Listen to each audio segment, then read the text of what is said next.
37. Shaking Mountain? The black-clothed girl frowned. She reached out to take the ancient book. She didn't expect Chun Pingan to move back. The black-clothed girl's body stiffened.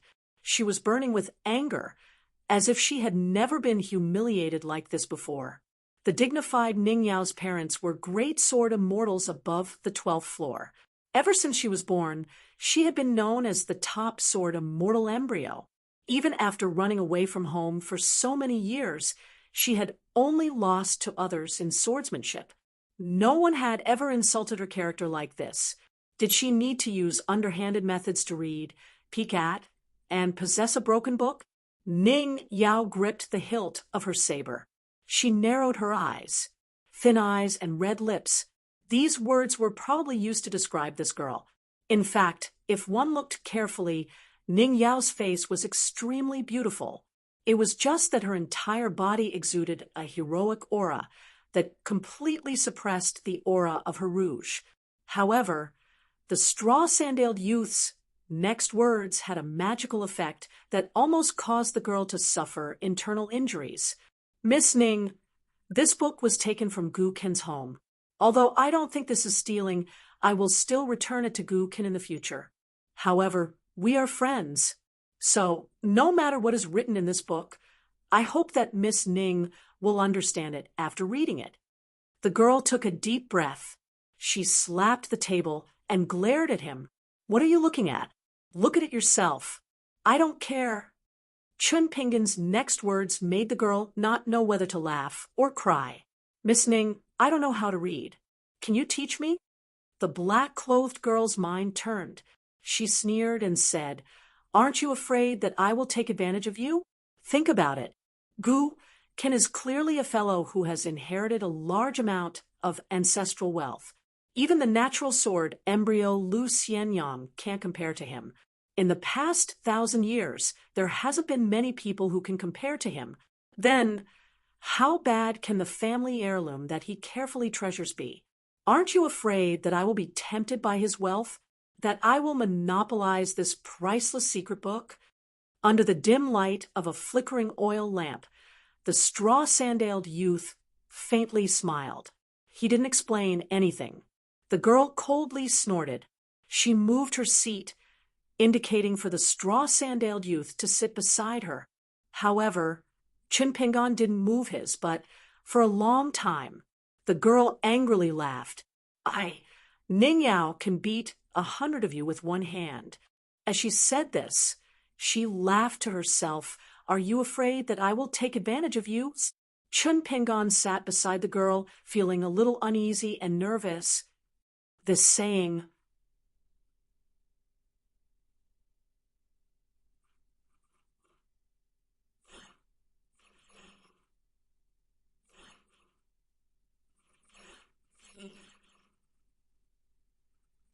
Chun Pingan was baffled. The black-clothed girl sitting side by side suddenly laughed foolishly. The girl's smile made him feel like a poor young man with nothing to show for it. He suddenly felt like a rich man. The boy and girl didn't realize at this moment that the joke of beating 100 Chun Pingan with one hand would show its weight and strength in the long years to come.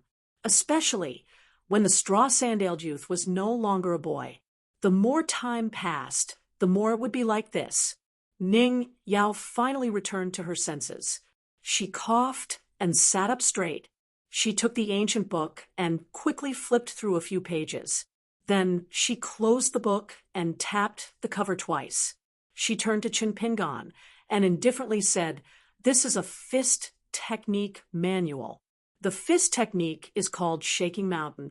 According to the rules of the pugilistic world, you can call it Shaking Mountain Manual.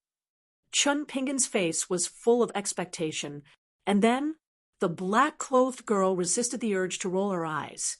She tried to make herself solemnly turn a page. Her slender finger pointed at the preface of the title page.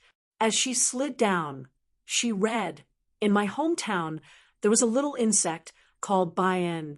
Throughout its life, it was different from its kind in other places. It was always moving rocks into the water. My fist technique is divided into life and death. It does not determine victory or defeat. It focuses on the will of the spirit, not on the moves. When the 6 moves of this fist technique are practiced to perfection, the killing power will be great. It can easily hurt the heart of people, although the Shaking Mountain Manual has never been ranked as one of the top fist techniques in the world. But I always believe that if you look at all the martial arts in the world, there will be a place for this fist technique. I hope that the fated person will carry it forward. Ning Yao controlled her temper and read the preface sentence by sentence to Chen Pingan. It was a thin book, and the entire fist technique only had 6 moves. The preface was not small. After Ning Yao finished reading the preface, she pushed the book to Chen Pingan's side. She patted Chen Pingan's shoulder and said perfunctorily, "Take good care of it. Don't let it get stolen." Chen Pingan nodded and carefully stretched out his hands to hold the ancient fist technique. This made Ning Yao want to laugh. With this book on the table, can it even grow legs and run? Or is Chen Pingan afraid that it will fall? Ning Yao thought. Chen Pingan rubbed his right hand on his lapel and then opened the book. He read the preface word by word. After that, there were pictures and text. Anyway, the straw sandals teenager was confused. Ning Yao sat sideways and put her elbows on the table. She looked at the teenager's side face and teased, "Do you think that you are rich? In the future, you will need a golden axe to chop wood and a golden rice bowl to eat." The teenager did not raise his head. He carefully pondered over the pictures and text. He said bluntly, "Actually, when I saw your eyes just now, I knew that this fist technique wouldn't be good. But it doesn't matter. For me, it is good enough." Ning Yao raised her eyebrows and went straight to the point. "The things I've seen or heard of are indeed very good things. But other than that, I can only distinguish between good and bad things. However, it's hard to say how good a good thing is and how bad a bad thing is." Chen Pingan raised his head. "Then this Shaking Mountain Manual belongs to the category of good and not too good?" Ning Yao said in a bad mood. "I don't know how to describe how bad this fist technique is." The straw sandals teenager blinked and smiled. Obviously, he already knew and was just joking with the girl. Ning Yao unsheathed her saber and threatened, "Do you want to be chopped?" Chen Pingan lowered his head and looked at the green scabbard on her waist. He praised sincerely, "Very beautiful." Ning Yao accepted it calmly. Ning Yao personally chose the saber. Of course, it is not bad." Chen Pingan looked at her with some envy and admiration for her self-confidence. Even if she was the same age as him and was still in a foreign land, no matter what situation she was in, she was like a rising sun that was unstoppable. This was something that Chen Pingan could feel from Lu Daozhang's cautiousness when dealing with her. Chen Pingan couldn't help but say, if sunlight could be exchanged for copper coins, how good would that be? Ning Yao did not understand and said in surprise, "Chen Pingan, are you crazy about money?" Chen Pingan quickly changed the topic and turned to the first picture. "Miss Ning, can you help me read the text of this picture?" Ning Yao thought for a moment and did not refuse. She only asked, "Do you know why I judged this picture to be not good at first glance?" Chen Pingan shook his head. "I also find it strange." The girl smiled and sat cross-legged on the bench, facing the young man. She pointed to the open fist manual and patiently explained, "There are 3 ways to record the martial arts manuals and the methods of practicing Qi. The first way is this Hans Han repertoire, which is made of ordinary paper. How long it can be preserved depends on luck, not to mention the disasters of war and man-made disasters. After a long period of time, humidity, ants, and so on, it will gradually be destroyed and disappear, right?" Chen Pingan understood and nodded. The girl continued, "Therefore, in this kind of method of using material objects to carry words, there is an unwritten rule, which is to pay attention to the rarity of the material.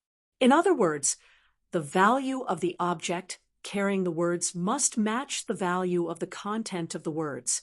This is just like how you wouldn't use a box made of elm to hold a country's imperial seal. Chun Pingan was deep in thought. Ning Yao hesitated for a moment, but still decided to be frank with the teenager. The next one is not written. It pays attention to teaching by example. Most of these are the secret skills of the sects and clans. They are often kept secret, or they have complicated rules such as only passing it on to males and not females. Even many so-called direct disciples and inner disciples may not be able to learn the true skills. This is the true inheritance. Ning Yao sighed. As for the last one, it can only be understood but not taught. You can't even talk about it, and you can't even talk about it.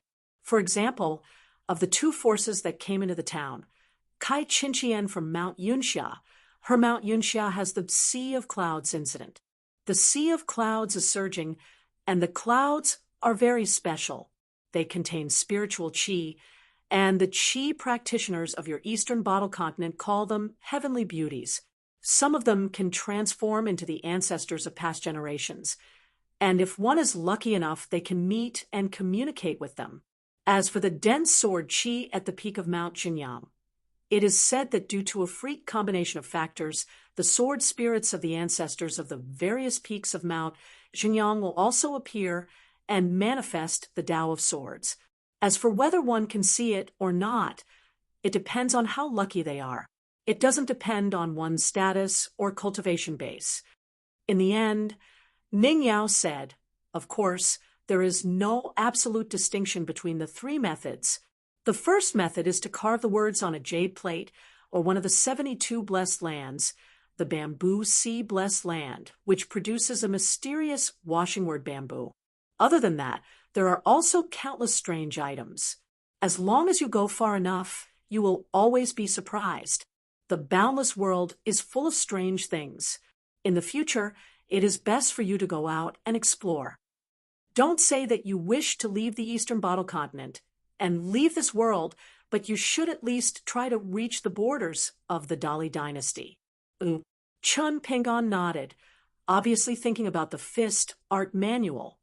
He pointed at a word and asked, Miss Ning, what should I read? The girl was furious. Get lost. 38. Chun Pingan looked doubtful. Ning Yao glared at him and pointed at the string of words. It really reads roll. This fist technique is derived from observing the rain in the Great Li dynasty. The momentum of the fist is like a torrential downpour of ink. After it falls into the mortal realm, it rolls along the dragon wall of the Great Li dynasty's imperial palace and falls straight down. Chun Pingan stared intently at the pictures that were drawn in one go. It was like a military formation squeezed into a single page. Therefore, the pictures of the little fist-wielding figures were not large. In addition, the charcoal drawings were not very detailed. Fortunately, Chun Pingan's eyesight was good. Under the dim light, he could still see the fine details.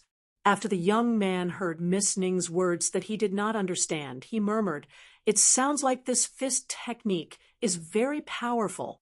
Ning Yao slightly moved her head and looked at the pictures.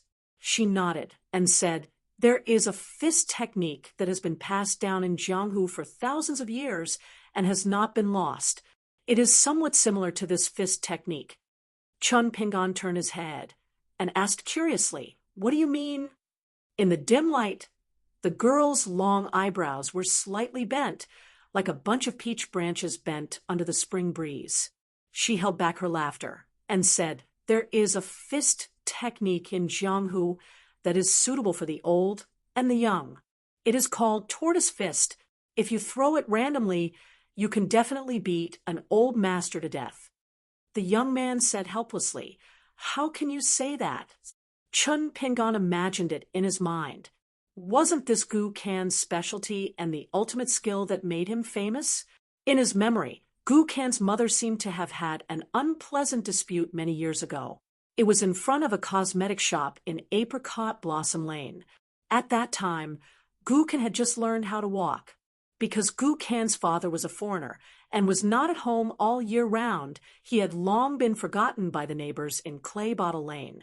At that time, The women began to worry that their men would involuntarily slow down when they passed by the widow Gu's house. Just the women's clothes that were drying on the bamboo poles could easily take away their men's souls. Later on, Granny Ma gathered 5 or 6 women to block Gu Ken's courtyard door. In that battle, Gu Ken suffered a lot, but Granny Ma and the others did not gain much advantage. Both sides suffered losses. However, as time went on, Gu Ken was still weak. It was difficult for 2 fists to fight against 4 hands. Even her clothes were torn. Her clothes were thin, so it was inevitable for her body to be exposed. This made the women who were ashamed of their inferiority go crazy. They scratched and bit her, doing everything they could to make the men around the alley swallow their saliva.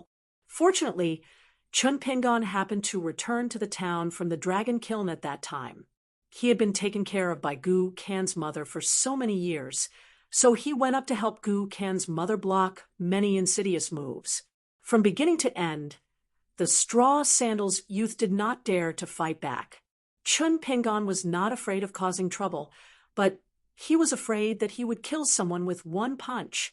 At that time, the young man had already walked countless mountains and rivers under the shouts and curses of Old Man Yao. He was only 12 or 13 years old, but he had already walked the path of many old people in the town for several lifetimes.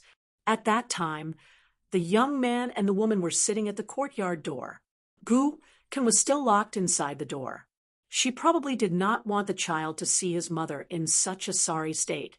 The young man turned his head and pointed at the corner of his mouth to the woman. The woman curled her lips casually, then used her thumb to wipe the blood from the corner of her mouth. The child was crying his heart out in the courtyard, calling for his mother. The woman first smiled at the straw sandals youth, then tears rolled out of her eyes. The next day, there was an unwilling burden by the straw sandals boy's side. Ning Yao's question interrupted Chun Pingon's thoughts. "What are you thinking about?" Chun Pingon asked. "You said that after Gu Ken and his mother left the town, they followed true Lord Zhejiang to the book-slipped lake. Can they really live a good life?" Ning Yao asked back, "Do you think that the mother and son had a bad life in Mud Bottle Alley?" Chun Pingon thought for a moment. That kid Gu Ken has no conscience. He was young, so he definitely did not feel that life was hard. But Gu Kan's mother probably did not think that the town was a good place, especially the women in Mud Bottle Alley and Apricot Blossom Alley. She did not like any of them. Moreover, I think that Gu Ken's mother was not born to stay in the town. She always felt that she was not reconciled. According to Old Man Yao's words, her heart was not steady. If a man's heart was not steady, it was called having a distant ambition. If a woman's heart was not steady, it was called having an affair. I think these words are not quite right. Ning Yao suddenly straightened her back and slapped the table. "What are you talking about? Do you still want to learn the fist manual?" Chun Pingon was shocked. "Miss Ning, please continue." Ning Yao said unhappily, "It is meaningless to talk about cultivation with you, because you are destined to be unable to cultivate. Therefore, I can only talk to you about martial arts and martial arts." Chun Pingon wanted to say something, but the girl continued, "The world's martial arts are divided into 9 levels. Of course, some people also say that there is actually a 10th level above the 9 levels. It is just like how each dynasty would raise a group of chess pieces to wait for the imperial order. Speaking of this, the girl's mood improved a lot. She smiled and asked Chun Pingon, "Do you know what a chess piece waiting for the imperial order is?" Chun Pingon, of course, shook his head honestly. The girl's face was full of radiance. The highest rank among the masters of Go is 9th Dan, which is equivalent to a first rank official in the officialdom. However, there are some geniuses that only appear once in 100 years who are known as 10th Dan National Masters. Then these people will have all kinds of fancy, unique titles. Your Dali Dynasty's chess piece waiting for the imperial order is especially embarrassing. It is said that your 9th Dan is only equivalent to the 7th Dan of the Sui dynasty. In the entire Dolly, there is only one guy nicknamed Embroidered Tiger who is regarded as a true rival by the Sui dynasty. Oh, right. Do you know what Go is? Chin Pingon nodded and said, I know, and I know a bit about the rules. It's just that I don't know how to play it myself. Song Jisun and GQ have a chessboard and chess pieces at home. The girl was full of disappointment. So it's like that. The girl talked for a long time, but the boy still did not know what the 9th level was.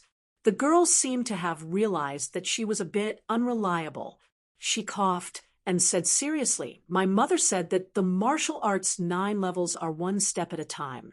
But even if you reach the peak of the 9th level, the final scene is like standing on a mountain and looking up at another mountain in the distance, but you can only see halfway up the mountain. Chun Pingon said thoughtfully, I understand, because the boy had seen this scene with his own eyes. The girl did not care if the boy really understood or not. She said, the martial arts 9 levels are divided into body refinement, chi refinement, and spirit refinement. Each has 3 levels. You have to climb to the top step by step. You can't miss a single step, and you can't make a single mistake. The more solid you walk, the better. Whether you walk fast or slow is not that important. This is not the same as cultivation.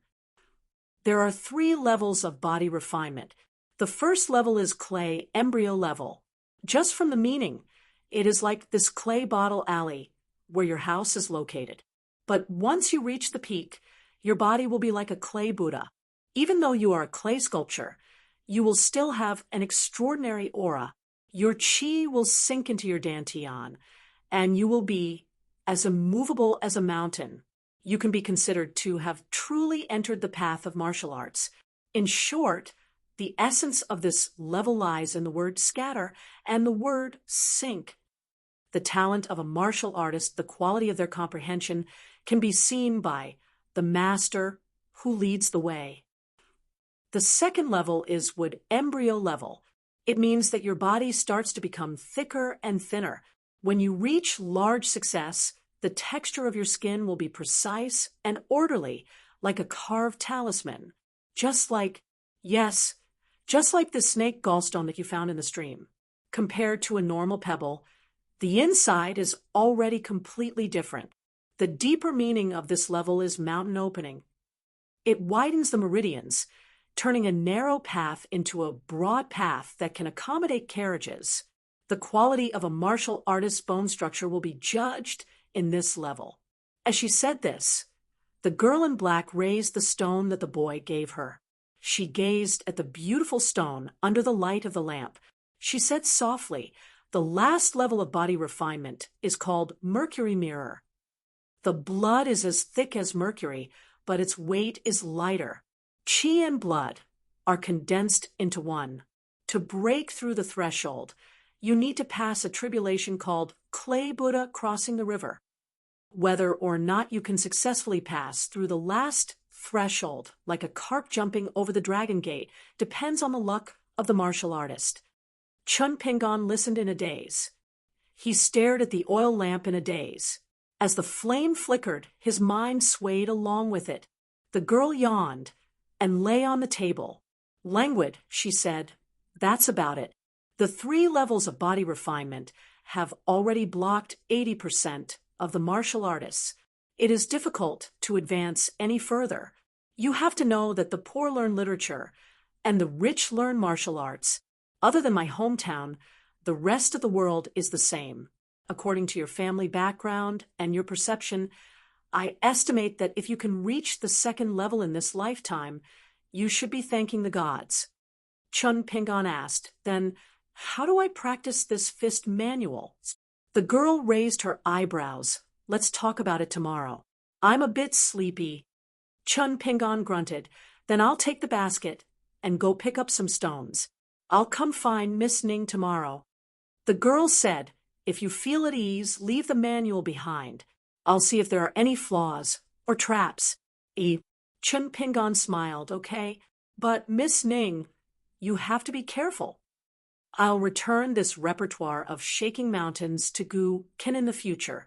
The girl turned her head and frowned. How many times do you have to say it before you feel at ease?" The boy smiled and went to the corner to pick up the basket. When he left the house, he reminded her, "Miss Ning, don't forget to lock the courtyard door." The girl lay on the table and did not turn her head. She waved her hand and said weakly, "I know, I know. Why are you more talkative than my father?" The boy's body was as light as a swallow, and his figure disappeared into the alley. When Chun Pingan had left Mud Bottle Alley, the girl immediately straightened up and stared at the repertoire of shaking mountains as if she was an enemy. Then her whole body collapsed, and she lay on the table again. She frowned and said to herself, "How can I teach this thing? I was born with the world's first-class sword immortal body. Why would I need to walk the path of the foot of the mountain? I can't even remember the names of the 365 acupoints. As for how to circulate qi naturally, I've known it since I was in my mother's womb." The girl scratched her head in grief and indignation. Suddenly, a timid voice sounded outside the door. "Miss Ning?" Ning Yao stiffly turned around slowly and saw a tanned face that deserved a beating. She kept a straight face and did not speak. The boy swallowed and said apologetically, "I was afraid that you would forget to lock the door, so I came to remind you. Also, if Miss Ning is hungry at night, I can go to Lu Xian Yang's house and make some supper for Miss Ning. After that, I can go to the stream." The girl waved her hand. The boy ran away immediately. Along the way, Chun Pingan's mind was filled with the picture of the first move of the fist manual. The fist moved and the body moved, but the feet did not leave the ground. It was like wading in mud, and the momentum was like knee-deep snow, moving slowly. The boy himself did not notice that when he tried to practice according to the picture, he involuntarily changed the speed of each breath. The boy even fantasized that it would be better to practice in the stream. There were 2 seals in front of Qi Jingchun. They were carved from the best snake gallstone. Neither of them was big, and neither of them had been engraved with seals. During the day, the young scholar with a gentle temperament visited the school.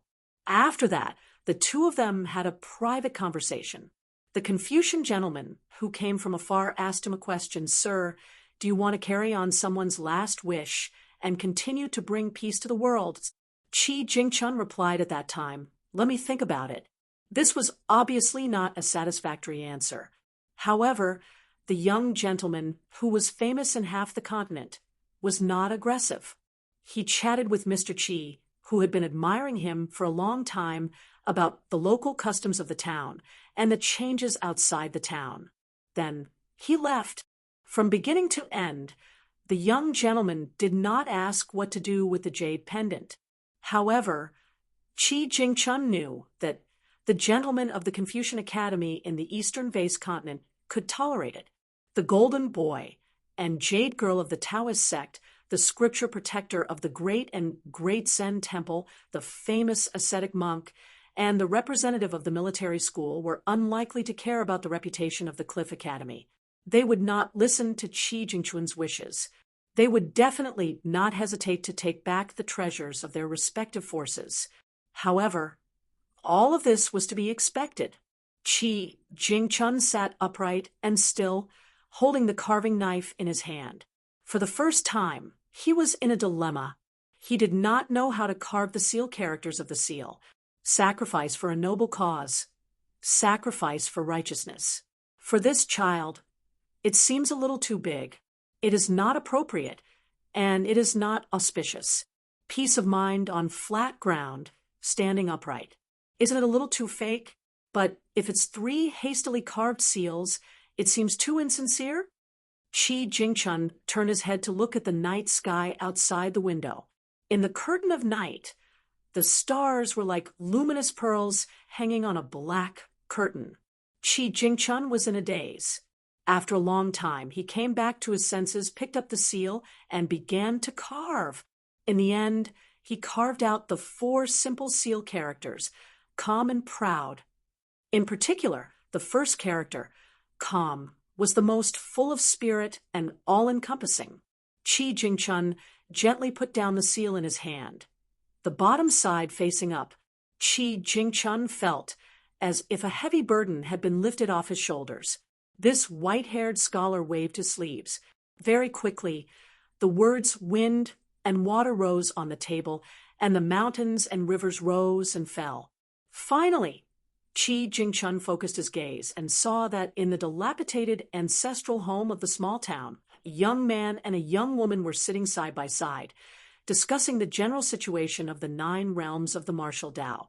Above the 9 realms of the martial Tao was the 10th realm. Qi Jingchun had read more than 10,000 books and was no stranger to the Jianghu. Naturally, he knew about the martial Tao. A smile appeared on Qi Jingchun's almost old-fashioned face. Therefore, this scholarly sage who presided over a part of the world made a harmless joke. He carved 3 words on the second seal, Chen Shi. 39. Chen Ping'an thought that if he touched stones during the day, he could start from Lu Xianyang's place and go all the way upstream until he reached the covered bridge. So tonight, he chose to go further upstream from where he first entered the water, so he would be far away from the covered bridge and the blue stone cliff called the Blue Ox's Back in the vernacular. It was the place where Chen Ping'an first met the girl in blue. Because of this, he missed the meeting with Song Jisun and the supervisor. On the other side of the covered bridge, there was a plaque with the words "Wind rises, water rises, hanging high." The man in white robe and jade belt was nominally the supervisor of the dragon kiln, but in fact, he was the most powerful king in Dali. Under his lead, Song Jisun came to the bottom of the stairs of the covered bridge. Before he came, he not only took a bath and changed clothes in the official residence, but also hung a sachet and an ordinary dragon-shaped jade pendant. The color was dull and inconspicuous.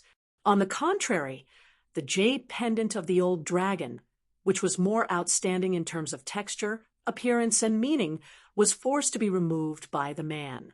He was not allowed to hang it. Song Jisun held 3 incense sticks in his hand. The teenager stood under the stairs, not knowing what to do. Song Jianqiang, the king of Dali, turned around, stretched out his hand, and gently rubbed the top of the 3 incense sticks with 2 fingers. The incense sticks were lit. The man said casually, after kneeling down, "Face the plaque, kowtow 3 times, and insert the incense sticks on the ground." That's all. Although Song Jisun was full of doubts, he still followed the instructions of the uncle who came from the sky and kowtowed 3 times.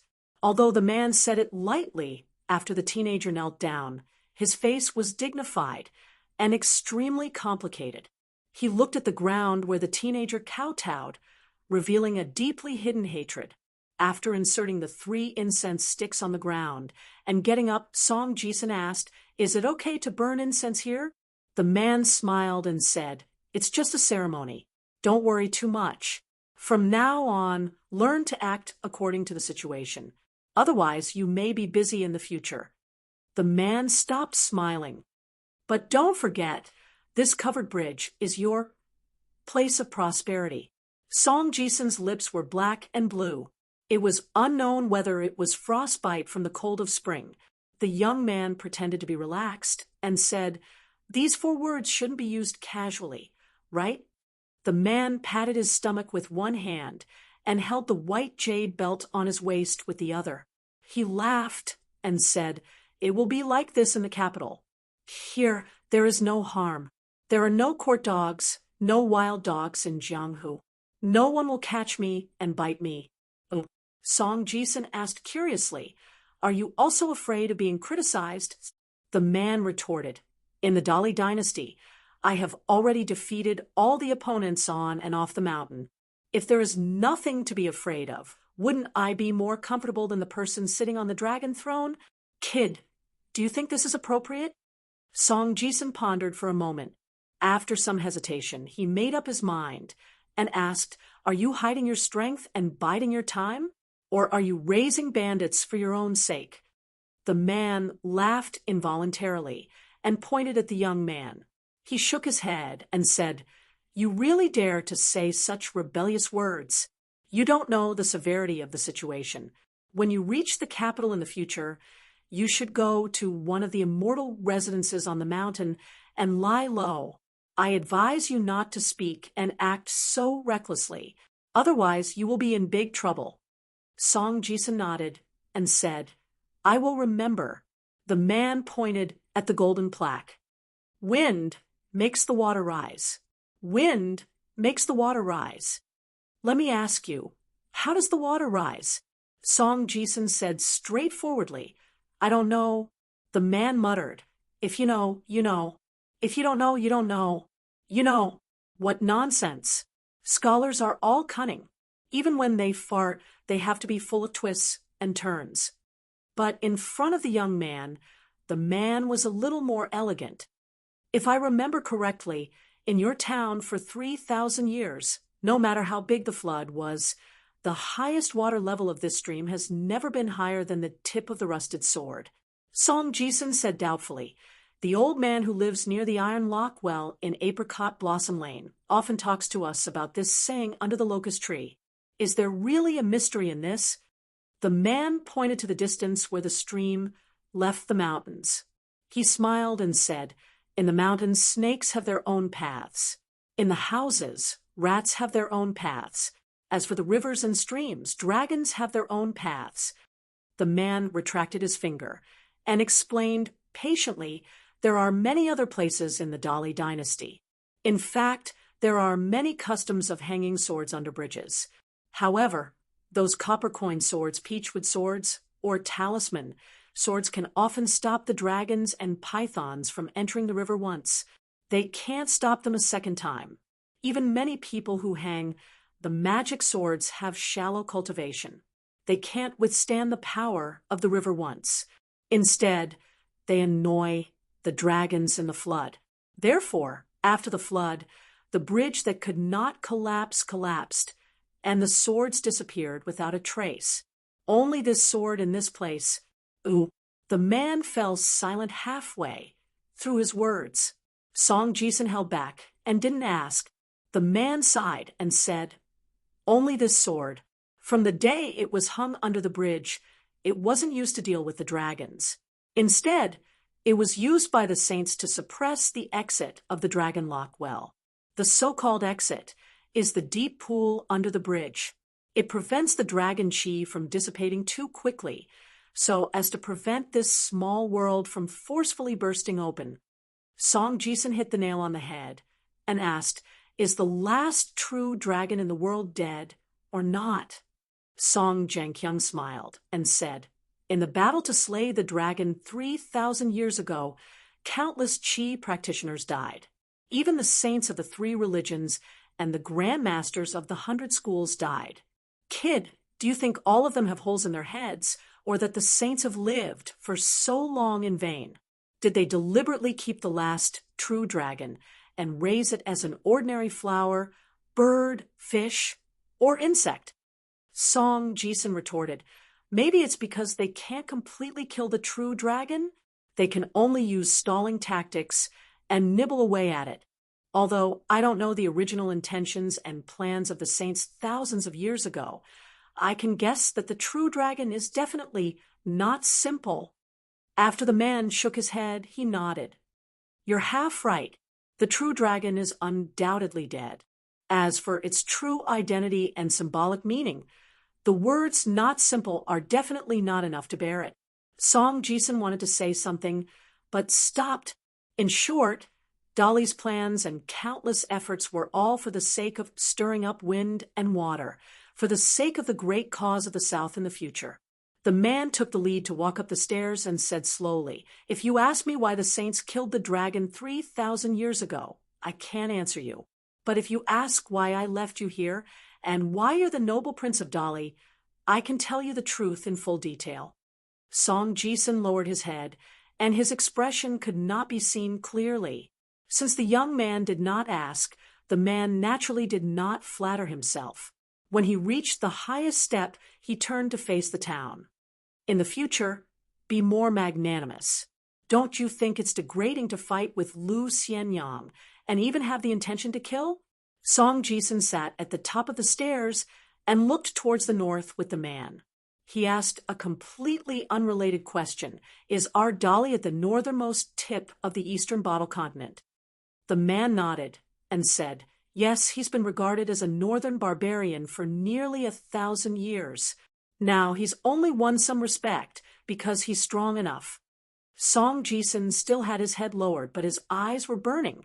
The man named Song Jiankyung said calmly, when you reach the capital, be careful of a person nicknamed Embroidered Tiger. Song Jisun was confused. Song Jiankyung smiled and said, he's now our Dolly imperial tutor and also the teacher of your brother. For our great Li to be able to grow from the founding of 70 counties and 800 cities to the present 140 counties and 1,500 cities in the past 50 years, half of the credit goes to this person. Song Jisun raised his head abruptly. The man smiled. Kid, you guessed right.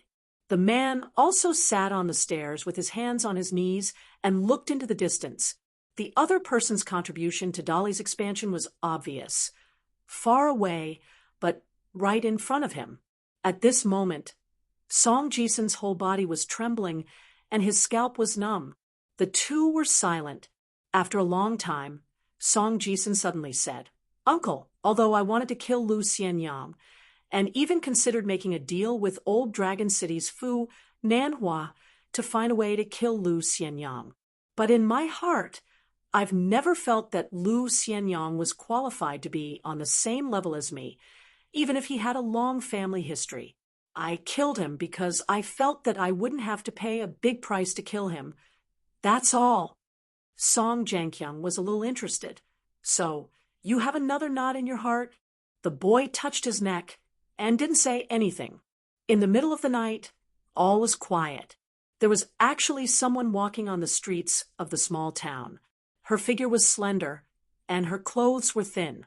When she walked past the Iron Lock Well in Apricot Blossom Lane, she gritted her teeth. When she passed by the Memorial Arch, she kicked a stone pillar hard. Finally, she came to the lush old locust tree. According to the old man, this tree had lived for a long time, and no matter when it dropped dead branches, it would never hit people. It was very spiritual. The girl swaggered under the tree. Of course, she was quite disdainful of these sayings. She opened the ancient book that she borrowed from her master and began to search according to the picture. She called out the names one by one like a general on the battlefield. When she was a little thirsty, she stopped, with one hand holding the local county record that Song Jisun called the book outside the wall, the other hand pointing at the locust tree. She looked up and scolded, I gave you face, but you don't want it. Silence. There was no reply. The girl immediately stomped her feet and scolded, for surnames and 10 clans. Let's start with the 4 surnames. Lu, Li, Zhao, Song. You 4 big surnames, be sensible and hurry up. Each surname will drop at least 3 locust tree leaves. I, Wang Zhu, will not let you go in this life. After I go out, I will deal with you one by one. I don't care if you are young or strong, women or children. Anyway, you are a group of ungrateful wretches. How can you be so ungrateful? The girl scolded until she was out of breath. With one hand on her waist, she still scolded, Song, who is the biggest contributor that the Dolly dynasty can have your surname? Don't you know? Are you pretending to be stupid with me? Believe it or not, when I go out, I will let Dolly have the surname Lu, Zhao, whatever, but not Song. The 10 big families, each surname will have 2 locust tree leaves. The rest of the common surnames will have at least 1. Of course, if anyone has the courage to bet, the more the better. I will let him make a lot of money later. The Chow family of the 10 big families. Yes, the Chow family that produced that bastard Chow Shi. That bastard didn't do anything disgusting in the past. Even when he was wearing open-crotch pants, he was full of evil tricks. In addition to the 2 locust tree leaves, you must give me 1 more as compensation. Otherwise, I, Wangzhu, swear that after I go out, I will let Chao Shi die without descendants. How dare he pee in the well? How did such a wicked person become the true monarch of a country? And that Xie family, your family produced a guy called Xiesher, right? Yes, I have some friendship with him. If it wasn't for me, he would have been washed away by the flood. So it is reasonable that you don't give him one more locust tree leaf.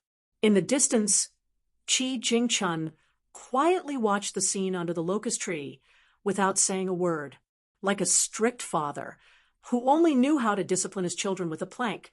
He felt helpless when he saw his child become more arrogant as she grew older. However, Qi Jingchun felt somewhat gratified when he saw the girl constantly flipping through the book and the locust tree leaves leaving the branches and falling between the pages. After thousands of words, Qi Jingchun finally muttered, "After you leave home, you must be good." The girl seemed to sense something and suddenly turned her head. There was no one. The girl was disappointed and frustrated. She shook her head and stopped thinking deeply, turning back to continue scolding locust trees. 40.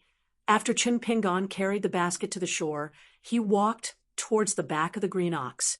He didn't know if it was an illusion, but he felt that the water level of the stream seemed to have dropped a little. When he approached the bluestone cliff, he suddenly stopped because he could clearly see many people standing there. Everyone's face was almost visible. The reason for this was not because of the resplendent starlight, but because there was a snow-white elk standing on the back of the bluestone. Its entire body was sparkling and translucent, emitting strands of white light, like water plants swaying with the water in a small stream. The white elk lowered its head, and a little girl wearing a red cotton jacket stood on her tiptoes and reached out to touch its antlers. Outside the elk, there was a young man and a young woman wearing Taoist robes. Maybe it was because of the light from the white elk, but the skin of the man and the woman was whiter than snow and crystal clear. For example, if the people in the small town were aborigines made of mud, then these two foreign Taoists were refined porcelain. There was really a world of difference between them. The style of the Taoist robes of the man and the woman was a bit similar to that of Lu Daozhang, who had a fortune-telling stall. However, there were many differences. The Taoist crown was the most different. Lu Daozhang had a lotus crown, while the Taoist crown on the two people's heads was shaped like a fishtail. The straw sandals teenager looked at them in a daze. He only felt that the man and woman standing next to the white elk were like characters who had walked out of the statues of immortals. It was as if they would fly away in the next moment and pick up the stars and the moon would be at their fingertips. The other two people stood a little further away. Chen Pingon knew one of them. She was the daughter of the sword forger Master Wan. This time, the girl in green didn't bring a bag full of food. She held a small embroidered handkerchief in one hand, and there were only a few exquisite and cute pastries in the other. The girl lowered her head and looked very hesitant. She didn't know where to start. The person next to her was about 30 years old. He carried a long sword on his back and a strange ornament on his waist. When Chen Pingon saw them, almost everyone noticed the sudden appearance of the straw sandals teenager. The young Taoist nun was a bit surprised. She bent down and rubbed the head of the little girl in the red cotton jacket. She pointed in the direction of Chen Pingon and whispered. The little girl pricked up her ears to listen to the immortal sister's question. She tried her best to open her eyes and look. After vaguely recognizing Chen Pingon's appearance, she began to spill the beans. She should be explaining Chen Pingon's identity to the immortal sister's owner, the white elk's owner. At this moment, Chen Pingon also recognized the 8 or 9-year-old girl. The first time they met was before he went to the dragon kiln to make porcelain. He had met a little girl with pigtails in the mud bottle alley. She was very young, but she ran very fast. She held a kite in her hand. Her two thin, bamboo-like legs ran like the wind. Chen Pingon had a particularly deep impression of her. Later, he saw her intermittently a few more times. One time, the little girl was lying at the mouth of the iron lock well and secretly threw stones inside. Chun Pingon accidentally saw her naughty actions. The little girl was so scared that she hurriedly ran away. After running for more than 10 steps, she remembered that the candied haws had fallen on the mouth of the well. She couldn't resist the temptation and ran back to the iron lock well. This time, she was too hasty. As a result, she fell to the ground with a bang. After standing up, she grabbed the candied haws and then suddenly stopped. She opened her mouth and reached out to pull out the shaky tooth and put it in her pocket. She didn't cry or make a fuss and continued to run without saying anything. That scene made Chun Pingon break out in a cold sweat. The last time he saw her was at the ruined place where the idols were overgrown with weeds. It was a dusk last autumn. Chun Pingon left the dragon kiln and returned to the small town. He wandered around and saw her, who was busy catching crickets, rolling, jumping, and flying around in the grass. When she saw Chun Pingon, she obviously recognized Chun Pingon and ran away like a breeze. Later, Chun Pingon heard Gu can say that although this dirty big sister looked like a wild girl who didn't have anyone to control her, she was actually a member of the Leaf family on Falu Street. Moreover, she wasn't a servant girl. However, for some reason, she liked to wander around by herself. Her family didn't care. When Guken finally talked about her, he was full of pride and disdain. He said that although she ran fast, she was stupid. There was once when the two of them happened to be catching fish in the stream together. That idiot was busy for an entire afternoon and only caught a crab. She didn't catch a single slate fish. Moreover, the reason she was able to catch that big crab was because the crab's pincers had firmly clamped her fingers. When Guken said this in Chun Pingon's room, he laughed until he covered his stomach and rolled around on the small wooden bed. He said that she was really stupid. She even deliberately raised her hand to show off to him, as if catching a crab was something amazing. The key was that at the time, she was clearly about to cry from being clamped by the crab's pincers. The handsome young Taoist glanced at the white deer and smiled at the young Taoist nun. Senior sister, I told you to be careful and not to spoil it too much. It hasn't even been 10 days. Besides, it's just a smokescreen. It won't affect its freedom, but you didn't listen. Now you've been caught red-handed by an ordinary person. What should we do? After the beautiful Taoist nun finished listening to the little girl's introduction, she smiled and said, "Let nature take its course." The young Taoist frowned and looked over again. After a glance, he carefully observed for a moment. He really couldn't see anything extraordinary about the young man with straw sandals who was carrying a wicker basket. The sect they belonged to wasn't the best in the continent, but they were quite good at it. Since this Taoist was able to represent the sect to retrieve the winning item, and was also responsible for bringing back the sect's treasure safely. In the future, he would have to present it to the sect. Of course, he wasn't an ordinary person. Therefore, when he didn't see anything strange about the young man, he didn't have the intention to recruit him into the sect. The young Taoist was good at reading faces and didn't think that he would misjudge someone. The sect they belonged to was one of the 3 Taoist sects in the Eastern Bottle Continent. Moreover, it was the head sect of the continent's orthodoxy. It was incomparably noble. This time, he and senior sister came out of the mountain together. As a reward, each of them had a precious quota to recruit a true disciple for their sect. This disciple would be accepted as their disciple at the same time. Therefore, he didn't want to squander it casually. He had to treat it seriously. Everyone in the sect knew that senior sister had recultivated her mind. Therefore, when she said, "Let nature take its course," it was very likely that she had the intention of accepting a disciple. He and Xiaoyang were known as the Golden Boy and Jade Girl of the Eastern Bottle Continent. They were the proud daughters of the continent's Taoist sections. Even the kings of the mortal world had to treat them with respect when they met them. Moreover, the importance of the etiquette was not inferior to that of a great country's true monarch. This was because they were the cultivation geniuses who had the highest chance of entering the upper 5 realms in the continent. When the young Taoist nun took the little girl's hand and walked down the back of the green ox with the psychic white deer following behind them, not only did the young Taoist feel incredulous, the military giant with the tiger amulet on his waist and a long sword on his back also showed a surprised expression. When he saw the young Taoist nun slowly walking over, Qin Pingan felt a headache coming. The young man really didn't want to deal with these immortals from other places.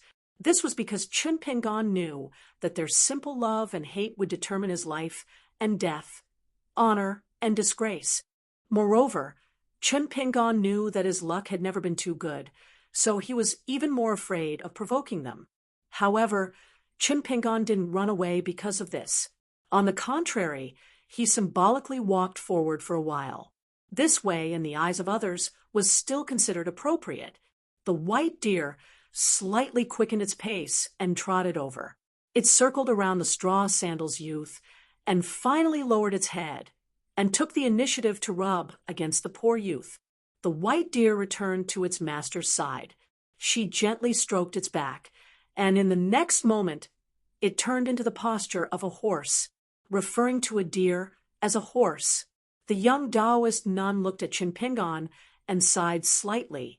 She smiled and said something. Then she lowered her head and looked at the little girl in the red cotton jacket. The little girl interpreted it as a small-town dialect and said timidly, "Sister," he said, "you are a person who cherishes fortune. Unfortunately, you and I are not fated to be friends."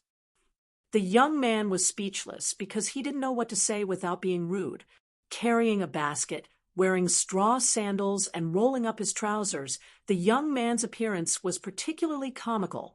The Taoist nun asked with a smile, "You also know the magical use of these stones?" "Qin Pingan, you don't have to worry. I was just casually asking." The little girl repeated her explanation. Her speed was fast, and her voice was clear. Qin Pingan hesitated and nodded. "There was a Taoist priest who reminded me that I can often come to the stream to pick up stones and catch fish." Even if Qin Pingan had a good impression of this young Taoist nun, he was careful and didn't even reveal Taoist priest Lu's surname. Moreover, the person who truly revealed the secrets of heaven and pointed out the value of the snake gallstones should be Ning Yao. The Taoist nun smiled and said, "You also know our young martial uncle Lu?" Qin Pingan was stunned. The Taoist nun smiled knowingly and roughly explained, "Strictly speaking, young martial uncle Lu is not from the same sect as us. It's just that Taoist Lu visited our sect many years ago and became friends with one of our martial uncles as equals. After many years, us juniors have become familiar with him and are naturally used to calling him young martial uncle." Qin Pingan grinned, completely letting down his guard. The straw sandal youth was grateful to Taoist priest Lu. He would never forget it in his life. He remembered something and bent down to put down the basket. He picked up a stone that he had fallen in love with at first sight. It was as big as an egg, green and clear like ice. It was completely different from the other snake gallstones. He handed it to the young Taoist nun and asked, "Taoist priest, if you see Taoist priest Lu in the future, can you help me give this stone to him?" After listening to the little girl's explanation, she thought for a moment and then took the stone. She slowly said, "Before I came here, I just happened to run into young martial uncle. He was going to Southern Stream Country to participate in an important ceremony of a Taoist sect. It's hard to say when we will meet again, but as long as I see young martial uncle Lu, I will definitely help you give it to him." Qin Pingan listened to the little girl's words and smiled brightly. He bowed to thank this young Taoist nun who had such a good impression of him. Regarding the good and bad of strangers, the youth always believed in his intuition. For example, Fu Nan Hua, Kai Chin Chien, and also for Taoist priest Lu, and Miss Ning. Chun Pingon took out another snake gall stone and handed it to her again. Among the younger generation of the Eastern Bottle Continent, this Taoist nun was known as the #1 opportunity. She did not refuse and accepted it with a smile, not forgetting to thank him. The little girl in the red cotton-padded jacket twisted the corner of her clothes and whispered, "I also want a piece." Chun Pingon smiled and turned around to pick a stone from the basket for the little girl.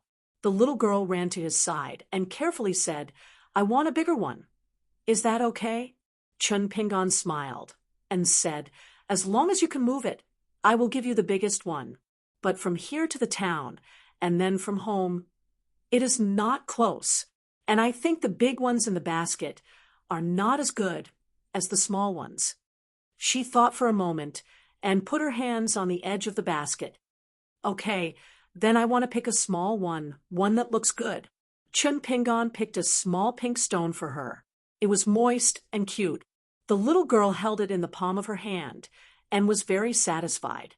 She suddenly tilted her head, grinned, and pointed behind her teeth. Then she smiled at Chun Pingon with a proud face. He guessed that she was showing off that her teeth had grown back.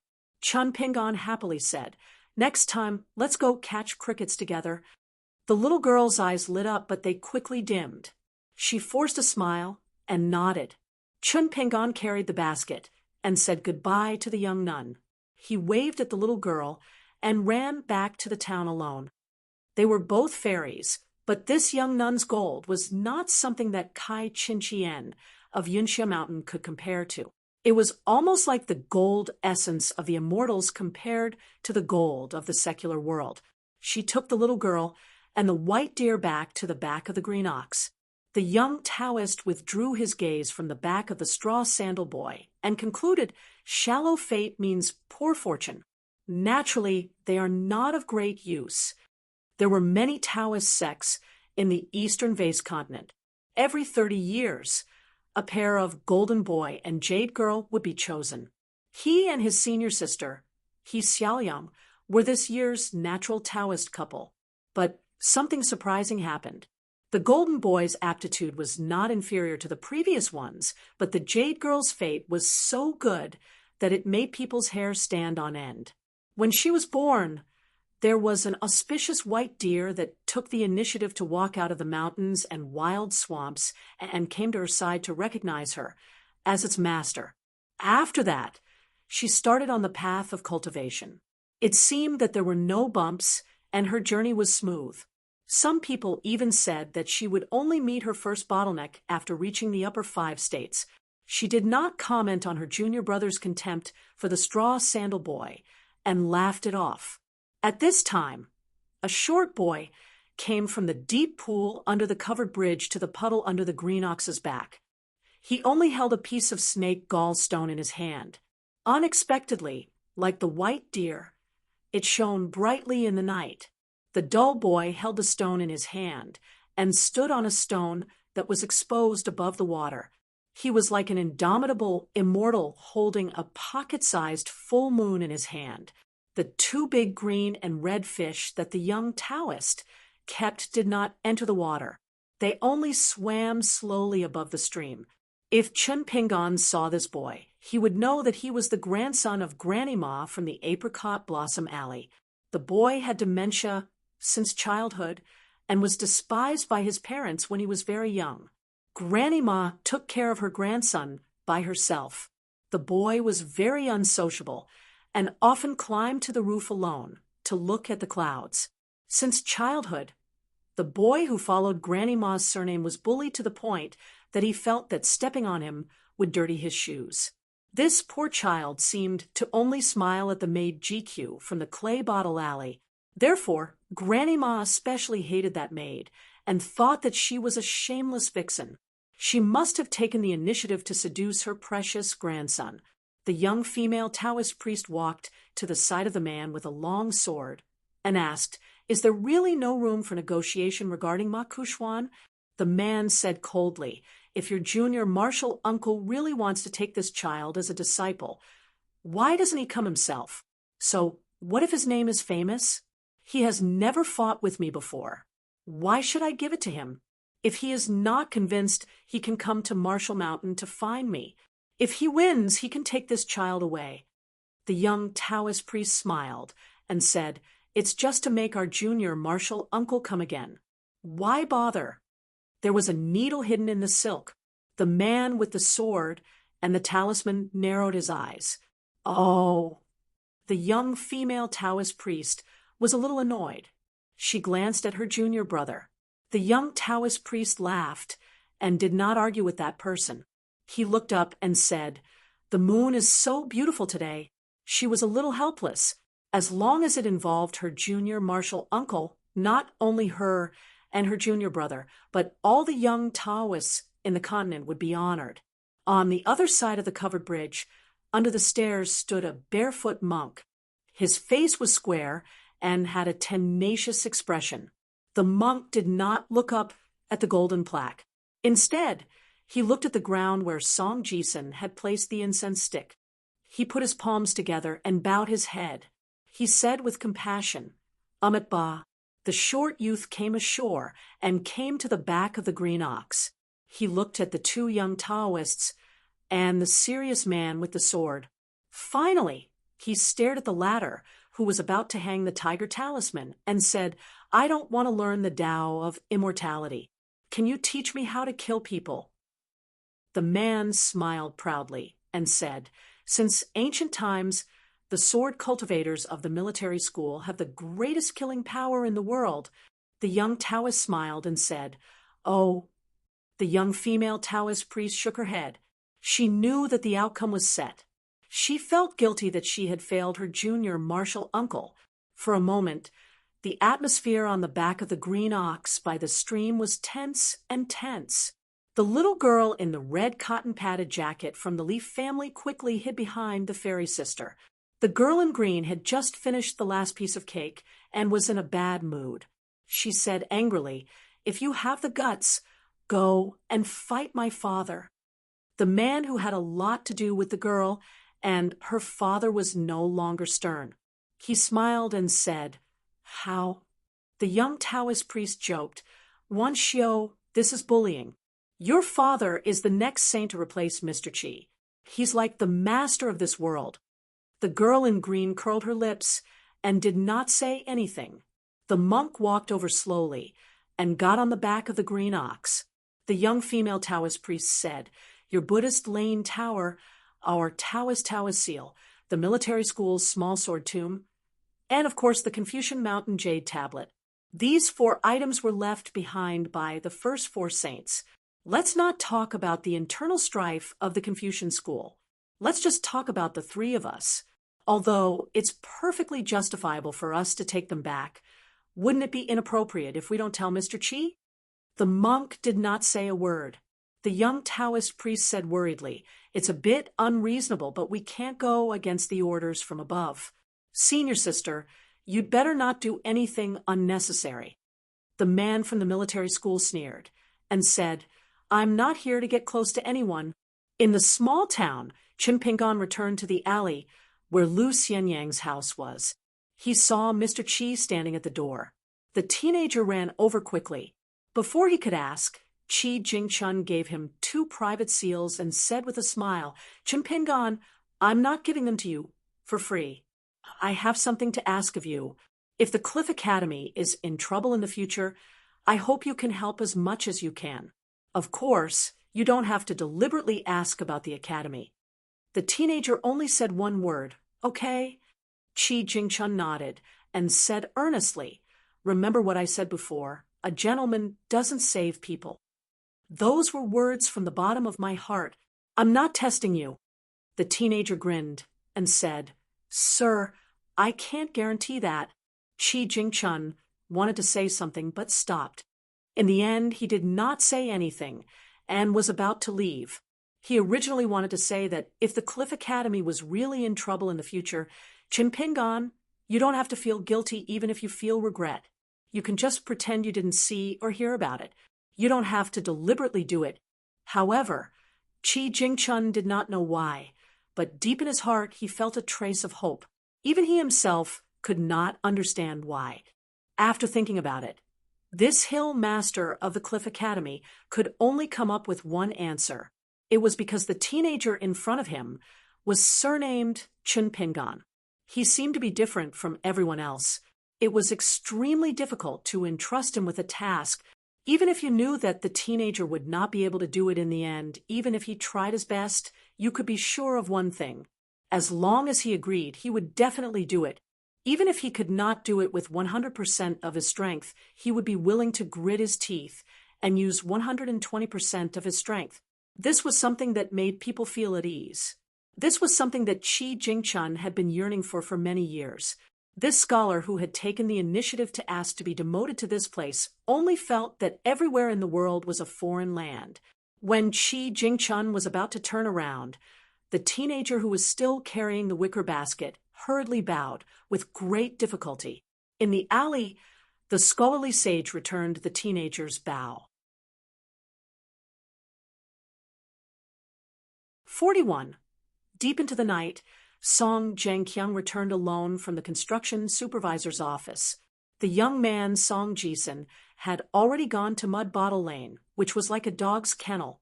Song Zhengqiang did not force him. As a general who had led the army for many years, he could still snore loudly in the midst of a mountain of corpses and a sea of blood. Therefore, his nephew, who had been raised in isolation, did not live up to his identity as a noble. Song Zhengqiang did not feel that he owed the child anything. Being able to make it back to Dali's capital alive was already good enough. The old steward of the yamen had been waiting at the door with a lantern in his hand. Song Zhengqiang was the first to cross the threshold of the side door. He strode forward and said, "No need to lead the way." The elderly steward nodded silently, slowed down his footsteps, and then quietly left. The building on Fulu Street was not extravagantly built, and the area it occupied was far less than the houses of the Liu and Li families. The previous supervisor of the kiln business lived a poor and tight life, and the big families in the small town did not think anything was wrong with it.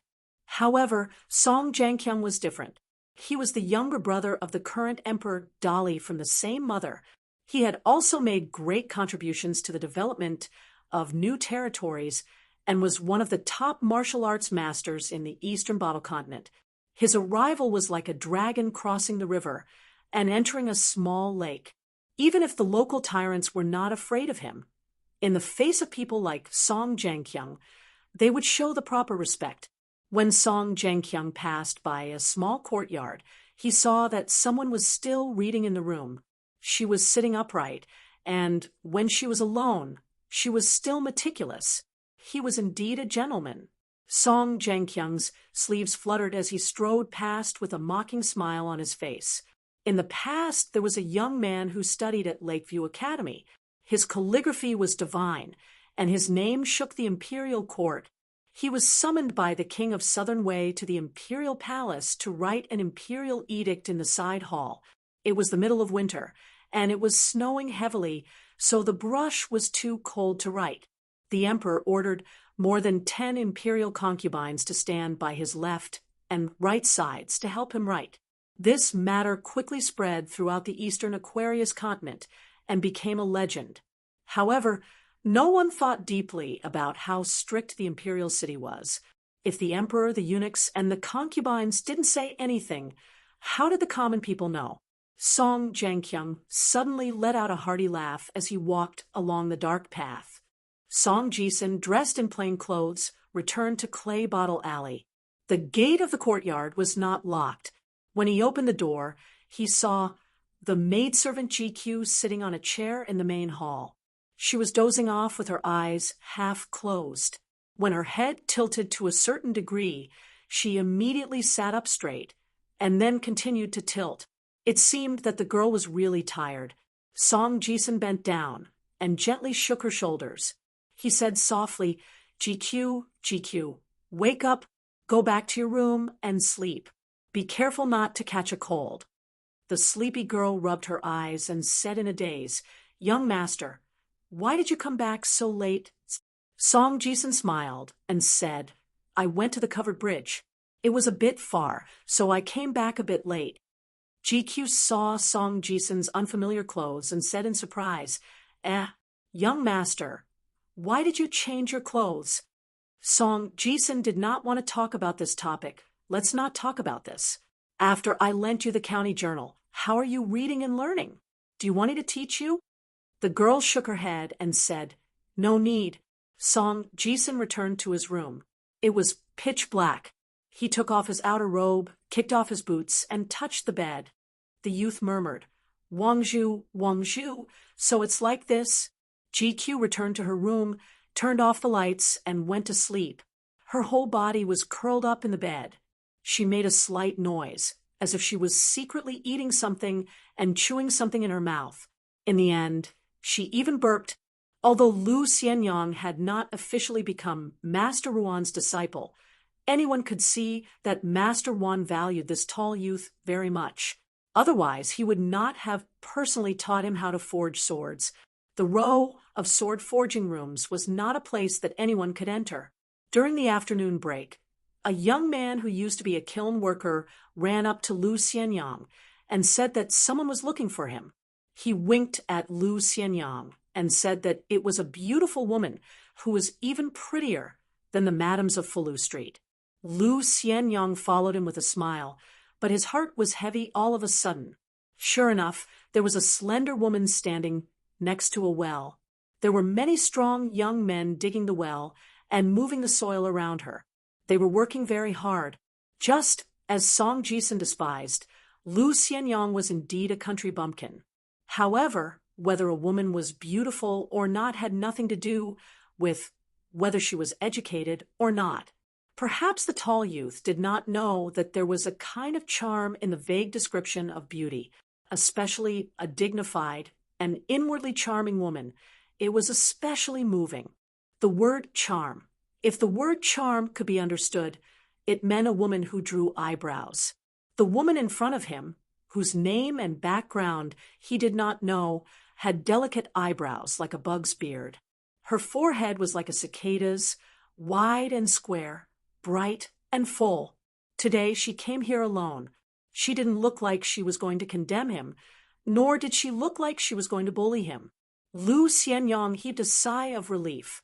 However, Lu Xianyang did not deny that this graceful and luxurious madam's face was beautiful. If it was in the past, he might have whistled a few times when he met her on the street.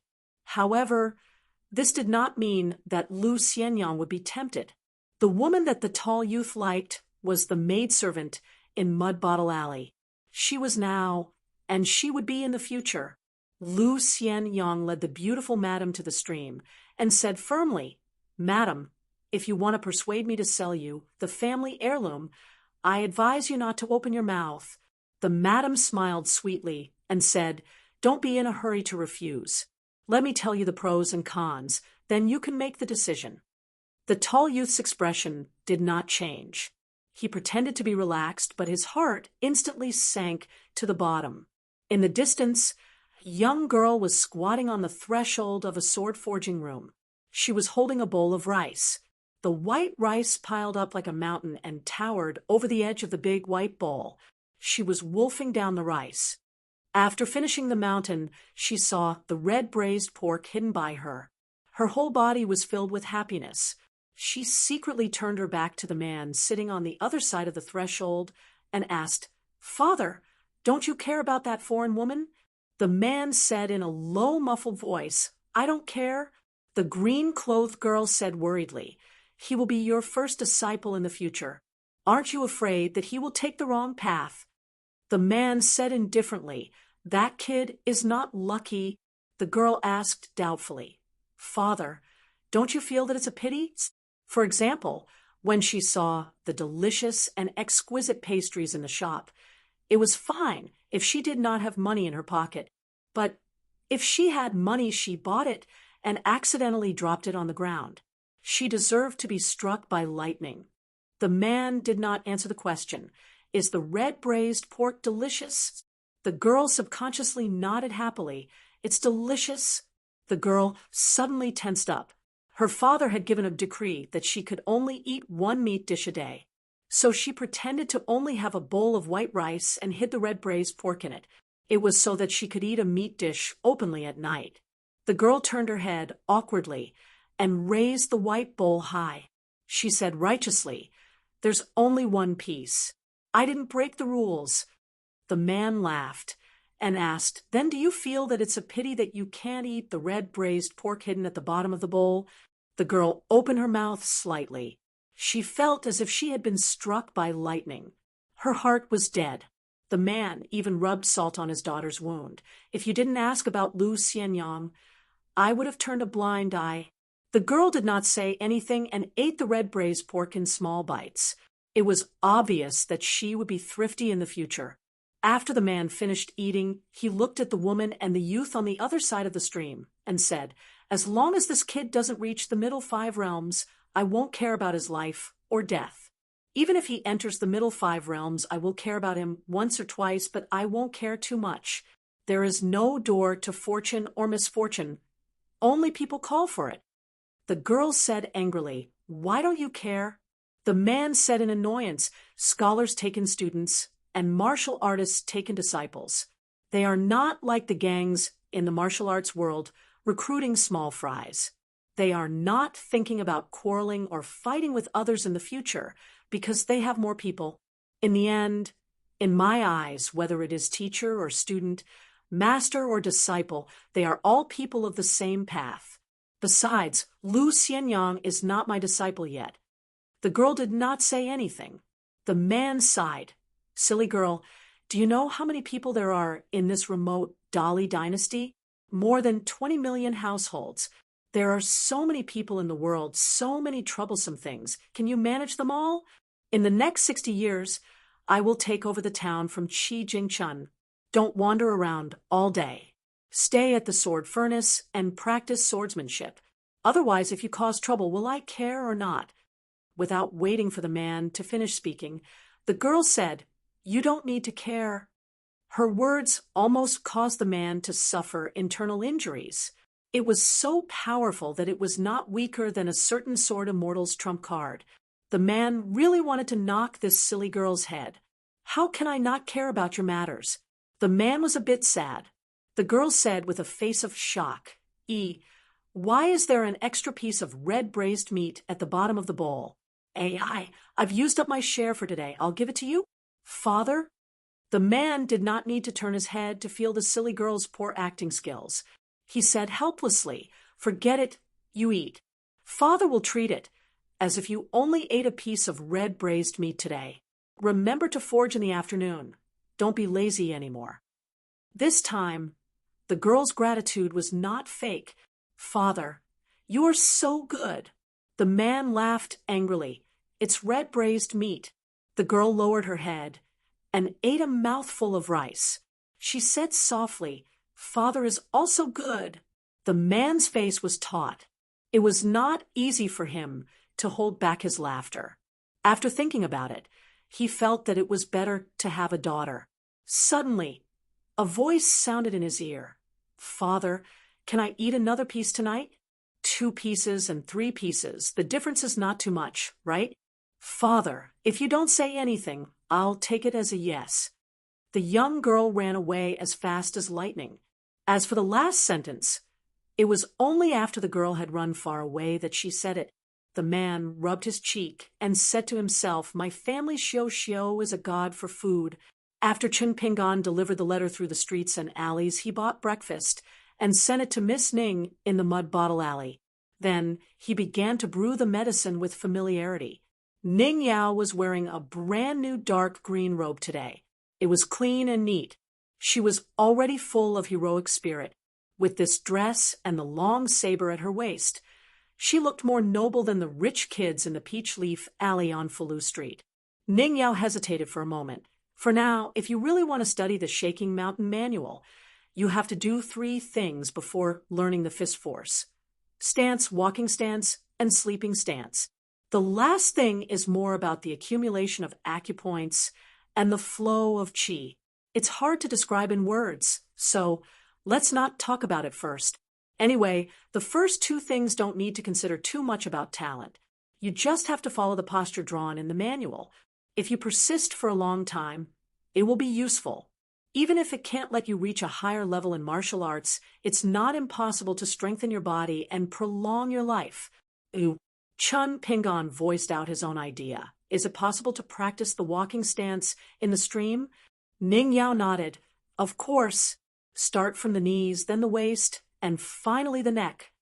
Chun Pingon followed her words and asked, won't the whole person be in the water at the end? Ning Yao sneered. Why? Do you want to practice holding your breath under the water and become a 1,000-year-old tortoise? Chun Pingon was resentful and didn't say anything. Ning Yao thought for a moment. Come, I'll show you walking stance. Look carefully. Ning Yao asked Chun Pingon to move the table away. Then she took 6 steps forward. Each step was 3 small and 3 big. When she took the last step, she stomped down heavily. The muddy floor of the house seemed to shake. The girl did it in one breath. It seemed to be understated, but it was actually very smooth. It gave the straw sandals youth an indescribable feeling. It was like a waterfall flowing down. It was natural and contained a huge force. It was also like a leaf spinning in a stream. It was round and gentle. Everything was right, but Chun Pingon only knew how it was done, but didn't know why. Seeing the youth's blank expression, Ning Yao returned to her original position and demonstrated again. Ning Yao stood still and turned her head to ask, do you understand? Do you want to try? Chun Pingon took a deep breath and tried again. He staggered like a drunken drunkard. Chun Pingon stood in place and scratched his head. Clearly, he felt that it was a bit outrageous. Ning Yao's face darkened. She said in a deep voice, again. After 3 times, Chun Pingon's condition improved slightly. However, Ning Yao's face was so gloomy that it looked like a storm was coming. She couldn't imagine how there could be such an idiot like Chun Pingon in this world. He had no comprehension when it came to martial arts, and his talent was so terrible. There was no other way. Ning Yao was a person who stood at the peak of the sword Dao since she was young. Her background, foundation, talent, and vision were all like this. Therefore, the girl couldn't understand how those people climbed the mountain step by step at the foot of the mountain that was thousands of miles away from her. She also couldn't understand why those people were staggering. In the end, the girl was at her wit's end. She was afraid that she wouldn't be able to control herself and would draw her sword to cut them down. Therefore, she had an idea. She patted the youth's shoulder and comforted him. Chun Pingon, the meaning of reading 100 times will be revealed. It's the same for practicing martial arts.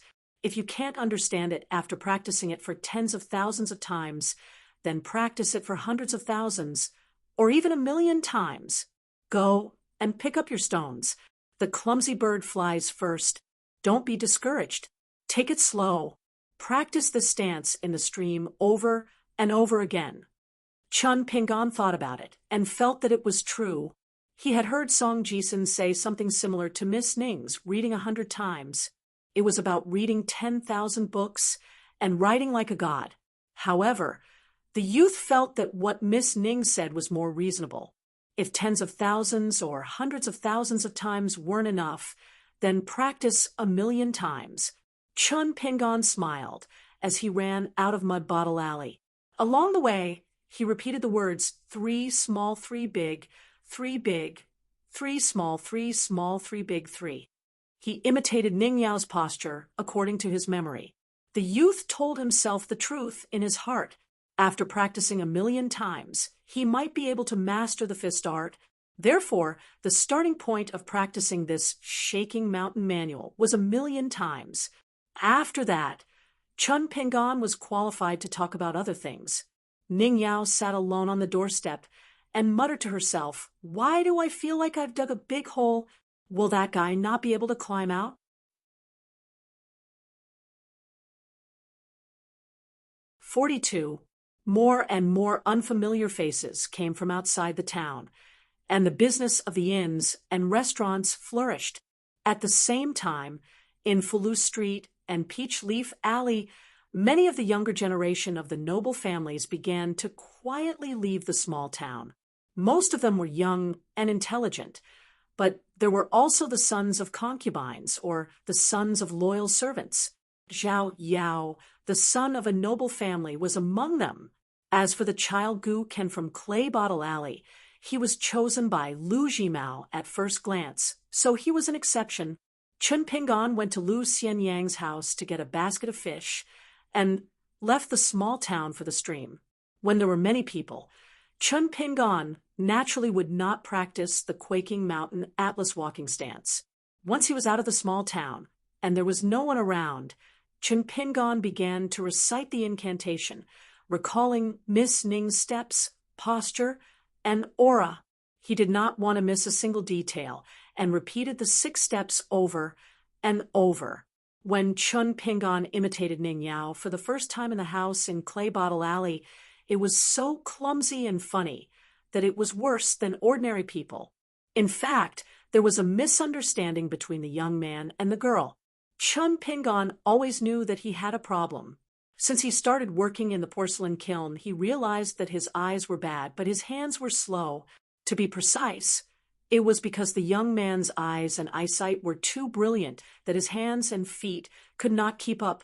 This meant that if someone else were to imitate Ning Yao's Hanshan manual, they might be 30 to 40% similar, but at least they would not be 30 to 20% similar to Chun Pingan's.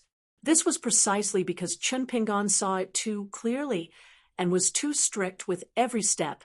When his hands and feet could not keep up, it seemed particularly funny. Moreover, under the 90% difference, there was a precious divine resemblance. Ning Yao did not know this. Even if the Hanshan manual was 90% similar, it would not be as good as a divine resemblance. Of course, Ning Yao wouldn't be surprised even if she was 70 to 80% similar, not to mention that she only resembled Ning Yao a little. In Ning Yao's eyes, there was only the remote martial path, the people who stood side by side, and the pinnacle of swordsmanship. Chun Pingan sat on the steps under the covered bridge and rested. The young man roughly calculated that there were 24 hours in a day. Even if he practiced the Hanshan manual repeatedly for 10 to 12 hours, he would only be able to do about 300 times. 100,000 times a year, 10 years would be 10 years. The young man turned his head to look at the clear stream and murmured, "It should be possible for me to persist for 10 years, right?" Although Chun Pingan did not reveal any strange emotions during this period, Lu Daozong revealed the heaven's secret before he left and exposed Kai Qinqian's sinister methods one by one. This still made the young man feel heavy. There was one thing that Chun Pingan did not mention to Lu Daozong and Miss Ning. After Kai Qinqian poked him between the eyebrows and patted his chest, the young man had already vaguely felt that something was wrong with his body in the Mud Bottle Alley. That was why he had stayed in front of his own courtyard for so long. He wanted to make up his mind to fight Kai Qinqian, no matter what. After all, at that time, Chun Pingan, according to the young Taoist Lu Chen, was too lifeless. He was not at all like a young man who should be full of vitality. When it came to matters of life and death, Chun Pingan treated them with less importance than most people. Kai Qinqian used martial arts to guide the young man in straw sandals to forcefully open his acupoints. This caused Chun Pingan's body to be like a house without a courtyard or door. It was true that he could move in and absorb more things, but every time there was a storm, the house would collapse extremely quickly. That was why Lu Chen said that if there were no exceptions and there were no major illnesses or disasters, Chun Pingan could only live to 30 or 40 years old. After that, she patted Chun Pingan's chest and destroyed the foundation of his cultivation. The heart was the key to a cultivator. After the city gate collapsed, Kai Qinqian had basically sealed off the normal operation of this pass. Not only did she cut off Chun Pingan's cultivation path, but she also accelerated the decay of Chun Pingan's body. Kai Qinqian's 2 moves were truly terrifying after the door was opened. On one hand, Chun Pingan could no longer cultivate the method of immortality. This meant that he could no longer use spells and supernatural powers to repair the door and strengthen his foundation. On the other hand, even if the young man was lucky enough to reach a higher level in martial arts and could indeed rely on refining his body to strengthen his body, for Chun Pingan, huge risks would always be accompanied by opportunities. If he was not careful, he would be trapped in the cycle of practicing external martial arts can easily attract evil spirits. He would not only fail to prolong his life, but also end up dying early. The urgent matter at hand was that Chun Pingan needed a martial art that could nourish his vitality. Whether or not the moves of this martial art were fierce and overbearing, and whether or not it would allow one's martial arts realm to advance by leaps and bounds, was instead not important. Chun Pingan's hope was all on the Book of Shaking Mountains that Ning Yao did not like. For example, she said that after the walking stance there was the sword furnace, and the 1,000 years of the sleeping stance. However, Chun Pingan did not dare to practice carelessly. At that time, he only glanced at it a few times and resisted the urge to flip through it. He felt that he should let Miss Ning appraise it and confirm that there was no mistake before he started practicing. As long as one walked on the right path, no matter how bad one's comprehension was, as long as one was diligent and tenacious enough, one would eventually improve every day. If one walked on the wrong path, the smarter one was, the more one worked, the more mistakes one would make. These words were said by Lu Xianyang. Of course, his focus was on the last sentence. You, Chun Pingan, are the first type of person. That sly ghost song is the second type. Only I, Lu Xianyang, am the type of person who is smart and walks on the right path. At that time, when Lu Xianyang was boasting and praising himself, he was accidentally heard by old man Yao, who was passing by. Lu Xianyang had always looked up to the old man and regarded him as a proud disciple. It was not known which sentence of the young man poked the old man's sore spot. Old man Yao flew into a rage and chased after Lu Xianyang and gave him a violent beating. Anyway, after that, Lu Xianyang never said the word genius again. Chun Pingan exhaled heavily, stood up, and walked up the high steps. After entering the corridor of the covered bridge, he discovered that there was a group of people gathered in the distance.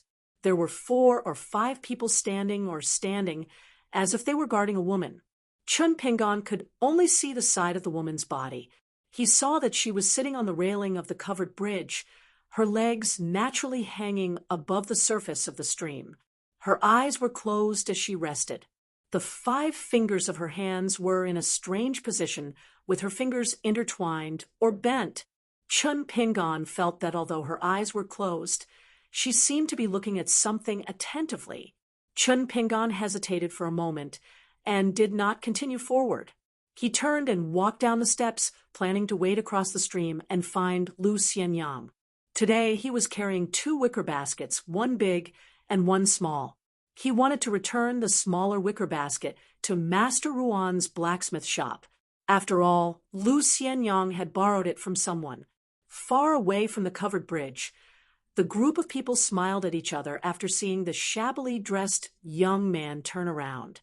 They did not say anything, as they were afraid of disturbing the mysterious water-view state of mind of the woman of the same age. The root of this dharma originated from Buddhism. This was without a doubt. However, it was later adopted, selected, integrated, and refined by many cultivation sections. In the end, it was divided into many smaller paths. However, the Eastern Vase continent had always been regarded as the last place of Buddhism. After several Buddha annihilation catastrophes that affected half of the continent's territory, the Dharma of Buddhism had been declining for nearly 1,000 years. Its influence was far inferior to the Confucianism and Taoism of the 3 sections. I've only heard of Xinjuan and Taoist master, but I don't know about Dharma protector and Vedanta. This was the true situation of the Eastern Vase continent. However, there were indeed countless celestial sects that benefited from the Dharma of Buddhism. Chun Pingan rolled up his trousers and waded across the stream. Suddenly, he heard cries and angry shouts from the other side of the covered bridge. He thought for a moment and decided not to get involved. When he arrived at Master Ruan's blacksmith shop, the scene was still in full swing. Chun Pingon did not wander around. He stood beside a well and asked someone to help inform Lu Xianyang. He thought that he would have to wait for a long time, but Lu Xianyang ran over quickly and pulled him to the stream.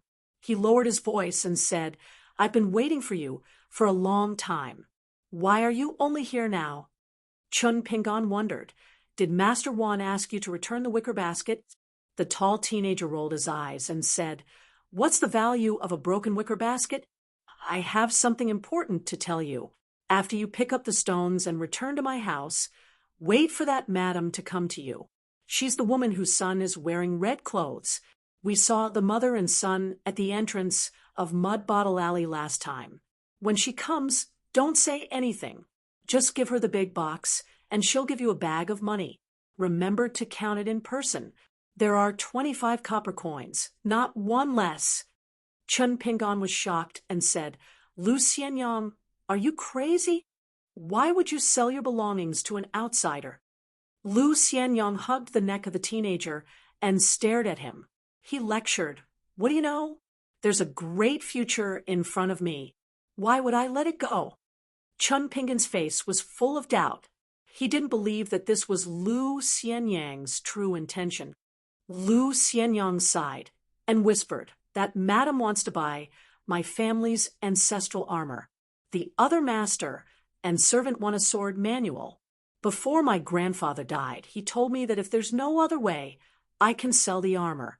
Of course, I can't sell it cheaply, but the sword manual, even if I die, I can't admit that it's in my old Lu's house. I agreed to sell the armor to that madam. Other than negotiating the price, I also asked her to agree to a condition. After she gets the armor, she has to persuade that burly old man to not cause trouble for me in the near future. It's a delaying tactic. When I become Master Ruan's disciple, these things won't be a problem anymore." Chun Pingon asked directly, "Why don't you delay that madam? Do you think she'll come to the blacksmith shop and cause trouble for you? Besides, it's not like she can break in and steal your precious armor." Lu Xianyang let go of his hand and squatted by the stream. He threw a stone into the stream and curled his lips. "Anyway, it's not that I can't sell the armor. Now that there's a fair price, isn't it good? It also makes things more stable. Maybe Miss Ning won't have to take the risk. So I don't think it's bad." Chun Pingon also squatted down and urged, "How do you know that the price she's offering is fair? What if you regret it in the future?" The tall teenager turned his head and grinned. "Regret? Think about it. We've known each other for so many years. When have I, Lu Xianyang, ever done anything that I regret?" Chun Pingon scratched his head. He felt that something was wrong, but the teenager was clumsy and didn't know how to persuade Lu Xianyang. Lu Xianyang had always lived a carefree life. It seemed that he had never been troubled by anything. There was never a knot in his heart that couldn't be untied, or something that couldn't be done. Lu Xianyang stood up and kicked the basket on the teenager's back. "Hurry up. I'm going to return it to Master Wan. When I get back, I'll formally become his disciple and offer tea. You can come and broaden your horizons." Chun Pingon slowly stood up. He wanted to say something but stopped. Lu Xianyang laughed and scolded, "Chun Pingon, your uncle, what I'm selling is your family heirloom, or your wife." When Chun Pingon passed the basket to him, he asked tentatively, "You don't want to think about it?" Lu Xianyang took the basket and took a few steps back. Without any warning, he jumped high and did a fancy roundhouse kick. After landing steadily, Lu Xianyang was proud. He smiled and asked, "Amazing, right? Are you scared?" Chun Pingon angrily replied, "Your uncle." After leaving the wand shop, Chun Pingon went into the water to pick up stones. He didn't know if it was because he was uneasy or because the water level in the stream had dropped, but he didn't get much today. By the time Chun Pingon reached the covered bridge, he had only picked up 20 or so snake gall stones. Moreover, None of them could make people's eyes light up and fall in love at first sight. Chun Pingon took down the basket of fish and placed them in the grass by the stream. He took a deep breath and turned around in the stream to practice his walking stance. After a round trip, Chun Pingon's heart tightened. He saw a short boy squatting at the place where the basket of fish was hidden. He had a green dog's tail grass in his mouth. He was the grandson of Granny Ma from Apricot Blossom Lane. He had been treated as a fool since he was young. In addition, Chun Pingon's impression of Granny Ma was very bad. She was stingy and mean. She had caused her precious grandson to be used as a punching bag. Every time the boy went out, he would be chased and bullied. Every time he wore new clothes and boots, within an hour, he would be covered in dust by his peers or older teenagers. Imagine a pair of brand new boots that Granny Ma had just bought from the shop. After the grandson wore them out, he was immediately stepped on by a dozen people. When the child returned home, how new could the boots be? This silly boy, whose real name was Ma Ku Xian, had long been forgotten. He had always been very strange. When he was bullied, he never took the initiative to complain to Granny Ma. He also never cried or begged for pity. He always had a very calm face and indifferent eyes. Therefore, the children in Apricot Blossom Lane did not like to play with this little fool. Ma Ku Xian had learned to play by himself very early on. He liked to watch the clouds in the sky from the slope or the roof. Chun Pingon had never bullied Ma Ku Xian. He had also never pitied this fellow of the same age. He had never thought that these two fellows who were in the same boat would try to hug each other for warmth. This was because Chun Pingon always felt that Ma Ku Xian was not a fool. Instead, he was very similar to Song Jisun in his bones. He might even be better than him. They did not seem to speak, but they seemed to be waiting. It was as if they were silently telling others that the heavens owed them a lot of things. Sooner or later, they would take them all back. If the heavens owed them a copper coin, Song Jisun would probably ask the heavens to obediently return one tael of silver. Ma Ku Xian might even ask for one tael of gold. Chun Pingon did not think that this was bad. It was just that he did not like it. The youth was no longer the fool from before. He spoke clearly and asked with a smile, "You are Chun Pingon from Clay Bottle Lane, right? You live next door to GQ?" Chun Pingon nodded. "What's the matter?" The youth smiled and pointed at Chun Pingon's wicker basket, reminding him, "Perhaps you haven't noticed, but the water level of the stream has dropped by a lot. The only good stones left are the deep pool under the covered bridge and the puddle on the back of the green ox. The other places won't work, just like the ones in your basket. They won't be able to retain their chi, and the quality of the stones will quickly change. Some of the lucky ones can be used to make excellent whetstones, while some can be used to make scholars' inkstones. In the end, these things are still good stuff, and it won't be difficult to sell them for a high price." Chun Pingon smiled and nodded. He did not say anything else. The short youth suddenly said, "Were you practicing martial arts in the stream just now?" Chun Pingon still did not speak. Ma Ku Xian's eyes sparkled. He laughed. "So you are not stupid. That's right, you are similar to me. We are the same kind of people." Chun Pingon walked around the youth and said, "I will leave first." Then he picked up his basket and went ashore. The youth squatted in the distance and spat out the chewed dog's tail grass. He shook his head and whispered, "My martial arts are not good and there are many flaws. No matter how much I practice, I will not be able to get anything out of it." Ma Ku Xian did not turn his head. "Have you retrieved our military token?" The man behind him laughed.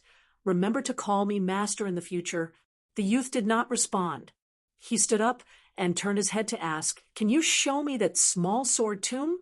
It was the military grandmaster with the tiger tally on his back. He claimed to be from Marshall Mountain and had once declared that he would fight against the young martial uncle of the Golden Boy and Jade Girl. The man shook his head. "It is not time yet." Then he became a bit angry. "Why did you deliberately destroy that girl's mental state? Do you know that once you do something like this, you will become a lifelong enemy?" The youth said indifferently, "The path of cultivation is difficult. If I can't even withstand such tribulations, how can I hope to live a long and worry-free life?" The man laughed angrily. "You haven't even entered the sect, yet you dare to speak so arrogantly. Aren't you afraid of biting your tongue?" The youth grinned, revealing his white teeth. "In the future, when I encounter such opportunities on the path of cultivation, I will take the initiative to tell that girl. When the time comes, master, you are not allowed to interfere. Let her ruin my plans." The man sighed. "Do you know that in this world there are big and small opportunities, thick and thin fortune, and high and low innate abilities?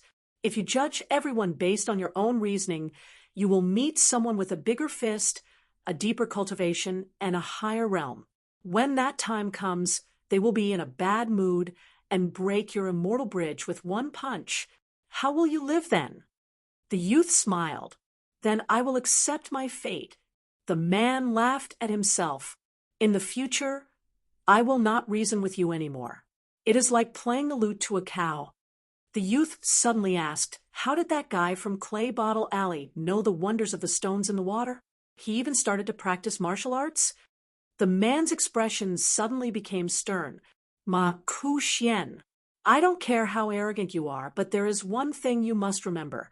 We are the orthodox sword cultivators of the military school. Cultivate a sword that can break all techniques. Cultivate a sword that follows your heart. Cultivate a sword that seeks invincibility. But you are absolutely not allowed to willfully slaughter the innocent. You are not allowed to humiliate the common people.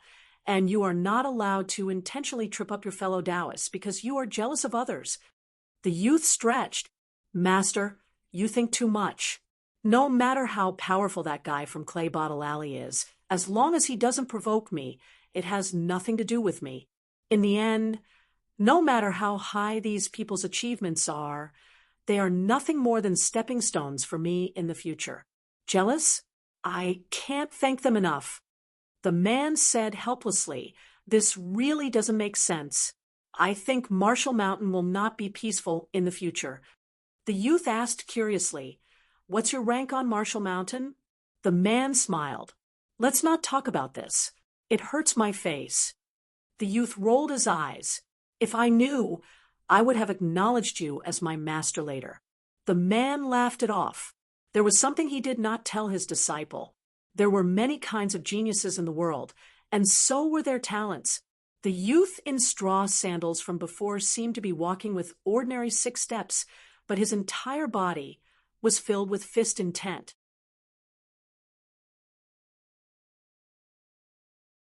43. Still 06 chapters. Chun Pingon did not return to Lu Xianyang's house directly. Instead, he went back to Clay Bottle Alley and told Ning Yao about Lu Xianyang's plan. After Ning Yao heard it, she did not express any opinions. She only said that this was a matter between the two of them. She was only responsible for taking the money from Lu Xianyang. If Lu Xianyang could avoid the disaster without her help, she would return the 3 bags of gold and copper coins. Chun Pingon said that this was not a matter of money. In the end, Ning Yao coldly replied, "Then you want to talk about feelings with me? Have we reached that point?" Chun Pingon almost choked to death by her words. He could only squat by the door and scratch his head. Ning Yao glanced at the pastries that Chun Pingon brought over on the table. There were cheap and delicious glutinous rice cakes as well as relatively expensive rain-dew balls. This must be the way the young man treated his guests. For the first time, the girl's heart softened and she felt guilty. For a moment, she felt that she was a bit unkind. She ate and lived in other people's houses. Even if she could not help much, she should not add fuel to the fire. So she asked, could it be that Lu Xianyang was threatened by the blacksmith shop and had no choice but to sell the dark green armor? For example, the lackeys of the 4 surnames and 10 clans were hiding in the shop and secretly taught Lu Xianyang a lesson? Chun Pingon thought for a moment and shook his head. No, Lu Xianyang is definitely not the kind of person who would bow his head and admit defeat after being threatened. When I first met him, Even when he was beaten to the point of vomiting blood by those people on Fulu Street, he did not say a single word of surrender. He kept holding on, and was almost beaten to death. After so many years, Lu Xianyang's character has not changed.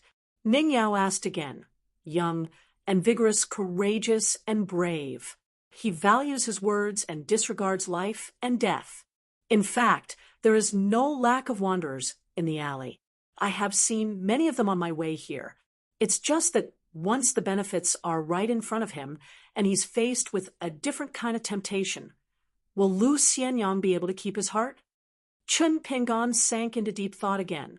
Finally, he said with a determined gaze, Lu Xianyang would not become a prodigal just because an outsider gave him something. He had deep feelings for his grandfather, unless it was really like what he said. Before his grandfather passed away, he told him repeatedly that he could sell the treasured armor, but not sell it at a cheap price. And that sword manual must be left in their Lu clan, and it will be passed down to future generations. Ning Yao said, as far as I know, the masked armor is of good quality, but it's not too rare. As for the sword manual, since Xinjiang Mountain has been coveting it for a long time and even sent 2 people here to search for treasure, it's obvious that they see it as theirs. So, it must be something good. Therefore, the decision to sell the armor and leave behind the sword manual makes sense. Chun Pingan nodded. Ning Yao stroked the green scabbard with a cold gaze. To be safe, I'll accompany you to Lu Xianyang's house and send that woman away first. Since Lu Xianyang himself said that he wants to sell it, then just move the chest containing the armor. After that, I'll go with you to the Wan clan's shop to meet Lu Xianyang and ask him what he thinks. If it's really his grandfather's will before his death, then you and I don't need to tell him what to do. Every family has its own difficulties, so don't meddle in things that you shouldn't meddle in. If it's not, then let him talk about his difficulties. At worst, I'll take the chest back. Chun Pingan asked worriedly, Miss Ning, are you all right? Ning Yao sneered. If it's to deal with the moving mountain ape of Xinjiang Mountain, I'll definitely be defeated. But if it's that woman, in this small town, one hand is enough. Chun Pingan asked curiously, moving mountain ape? Ning Yao said perfunctorily, it's a vile species of an ancient ferocious beast left behind in this world. Its true form is a giant ape as large as a mountain. Rumor has it that once it reveals its true form, it can uproot a mountain from the ground and carry it away. However, these are all rumors. After all, no one has actually seen it. Xinjiang Mountain has been holding back for hundreds of years. In fact, they have a strong foundation. Although their sex ranking in the eastern Aquarius continent isn't high, they can't be underestimated. Therefore, it's best if we don't fight with them.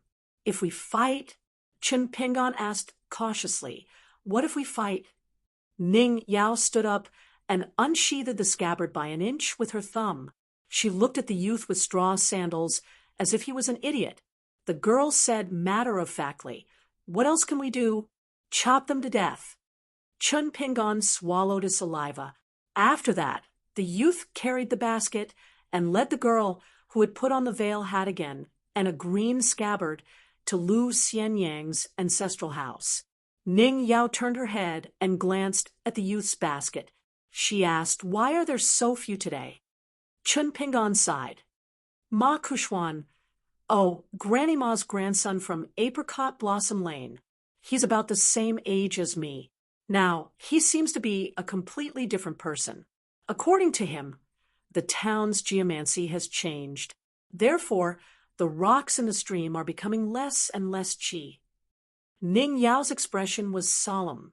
She said in a deep voice, he's right. This town is about to change. You'd better settle this matter as soon as possible and leave the town. Even if you come back after leaving, it's better than staying in the town. Chun Pingan was not stubborn. He was used to living alone since he was young. Instead, he understood the fickleness of human nature and priorities. He nodded and smiled. I will. As long as I see Lu Xianyang and Master Wan drink the tea, I'll leave immediately. It's best if Master Wan agrees to forge a sword for you at that time." Ning Yao was puzzled as she looked at the joyful fellow. "Why are you so happy about something that has nothing to do with you? Why aren't you convinced that you're a good person?" Chen Pingan probably thought that the two of them were familiar with each other. He didn't beat around the bush like before. He said confidently, "Lu Xianyang, Gu Kan, and you, Miss Ning. Think about it. There are so many people in the world, and I only care about the good and bad of the three of them. How am I a good person?" Ning Yao smiled and asked, "Then, what's my ranking among the three of them?" Chun Pingan blushed and said sincerely, "For now, I'm third." Ning Yao took off her saber and held it casually in her hand. She patted the youth's shoulder with the scabbard and said with a fake smile, "Chun Pingan, you should thank me for not killing you." Chun Pingan was baffled. "Don't you find it annoying to brew medicine?" Ning Yao was stunned for a moment before she understood his thoughts.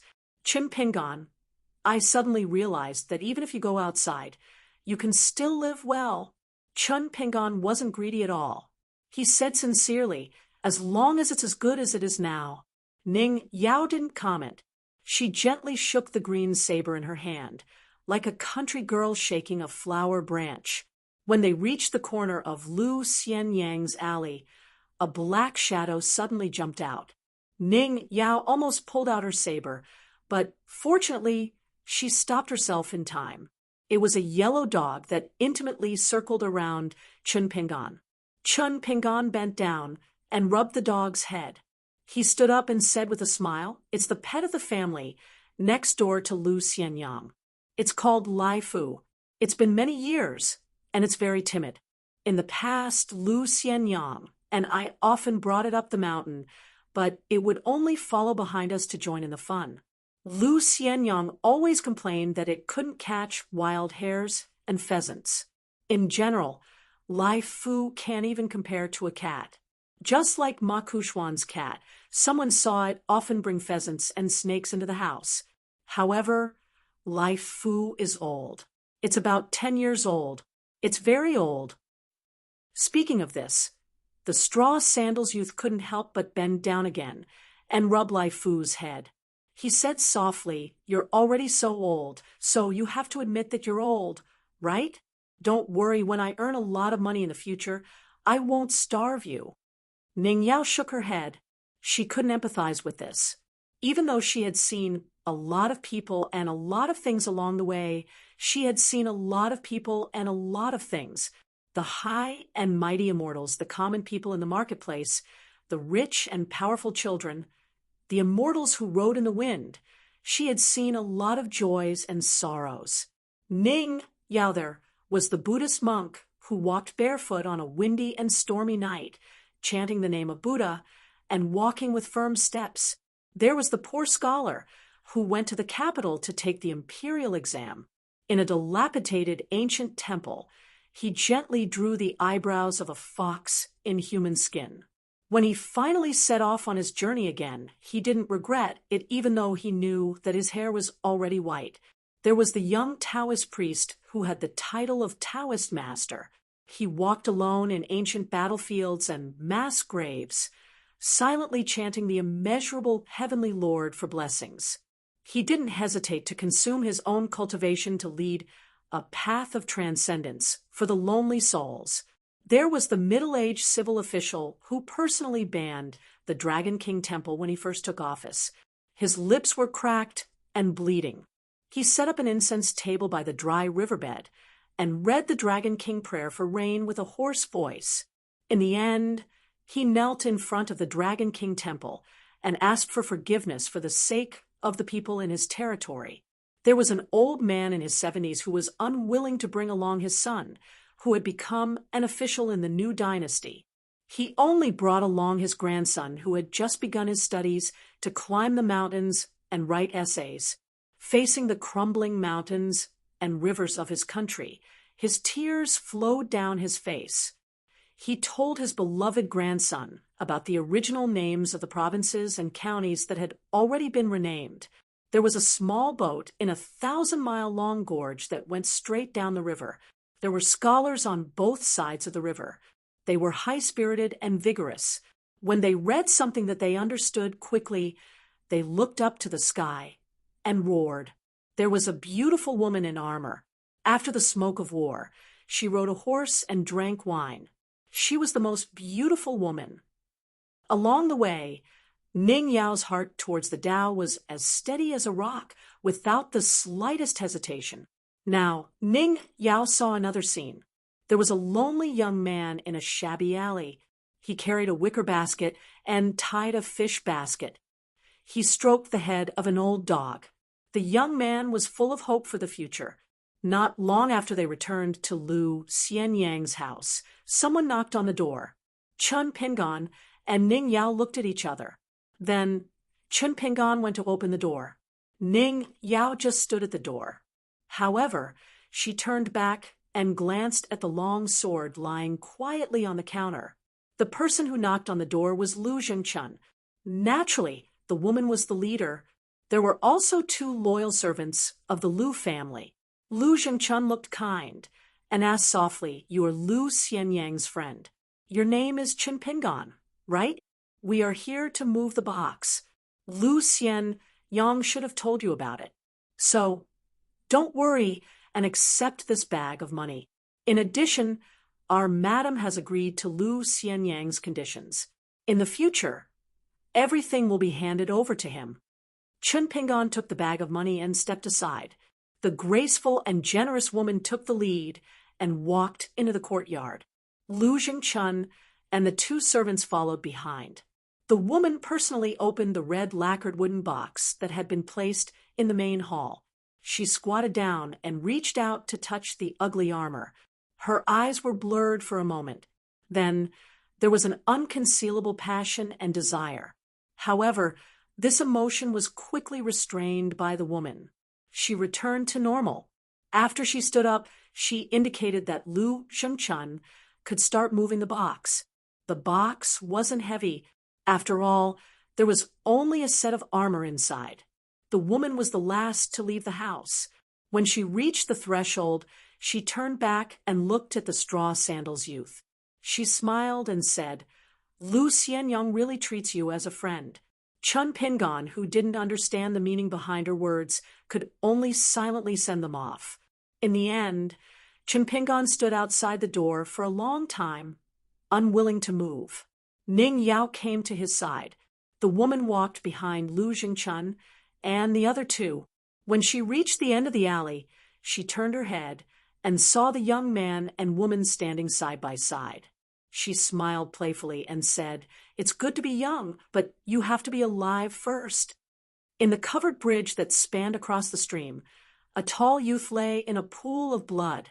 His body twitched, and he constantly spat out blood. However, this time, the tall youth could no longer hear a certain dark and skinny fellow screaming, "Someone's dead," over and over again. At the northern end of the covered bridge, there was a crowd of people moving about and discussing. They watched the commotion from afar, but they didn't dare approach the youth for fear of attracting trouble. 2 people quickly walked onto the covered bridge. The man squatted down and took the youth's wrist to check his pulse. His expression became increasingly heavy. The green-clothed girl was filled with hatred. She gnashed her teeth and said, "He smashed his chest with a single punch. What a vicious method." The man didn't say anything. The green-clothed girl with a ponytail said angrily, "Father, are you just going to watch Lu Xianyang get beaten to death like this? Lu Xianyang is half your disciple." The man never let go of the youth's wrist. He was expressionless as he said indifferently, "How would I know that the great Qingyang mountain would be so unruly this time?" The girl stood up abruptly. "If you don't care, I will." The man raised his head and asked slowly, "Wanxiu, do you want me to collect your corpse?" The girl strode forward with an indomitable will. She said in a deep voice, Wanxiu, am not only good at eating, I can also kill." The man's brows were furrowed with thunderous fury. A small part of it was because of his daughter's foolishness, but more of it was because of the old ape of Xinjiang Mountain. The man thought about it, since he had yet to officially take over Qi Jingchun's position. Did that mean that he didn't have to be so reasonable? The green-clothed girl suddenly stopped in her tracks. She suddenly saw a skinny youth running madly towards her from the other end of the covered bridge. She saw a familiar figure wearing a pair of straw sandals. He was expressionless and unperturbed. The two of them brushed past each other in an instant. The girl wanted to say something, but she couldn't. For no reason. She felt very wronged and tears flowed down her cheeks. When the youth with straw sandals sat beside him and reached out to grab one of the tall youth's hands, Lu Xianyang, whose vision had already blurred, seemed to regain some vigor. He tried to squeeze out a smile and said intermittently, "That woman said that if I didn't hand over the treasured armor, she would kill you. She also said that since she and her son came to our town, it's only one of them being expelled. She could afford to pay the price. I was afraid, very afraid that she would really kill you. What I told you before wasn't all lies. My grandfather did tell me those words, so I thought that it wasn't a big deal to sell it. It's just that she sent someone to find me just now, saying that the old man was crazy. Once he heard that I didn't have the sword manual, he insisted on killing you first before killing me. I was really worried about you and wanted to tell you, so I ran all the way here and was punched by that old bastard. It did hurt a little." The youth with straw sandals lowered his head and gently wiped away the blood at the corner of Lu Xianyang's mouth. The youth frowned his dark and thin face and said softly, "Don't be afraid, it's fine. Believe me, don't talk anymore. I'll take you home." The tall youth's vigor that he had forcefully held up gradually faded. His vision drifted, and he muttered, "I don't regret it. Don't blame yourself. Really, it's just that I'm just a little scared. It turns out that I'm also afraid of death." In the end, the tall youth tightly gripped his only friend's hand and sobbed, "Chimpingon, I'm really afraid of death." The youth with straw sandals sat on the ground. One of his hands tightly gripped Lu Xianyang's hand, and the other hand was placed on his knee. He panted heavily, desperately trying to breathe. The young youth was like an old dog at this moment. The eyes of the youth with straw sandals were red. When he wanted to seek justice from the heavens, he was even more like a dog. Chun Pingon didn't want to be like this. He didn't want to be like this again in his life.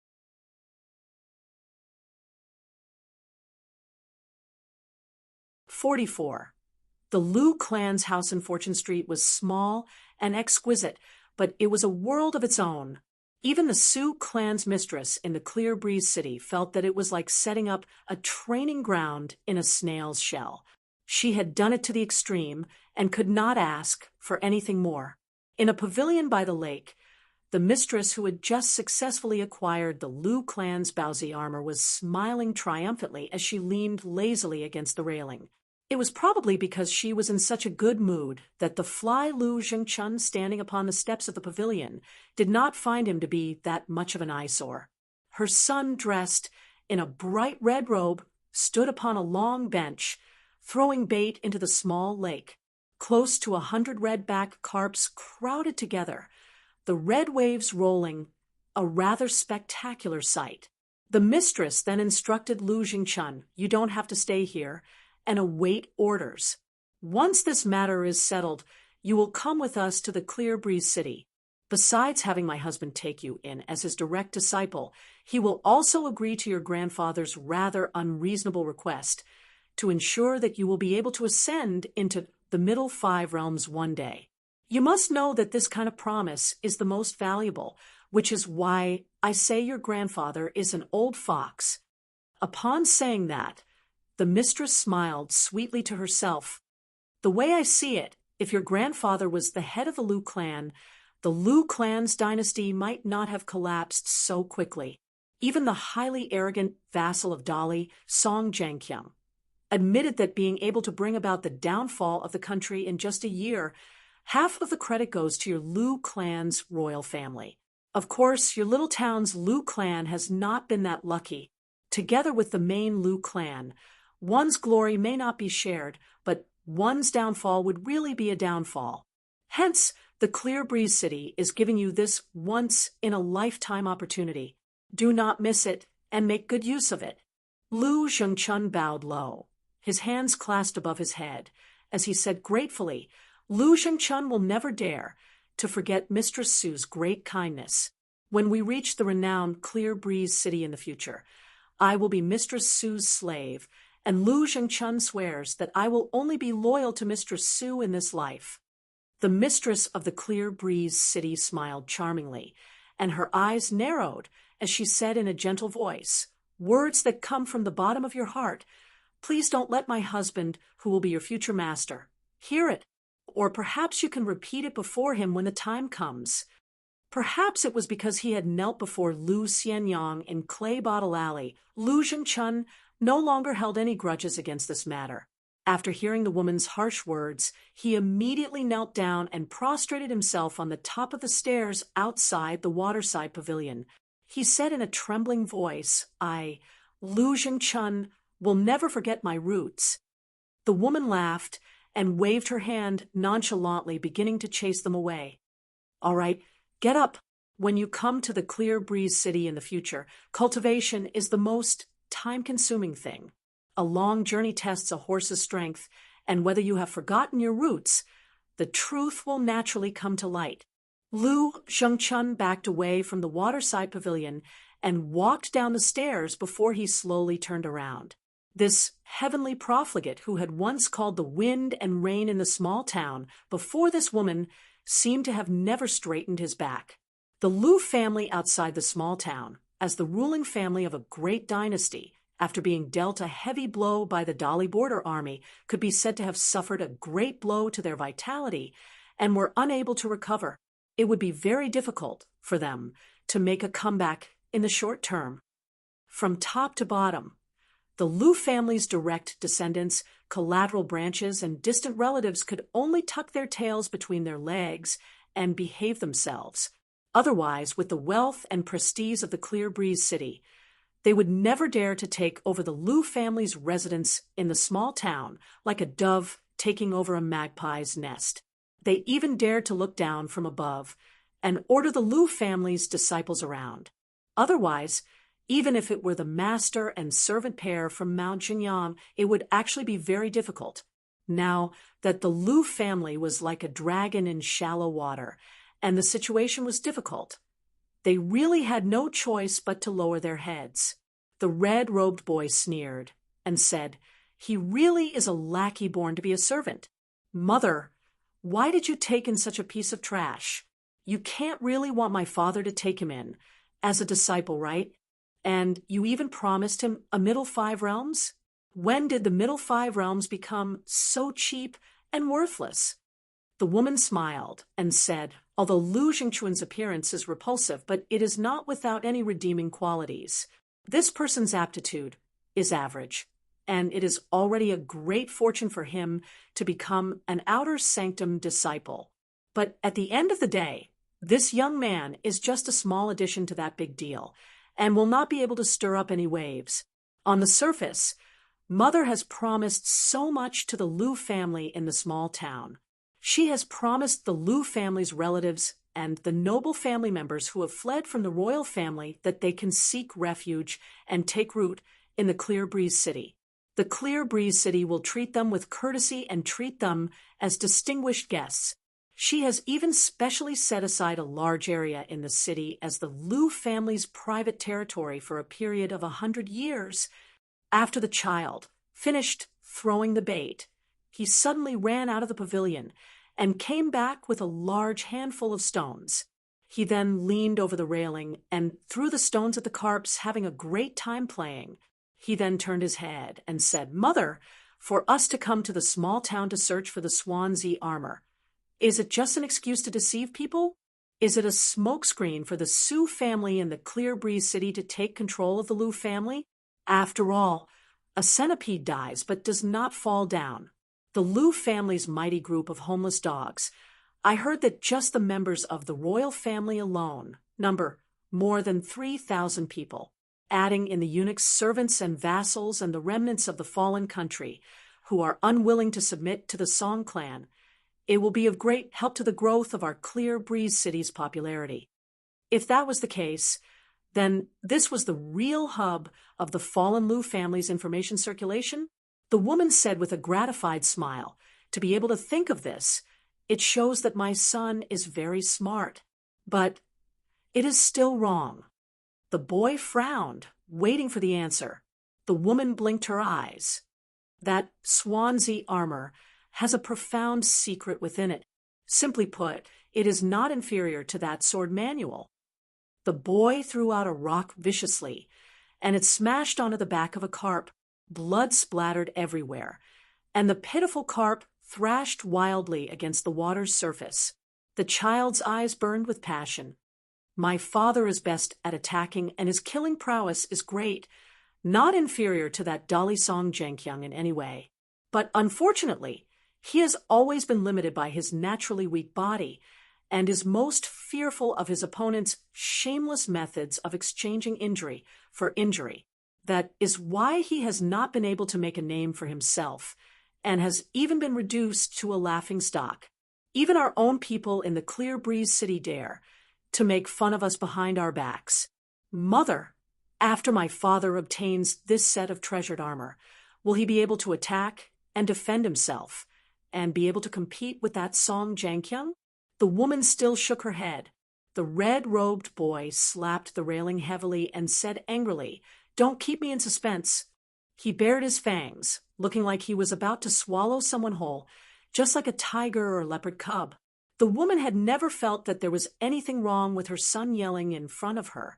After all, when her son was born, he had received an extremely high prophecy from an expert. The appearance of a tiger and wolf, the aptitude of a ruler. The woman explained patiently, "After your father obtains the treasured armor, once he has successfully comprehended it, he will be able to take another step forward.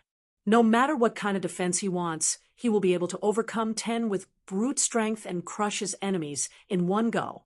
Ooh, the boy laughed loudly and was extremely pleased.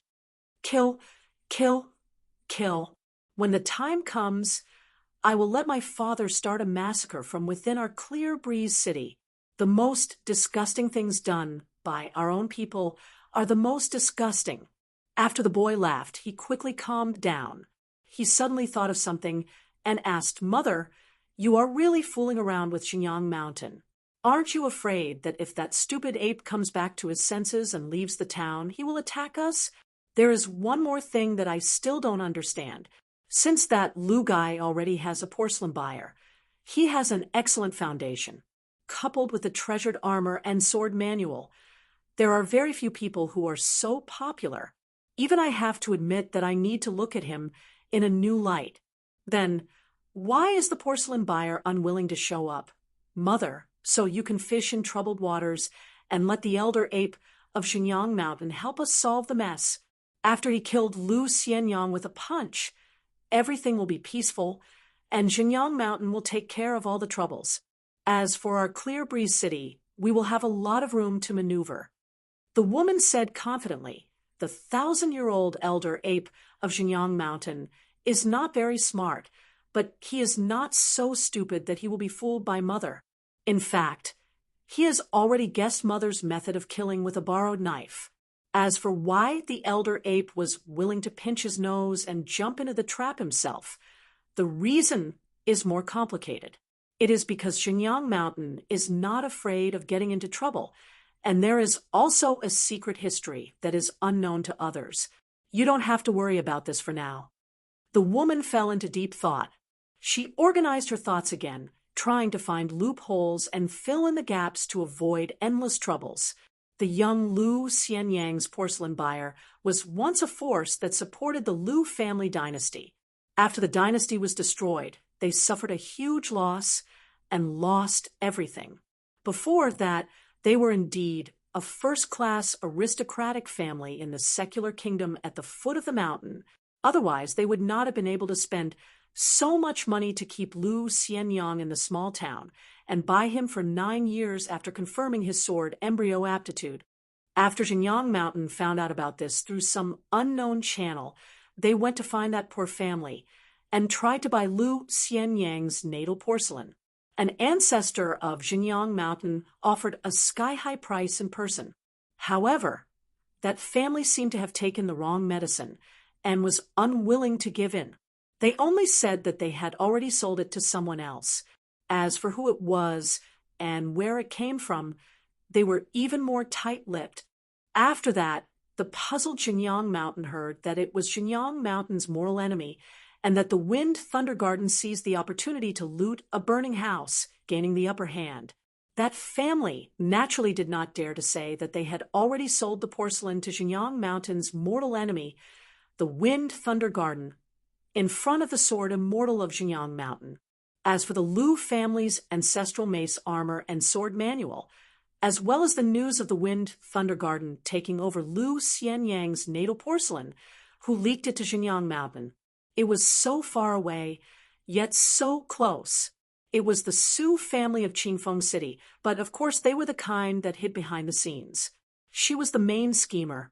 This time, she personally went to the small town and paid a huge price. Naturally, she had to ensure that this deal would at least break even. Otherwise, her family status in Qingfeng City would plummet and be in danger, not to mention having the extravagant hope of ruling Qingfeng City alone. In fact, there were crouching tigers and hidden dragons in the small town, and they could not be underestimated. Not to mention the declining Lu family, which of the other three families did not dominate a part of the territory of the eastern Aquarius continent. In fact, the real foundation of the 4 families and 10 clans did not lie in the number of local tyrants with powerful spells. These family heads and ancestors were actually destined to be inseparable. As the old saying went, if a tree moved, it would die. Unfortunately, they were already the same as the peach trees in the Peach Leaf Alley and the old pagoda tree in the center of the small town. If they moved, they would die, and there would be no afterlife. Therefore, even though they had great powers, they could not use them. The foundation of these families lay in the number of dragon kills they could control and the number of families under their jurisdiction, because this would directly determine how many natal porcelains they could provide to the outside world every year. Once a good seed for cultivation appeared, the buyer who bet on the treasure would most likely give an extra big red packet as long as he was not too short on money. In addition, it was equivalent to forming a relationship with both parties. Of course, it was more important than a nodding acquaintance. The woman suddenly said to her son with emotion, "Don't underestimate anyone, even a lowly dog like Lu Xingchun.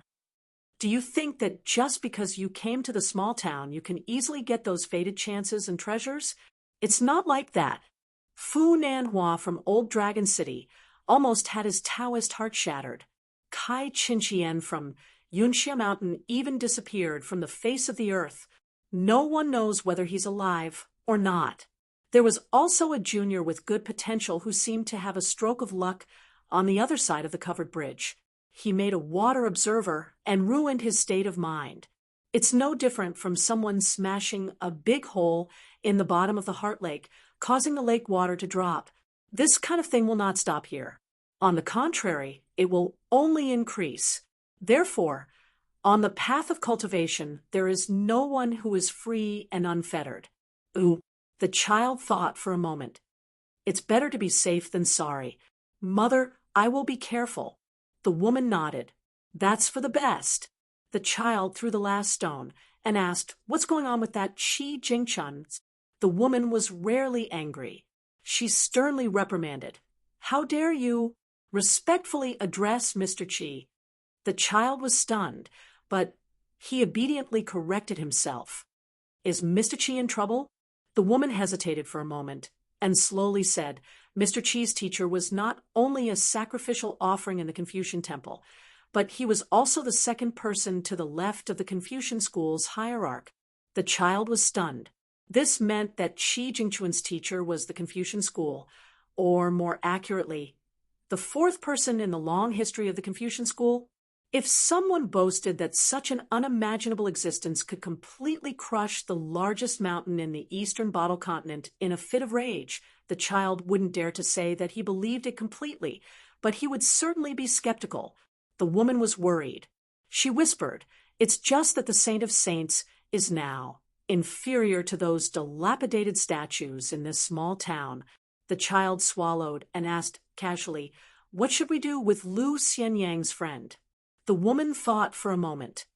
"You mean the orphan surnamed Chun from Clay Bottle Alley?" The child nodded. The woman smiled. "Didn't you also call him an ant when you met him? Let them fend for themselves."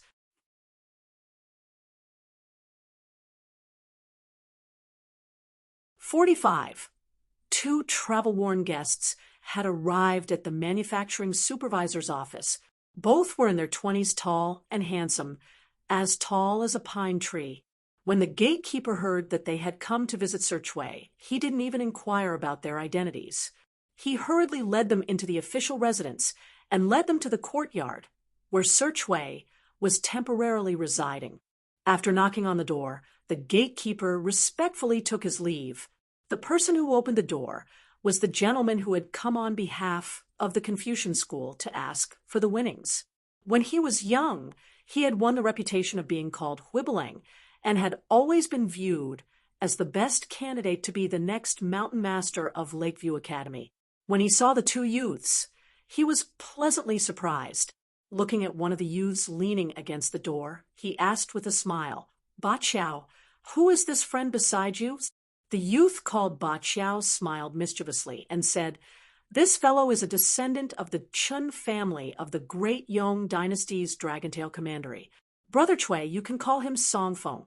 This fellow doesn't like beautiful women or fine wine. His only hobby is stoning stone. He heard that there were a few old pits in the creek here and wanted to try his luck. He also has a distant relative who is accompanying us. If it weren't for her, Song Feng, and I wouldn't have been delayed until now.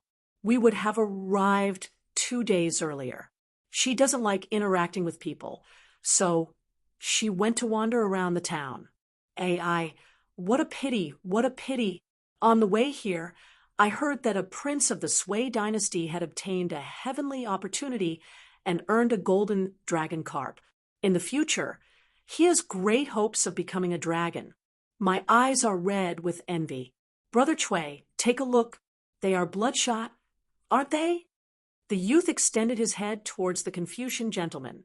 The latter smiled and used his finger to push the head away, reminding Lu Ba Qiao, "Since you've already delayed the trip, you should hurry and take care of business. What are you wasting time here for? When did the Wind Thunder Garden style of conduct become so procrastinating?" The descendant of the Chun family of the Dragontail Commandery had an apologetic expression. Smiling wryly, he said, "On the way here, there was an accident. Brother Ba Qiao injured the vital organs of the sword-nurturing chamber. I had no choice but to take the risk and move the natal sword to the Mingtang aperture. If it weren't for my insufficient cultivation and becoming a burden, Brother Ba Qiao definitely wouldn't have been injured." Lu Ba Qiao laughed heartily. "They're just a few sneaky wild cultivators who relied on some crooked methods to luckily injure me. Anyway, they're already dead souls under my sword. They're not worth mentioning. If I wasn't in a hurry, this young master would make a few cenotaphs for them, erect a tombstone, and write down that they died under Lu Ba Qiao's sword. In the future, when I become the #1 swordsman, it might even become a scenic spot, right?" Ooh.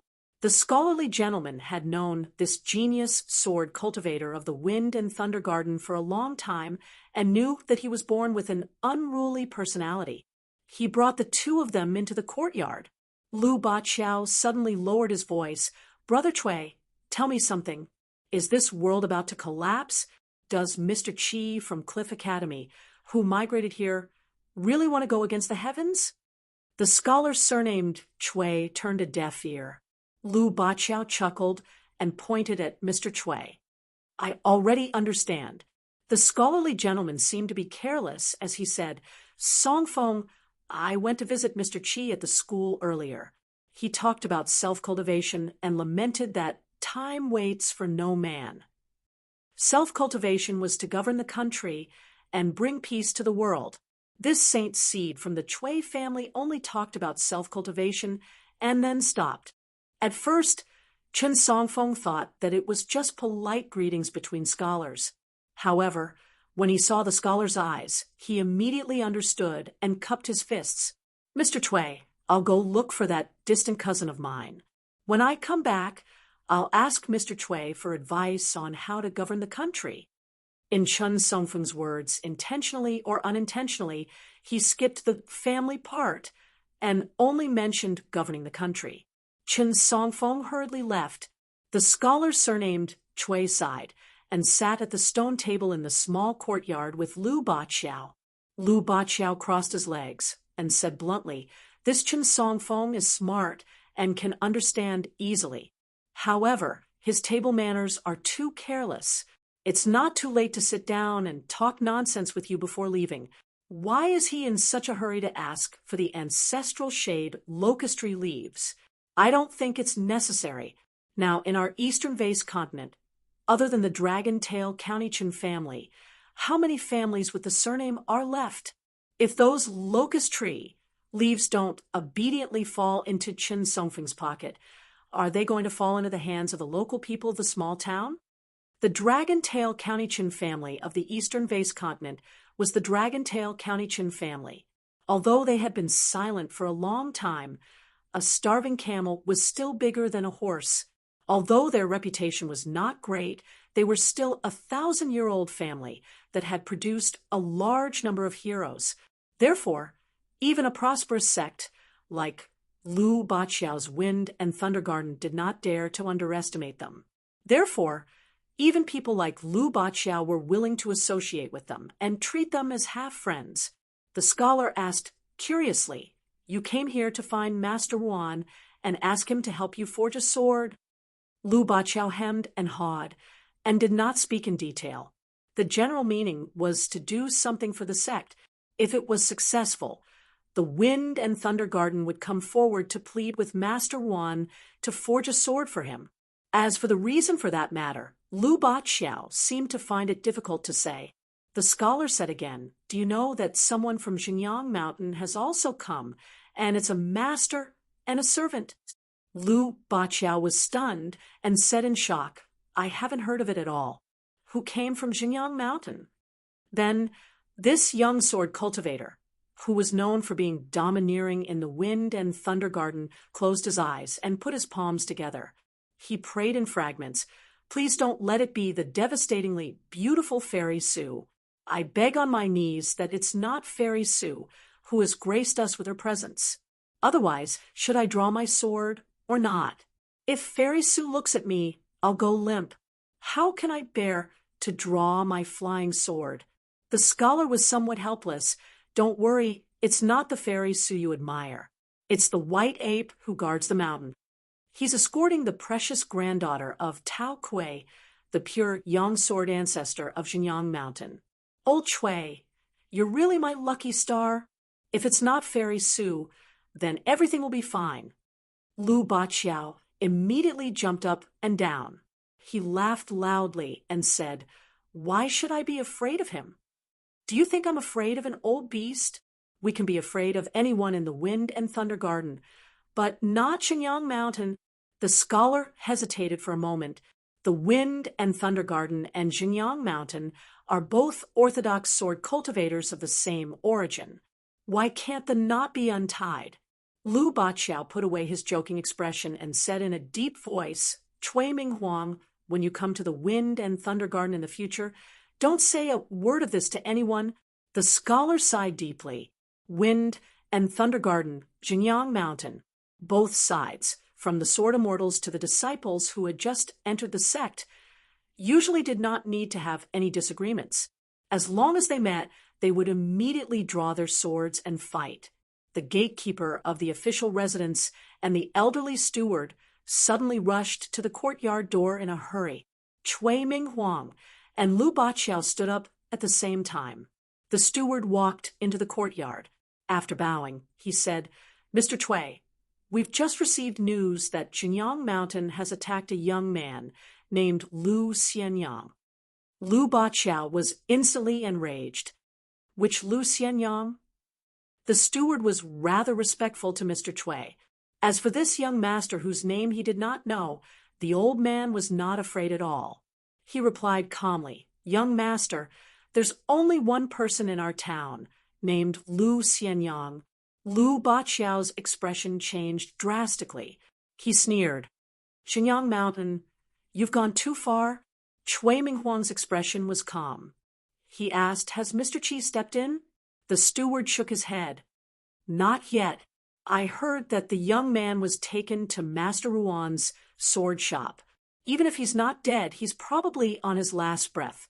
Someone saw with their own eyes that the young man's chest was smashed apart by a punch. How could he have survived?" Cui Minghuang smiled. "Thank you for telling me this. Old mister." The elderly steward hurriedly waved his hand. "You flatter me. It's my duty. I've troubled you, Mr. Cui." After the steward left with the gatekeeper, Cui Minghuang saw Lu Baqiao sit back down on the stone bench. He asked in confusion, "Are you here for that young man?" Lu Baqiao's expression was gloomy. "You can say that. It's going to be very troublesome." "Very troublesome?" Cui Minghuang asked. "It's not just about the grudge between the Wind and Thunder Garden and Jinyang Mountains." Lu Baqiao nodded. "It's far more than that." The scholar sat with his arms folded. He said softly, "The tree wants to be still, but the wind won't stop. It seems that I should go and retrieve the square treasure jade tablet. Even if Mr. Qi misunderstands that Lakeview Academy is kicking him when he's down, there's nothing I can do." Cui Minghuang stood up. "I'm going to the academy. I'll be back soon." After leaving the official residence on Falu Street, he passed by the 12-legged memorial archway. He stopped and looked up at the plaque with the words, "Never pass away." Under the sunlight, the scholar covered his forehead with his hand. After a moment of hesitation, he turned around and returned to the official residence. On Falu Street, a white-haired, burly old man held the hand of a little girl with a face as delicate as a porcelain doll. They did not enter the Lu family's mansion. Instead, they went to the Song family's mansion. Someone was already waiting at the door to welcome them. In the main hall with the plaque Sweet Dew Hall, a dignified old man stood up and came to the door to greet them. He cupped his fists and said, "Li Hong greets Senior Ape." The mountain-moving elder ape of Jinyang Mountain nodded casually to the patriarch of the Li family. He let go of the little girl's hand and lowered his head. He said softly, "Young mistress, I'll be waiting for you at the top of the mountain." The little girl sat on the threshold of the main hall. She was angry, but did not say anything. The patriarch of the Leaf family said softly, "Don't worry, Senior. The Leaf family will definitely send young Mistress Tao out of town safely." The mountain-moving elder ape nodded. "I'll have to trouble you to take care of young mistress this time. Let me have a word with young mistress." The old man immediately left the main hall and ordered everyone in the family to stay 100 steps away from Sweet Dew Hall. The old man also sat on the threshold. He thought for a moment and said, "Young mistress, there are some things that I shouldn't tell you, but since things have come to this, there's no point in hiding it anymore. I'll tell you everything. The trip to the town this time is most likely a meticulously planned trap. That woman from the Sioux family in Clearwind City can't escape. However, she might not be the most important person. The powerful thing about this trap is that even if I'm aware of it, I can't help but jump into it. Young mistress, you might not know this, but the owner of that sword manual was once a trader of the sword Dao from Jinyang Mountain. He created it himself, according to your grandfather. The most valuable thing about this sword manual is that although the author's sword Dao achievement is only at the threshold of a sword immortal, the content of the sword manual points to the great Dao. Young mistress, think about it. Even the Xie family's patriarch, who's on good terms with our Jinyang Mountain, still gave this sword manual an extremely high evaluation. Following that, the old man's tone turned colder. And this sword Dao genius who betrayed his master and ancestors sought refuge with our Jiang Mountain's old enemy, the Wind Thunder Garden, when he was at his wit's end. The Wind Thunder Garden did indeed shelter him for most of his life. He was a coward for most of his life. Later on, in order to verify the sword manual, he secretly left the Wind Thunder Garden and sought out several sword immortals who had proven their Dao. For example, the Xie family's patriarch. Even though they all looked down on his character, they all praised the sword manual endlessly. The ancestor of the Xie family once said in private that the sword scripture is a fusion of the spirit of the sword paths of Jinyang Mountain and Wind Thunder Garden. Once someone from either side cultivates it, then the battle of formula paths between the two families will come to an end. The old man said grimly, "Therefore, if I can obtain this sword manual and give it to you to cultivate, young mistress, that would be the best outcome." Taking a step back, even if our Jinyang Mountain doesn't obtain it and gives it to the old Dragon City or Cloud Glow Mountain, Jinyang Mountain can still tolerate it if those youngsters obtain the fortuitous encounter. However, there's one thing we absolutely can't compromise on, and that's allowing those bastards from the Wind Thunder Garden to obtain the sword manual. The old man's face was livid and ferocious. "Young mistress, don't forget that the patriarch of our Jinyang Mountain is the ancestor of your lineage on the sword testing field in the depths of the Wind Thunder Garden. Back then, when Jinyang Mountain was at its weakest, she resolutely challenged the master of the Wind Thunder Garden of that generation. In the end, after she died in battle, not only was her corpse not sent back to Jinyang Mountain for burial by the Wind Thunder Garden, her corpse was even exposed to the sun. There was even a sword of a swordsman from the Wind Thunder Garden stuck in her head, deliberately allowing others to mock her. It's been 300 years, a whole 300 years. Even though Jinyang Mountain is acknowledged to have produced many geniuses, they can't even pull out a single sword from the Wind Thunder Garden. Generations of sword cultivators from Jinyang Mountain have endured this great humiliation. As long as Jinyang Mountain doesn't destroy the Wind Thunder Garden, it'll be the joke of the entire Eastern Aquarius continent. Why is it that every patriarch of our Jinyang Mountain is unwilling to hold a celebration and announce it to the world after becoming a sword immortal? The little girl had actually already memorized these past events by heart. She had heard them so much that her ears were growing calluses. However, when her family and elders talked about this before, they would try their best to speak of this official grievance in a nonchalant tone. They were far from being as furious and direct as the mountain-moving ape. The little girl asked, in a childish voice, "Grandpa White Ape, then why don't you just kill that stubborn youth with a single punch?" Although his meridians are now broken and his aura is in disarray, the sword manual will naturally be pulverized along with it. Even immortals can't restore it. However, it's better to be safe than sorry. What if someone saves him and obtains the sword manual? What should our Jinyang Mountain do then? The sword manual's inheritance method was extremely special and mysterious. It could not be explained with words. It was as if the Lu ancestor had inscribed it on the wall. Or rather, the traitor of Jinyang Mountain back then had left behind an indeterminate sword intent in the bodies of his descendants. It had been passed down from generation to generation, waiting for the appearance of an extremely talented descendant who could control the sword intent that contained the sword manual's contents. Therefore, as long as the youth died, his porcelain buyer and the Wind Thunder Garden would be completely hopeless. The sword manual that had never truly appeared in the world would vanish just like that. The old man laughed and said, "If I kill the youth on the spot, I'll be instantly chased out of this small world." "What will you do then, miss? Do you want to face the people of the Wind Thunder Garden alone?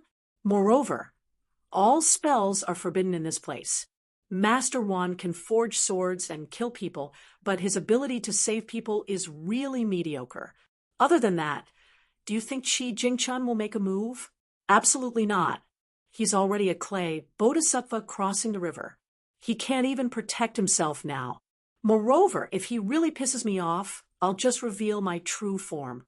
I'd like to see if this world can support my 10,000-meter tall true form. The old man stood up with a majestic aura and said, "Miss, there's no need to pay attention to the youth on the covered bridge anymore. Allow me to kill the people of the Wind Thunder Garden and wait for you outside the mountain peak. If that Qi Jingchun is sensible, he'll watch from the sidelines. If he dares to interfere, I'll dare smash him into pieces. Even if Master Wan makes a move, I'll fight him to the end. Only then will this trip not be in vain." The little girl thought about it and smiled brilliantly. "Grandpa White Ape, go ahead. Don't worry about me." The old man smiled freely. "Miss, there's even less of a need to worry about me." In a room of the sword shop by the stream, the thick smell of blood permeated the air. Basins of bloody water were carried out, followed by basins of clear water. An old man, the shopkeeper of the Yang clan's medicine shop, who was practically grabbed by a girl in green like a chick, sat on a stool in front of the window. He reached out to wash away the bloodstains on his hands. Sweat seeped out of his forehead as he looked up and shook his head helplessly. "Master Wan, this youth's injuries are really too severe. If it were outside the town," Master Wan, with his arms crossed, said with a straight face, "Cut the crap." The old man could only smile bitterly. He had indeed said a bunch of crap. If it were outside the town, he wouldn't even have to make a move. The girl in green, Wan Xiao, stared fixedly at the locust tree leaf on the sickly youth's forehead. It had already dimmed and was still green, but there wasn't the slightest hint of green. She abruptly turned her head and angrily asked, "Didn't we agree that if Qin Pingon took out his locust tree leaf, Lu Xianyang would have half a chance of survival?" The old shopkeeper of the Yang clan's medicine shop sighed. If the locust tree leaf's owner suffered such a serious injury and then received the ancestral blessing of the locust tree leaf, of course, there would be a 50% chance of survival. But if it was used to give the blessing to others, it's a different matter. Wan Xiao angrily shouted, "Surnamed Yang. Then why did you speak nonsense before, saying there was a 50% chance? Why didn't you say so earlier?" The old man's face was sullen, and he felt extremely wronged. "If I didn't say so, I'm afraid that before the youth died, I would have been beaten to death by you." Wan Xiao was so angry that her face turned white. She was about to open her mouth and curse. The man said in a low voice, "Xiao Xiao, don't be rude to shopkeeper Yang." Wan Xiao clenched her teeth and remained silent. After a moment of silence, the man glanced at the dumbstruck old shopkeeper who hadn't moved for a long time. Like thunder in spring, he began to curse, "Shopkeeper Yang, you're F*** standing here like a block of wood. Are you looking for death?" Encountering such a father and daughter pair, the old man really wanted to cry, but had no tears.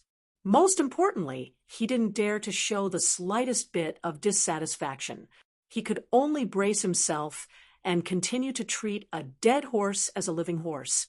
From beginning to end, the straw sandals youth didn't make a big fuss, nor did he wail.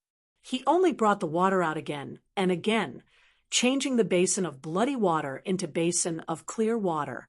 After another 15 minutes, the medicine shop shopkeeper was also extremely irritated. He lowered his head and looked at the basin of clear water. Suddenly, he slapped the water, causing countless splashes. Then he raised his head and said to Master Wan with incomparable grief and indignation, "Master Wan, you might as well stab me to death. I'm just a medicine seller, not a godly doctor who can bring the dead back to life." The blacksmith man frowned bit by bit. The old man immediately shrunk his neck. The young man finally spoke, "Shopkeeper Yang, let's try again." When the old man turned to look at the youth's eyes were clean. He slightly emphasized his tone. Try again. The old man let out a breath of turbid air. He couldn't bear it and said, Child, this old man really can't do anything. The youth squeezed out a smile with difficulty. Shopkeeper Yang, I beg you. The old man's face was filled with exhaustion, but he still shook his head. The last bit of hope in the straw sandals youth's eyes also disappeared. He squatted down and put down the basin. He sat by the bed and held the tall youth's slightly cold hand. He squeezed out a smile that was uglier than bitterness and said softly, I'll be back. The youth stood up and left the room. When he reached the threshold, he suddenly turned around and bowed to thank the wan father and daughter, the old shopkeeper, and the 3 people who had been busy until now. The youth stepped over the threshold. The sunlight was somewhat dazzling. The youth paused for a moment and then strode forward. If the heavens don't give justice, it's fine. I'll get it myself. I'll get as much as I can.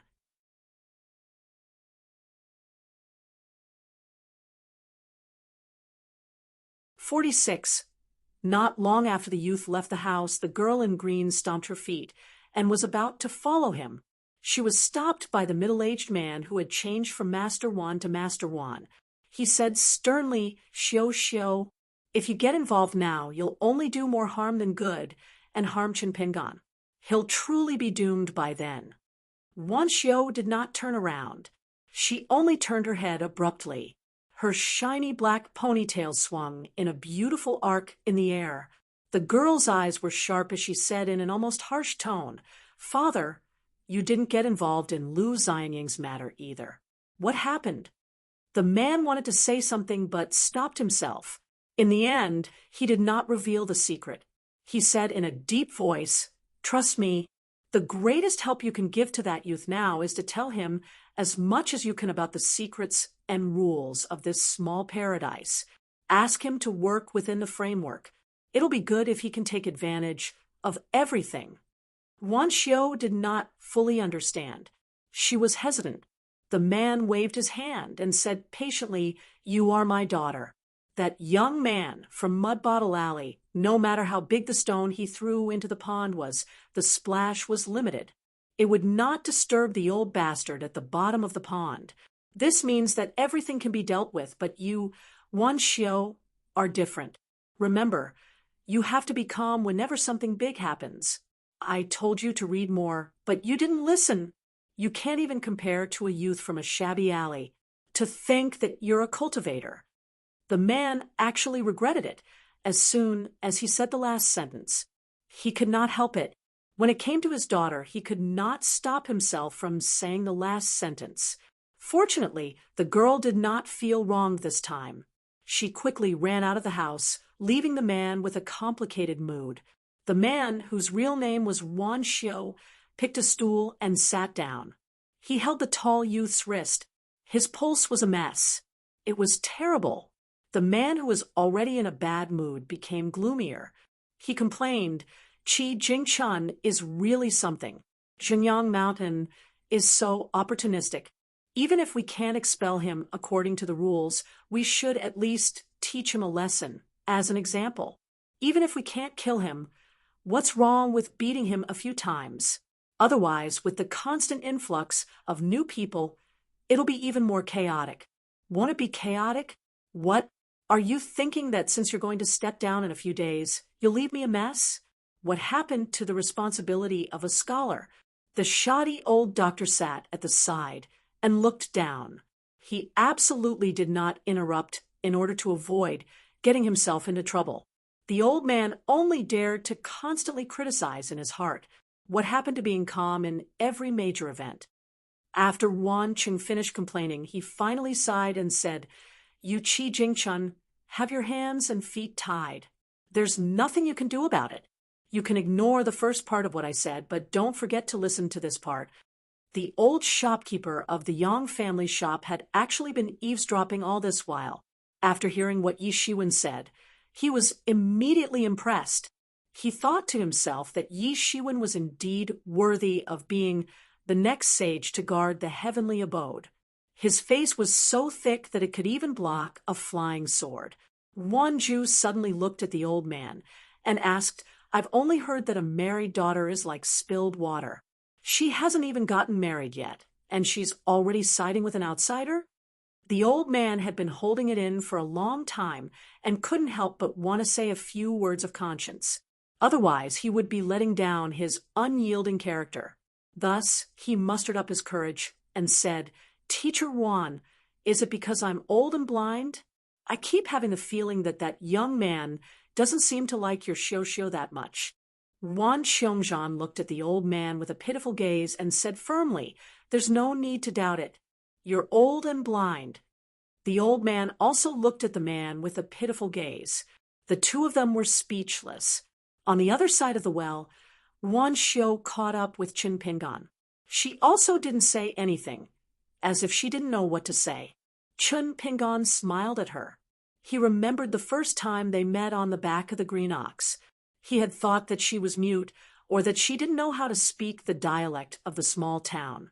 Only now did he realize that she just didn't like to speak. She followed the footsteps of the straw-sandal youth and walked towards the covered bridge. The blue-clothed girl finally mustered up her courage and said, Qin Pingan, I'm called Wan Xiao. My father is called Wanju, and he's a swordsmith. I've been smithing and forging swords with my father since I was young. This time, I came to your small town because my father said that the sect had entrusted me with this task and that the water and soil here were most suitable for forging a sword furnace, so I came here to wade in muddy waters. In truth, I know that my father wants to find an opportunity for me. My father is a person who cares about face no matter what, just like your friend Lu Xianyang. My father actually really wants to take him as a disciple. You might not know, but if my father chooses to establish a sect here in the future, the choice of the first disciple will be very important.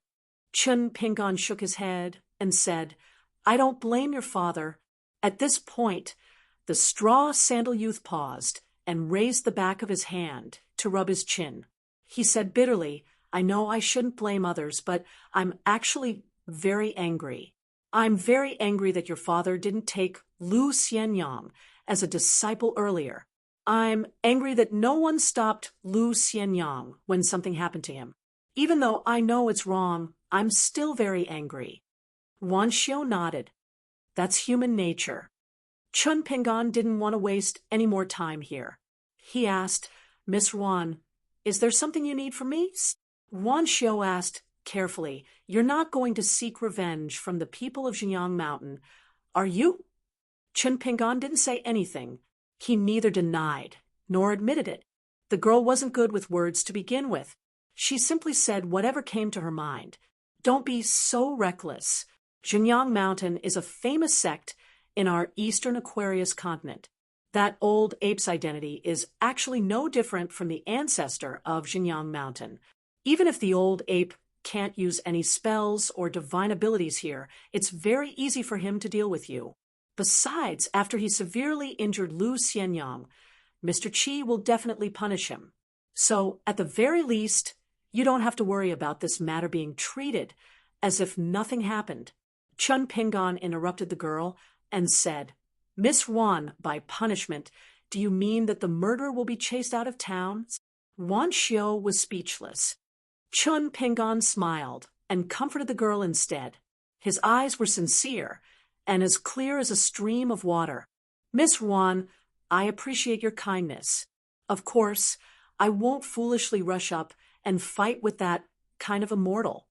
Wan Xiu was relieved and patted her chest out of habit. Perhaps she felt that her actions were a little childish and not elegant enough, unlike a lady from a noble family. The ponytailed girl smiled a little embarrassedly. Chun Pingan also smiled and said, I only gave you 3 fish last time. I was too stingy. Wan Xiu blushed and asked worriedly, What about your left hand? Chun Pingan raised his tightly bandaged left hand. It's fine. It's fine now. Wan Xiu sorted out her thoughts and said slowly, Chun Pingan, don't be rash. Mr. Qi is in a difficult situation now. Moreover, when Mr. Qi and my father take over, It's very likely that the town will usher in a new upheaval. It's hard to say whether it's good or bad at the moment. So don't be rash. Chun Pingon nodded and said, Okay. Wan Xiao was inexplicably anxious. At the end of the day, it was because she was very anxious. According to her temperament, she should have killed the old ape of Mount Xinjiang by now. But now she had to persuade the young man not to take the risk. This was going against her conscience. But the problem was that, as she said, the general trend was indeed more stable than rash. This was also her intuition. If she, Wan Xiao, recklessly went to seek an explanation, even if she caused great trouble, her father would definitely not ignore it and would most likely be able to suppress it. But this Chun Pingon in front of her could only be responsible for his own life.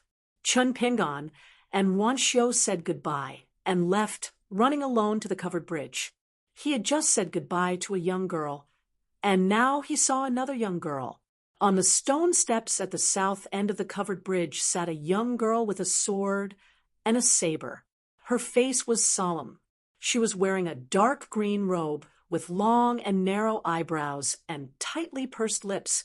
Beside her were two beautifully woven bags embroidered with golden silk. Chun Pingon quickly ran to the covered bridge. As soon as he reached the bottom of the steps, the young girl, Ning Yao, threw down the 2 bags of copper coins and said indifferently, Here you go. Chun Pingon stood at the bottom of the steps and caught the 2 bags of money with both hands. For a moment he did not know what to say. Ning Yao said with a straight face, I promised to ensure Lu Xian Yang's safety. Now it's my fault. I, Ning Yao, am not worthy of Chun Pingon and Lu Xianyang. The young girl was well aware that in this small town, no one could save a young man with an ordinary physique if his chest was smashed by an immortal. Furthermore, if Lu Xianyang could be saved, even if there was only a slim chance of survival, with Chun Pingon's personality, even if he would be beheaded if he stayed at the blacksmith shop, he would definitely not leave without permission. Chun Pingon walked up the steps and squatted not far from her. He handed the 2 bags of money back to the young girl and said softly, Miss Ning, you can keep the money. You can also take the bag of money from my house in Mud Bottle Alley. I don't need it anymore. In the future, if possible, help me hire someone to take care of my house and Lu Xianyang's house. The young girl did not take the money bags. She was so angry that she laughed. Then, do you want me to help you put up couplets and door gods every spring festival? Chun Pingon said with a serious face, If possible, that would be the best. The young girl was so angry that smoke almost came out of her 7 orifices. She scolded, You were slapped in the face by an oxtail when you were young. So what? You can do stupid things with a justifiable reason? I'm so angry. Anyway, Chun Pingon, you don't have to care about this matter. Do you think you can deal with a mountain-moving ape from Xinjiang Mountain with your mediocre skills? Lu Xianyang's broken house, you can take care of it yourself. Go buy your couplets and door gods. Ning Yao, will not serve you. Chun Pingon looked at the young girl and said, Miss Ning, although I haven't known you for long, I can be sure of one thing. If you have the confidence to avenge Lu Xianyang, you will never return these 2 bags of money to me, at least not now. Chun Pingon put the money on the steps between the 2 of them. Miss Ning, do you think I'm still in the mood to be polite with you at this time? You Lu Xianyang and I are just doing business. It's not like you're trying to trick us. It's just that no one would have thought that we would encounter such a natural disaster. How can we let you pay with your life? Believe me, it's not just me, Chun Pingon, who doesn't want to see this happen. Lu Xianyang, that fool, doesn't want to see this happen either. If he could speak, he would only talk about men's business and leave women alone. The young man suddenly grinned and said, Of course, I don't dare to say that to Miss Ning. Ning Yao placed both hands on the white scabbard sword and narrowed her eyes. I only said half of what I wanted to say. Guilt is half of it. Also, ever since I ran away from home, Ning Yao, have traveled the world. I've never met a hurdle that I could avoid. The young girl stretched out her thumb and pointed at her heart. Here as well. Chun Pingon thought for a moment. Miss Ning, before you do anything, can you let me find 3 people first? After that, we'll go our separate ways. Ning Yao asked, how long will it take? Chun Pingon said without hesitation, half a day at most. Ning Yao asked again, besides Qi Jingchun, who are the other 2? Chun Pingon shook his head. Miss Ning, don't ask. Ning Yao frowned. The kiln supervision office doesn't care about this. Do you really think it's a small matter like stealing chickens and fighting on the streets? Chun Pingon was about to stand up when Ning Yao said in a deep voice, take the money away. Chun Pingon could only put it away. Chun Pingon, wait a moment, turn around first. After asking Chun Pingon to turn around, Ning Yao suddenly bent down, lifted her robe, and took out a simple dagger tied to her calf. She stood up and handed it to the young man. Her tone was very serious as she said, this is a unique skirt dagger in my hometown. Every woman has one. Since it's an emergency, I don't care about local customs. But don't forget, I'm lending this dagger to you, not giving it to you. Chun Pingon was a little confused, but he stretched out a hand to take the dagger. The young girl said angrily, use both hands. Can you be a little more polite? The young man hurriedly raised his other hand, but he was still puzzled. Ning Yao said angrily, do you think you can kill that mountain-moving ape with just a few pieces of broken porcelain? Kai Qinqian is just a person who hasn't gone far on the path of cultivation. What's more, that old beast of Xinjiang Mountain was born with a vision and has the most rough and thick skin. Not to mention porcelain. Even ordinary immortal weapons can't hurt that old beast at all. What's the point of leaving 1 or 2 scars? It's not useful at all. The young man who took the dagger with both hands and didn't know where to place it had a strange expression on his face. Ning Yao glared at him and said, you're about to cut someone with the dagger, and you're not allowed to curse? Chun Pingon was speechless. For some reason, the young man sat back down on the steps and looked up at the sky in the south. The young girl stood beside the young man. Chun Pingon tried to persuade her for the last time. You'll really die. The young girl crossed her arms in front of her chest. She had a sword on one side and a dagger on the other. Her expression was indifferent. I've seen more dead people than you've seen living people. Then, she deliberately said in a casual tone, you can tie that dagger to your arm and hide it in your sleeve later. Chun Pingon nodded and said, okay. Chun Pingon patted his knee hard and stood up. He suddenly said, I'm very happy to have met you. The young girl suddenly turned around and took the lead to walk on the covered bridge. A heroic young girl, a long sword with a snow-white scabbard, and a narrow dagger with a light green scabbard. Her figure at this moment, it was the most beautiful scene the young man had ever seen in his life. At this moment, the young man felt that even if he could walk out of the town, he would never see a scene more moving than this. This life was worth it. Therefore, the young man who had become a little afraid of death after hearing Priest Lu's words was no longer afraid of death like before. If he died, he would die.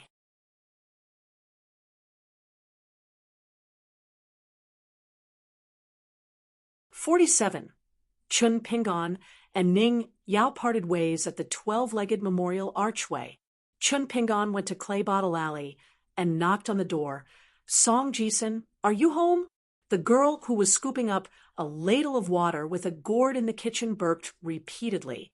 After drinking the water, she immediately felt refreshed.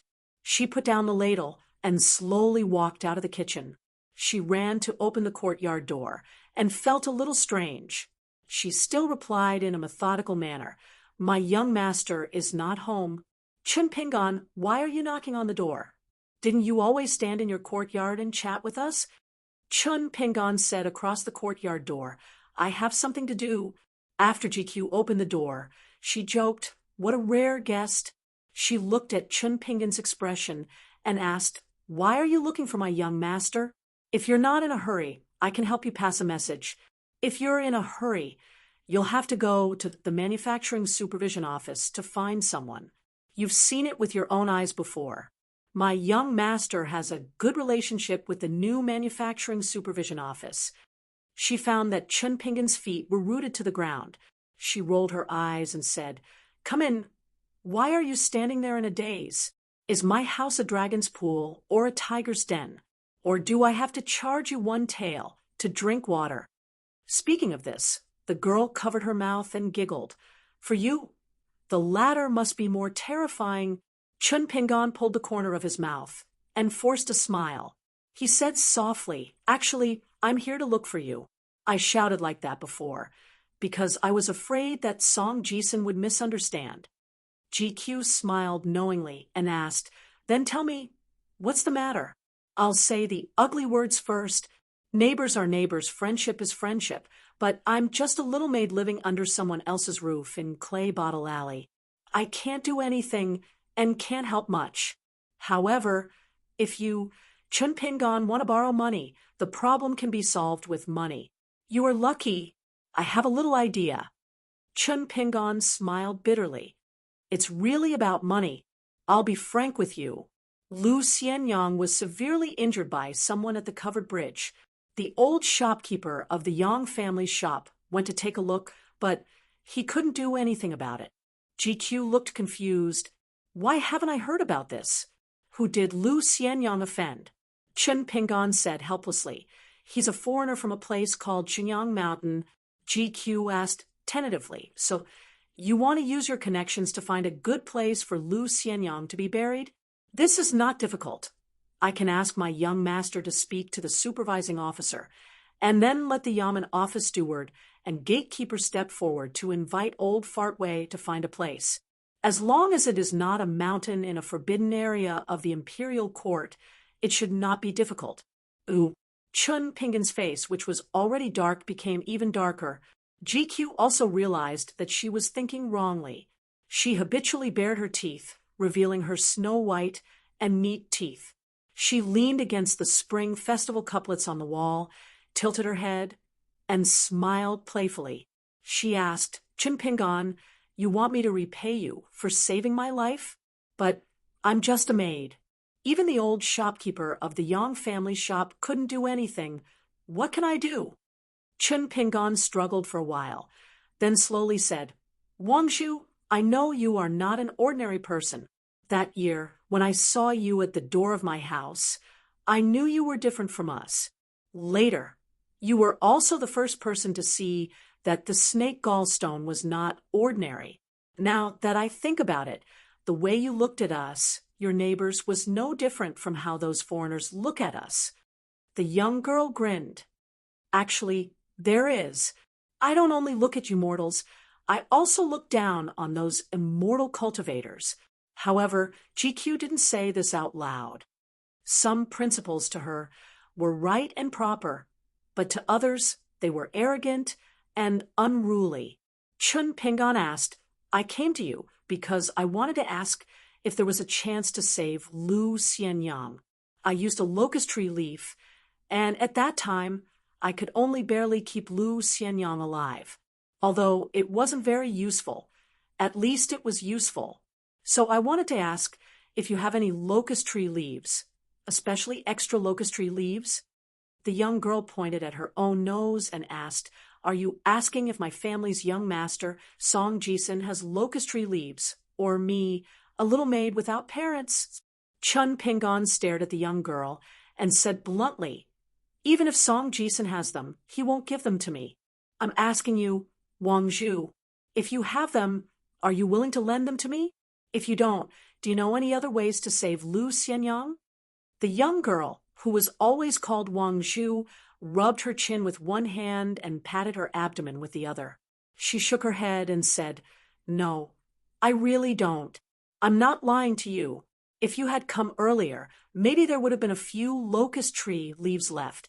As for other ways, of course I don't have them. I'm not an immortal, so how would I know how to bring someone back to life, right? Chun Pingan, you can't force me. Alas, I was wrong about you. I thought you were different from them, not the kind of person who would force others to repay their kindness." Chun Pingon still didn't give up. You really don't have them? Whether or not I can do it, you can tell me. GQ shook her head and said firmly, in any case, I don't have them. Chun Pingon smiled. I know. The teenager turned and left. His thin figure quickly disappeared from Clay Bottle Alley. The young girl stood in the alley in front of her house, looking at the back of the teenager, who was gradually disappearing. Her expression was complicated, with a trace of sadness for his misfortune and anger for his failure to fight. She said angrily, You squandered the locust tree leaves that were hard to get? Then you can die with Lu Xianyang. Anyway, the sooner you die, the sooner you can reincarnate. If you're lucky, you can continue to be a fellow sufferer in your next life. It's better than those pitiful creatures who don't even have a next life. The young girl walked back to the courtyard. When she crossed the threshold, she accidentally burped again and sneered. I'm a little full. She suddenly sped up and rushed forward, stomping heavily on the ground. Then she slowly squatted down and stared at the khaki-colored four-legged snake with horns on its head. She reprimanded, It's not difficult to return what you borrowed. You 5 little beasts, if you dare to go back on your words in the future, I'll skin you alive and stew you. The four-legged snake under the maidservant's feet struggled with all its might and made a slight hiss, as if it was begging for mercy. After Chun Pingon left Clay Bottle Alley, he ran all the way to the school. However, he was told by an old man who was in charge of cleaning the school that Mr. Chi had gone to the mountains outside the town with 3 foreign guests yesterday. He said that he was going to explore the secluded and strange places, and that it would take at least 3 days to go back and forth. Chun Pingon was disappointed. When he turned to leave, the old man with the broom suddenly remembered something. He stopped the teenager and said, By the way, before Mr. Chi left, he told me that if someone was looking for him in Clay Bottle Alley, I should tell that teenager. He had already said the reason. Whether he was in the school today or not, the result would not change. The teenager seemed to have known the result. His eyes were dim. Stagnant water rippled slightly, lifeless. But the teenager still bowed and thanked the old man. Thank you, sir. The old man quickly moved a few steps away and stood aside. He waved his hand and smiled. I don't deserve to be called sir. The old man watched the teenager slowly leave. After walking for a while, he seemed to raise his arm and wipe his eyes.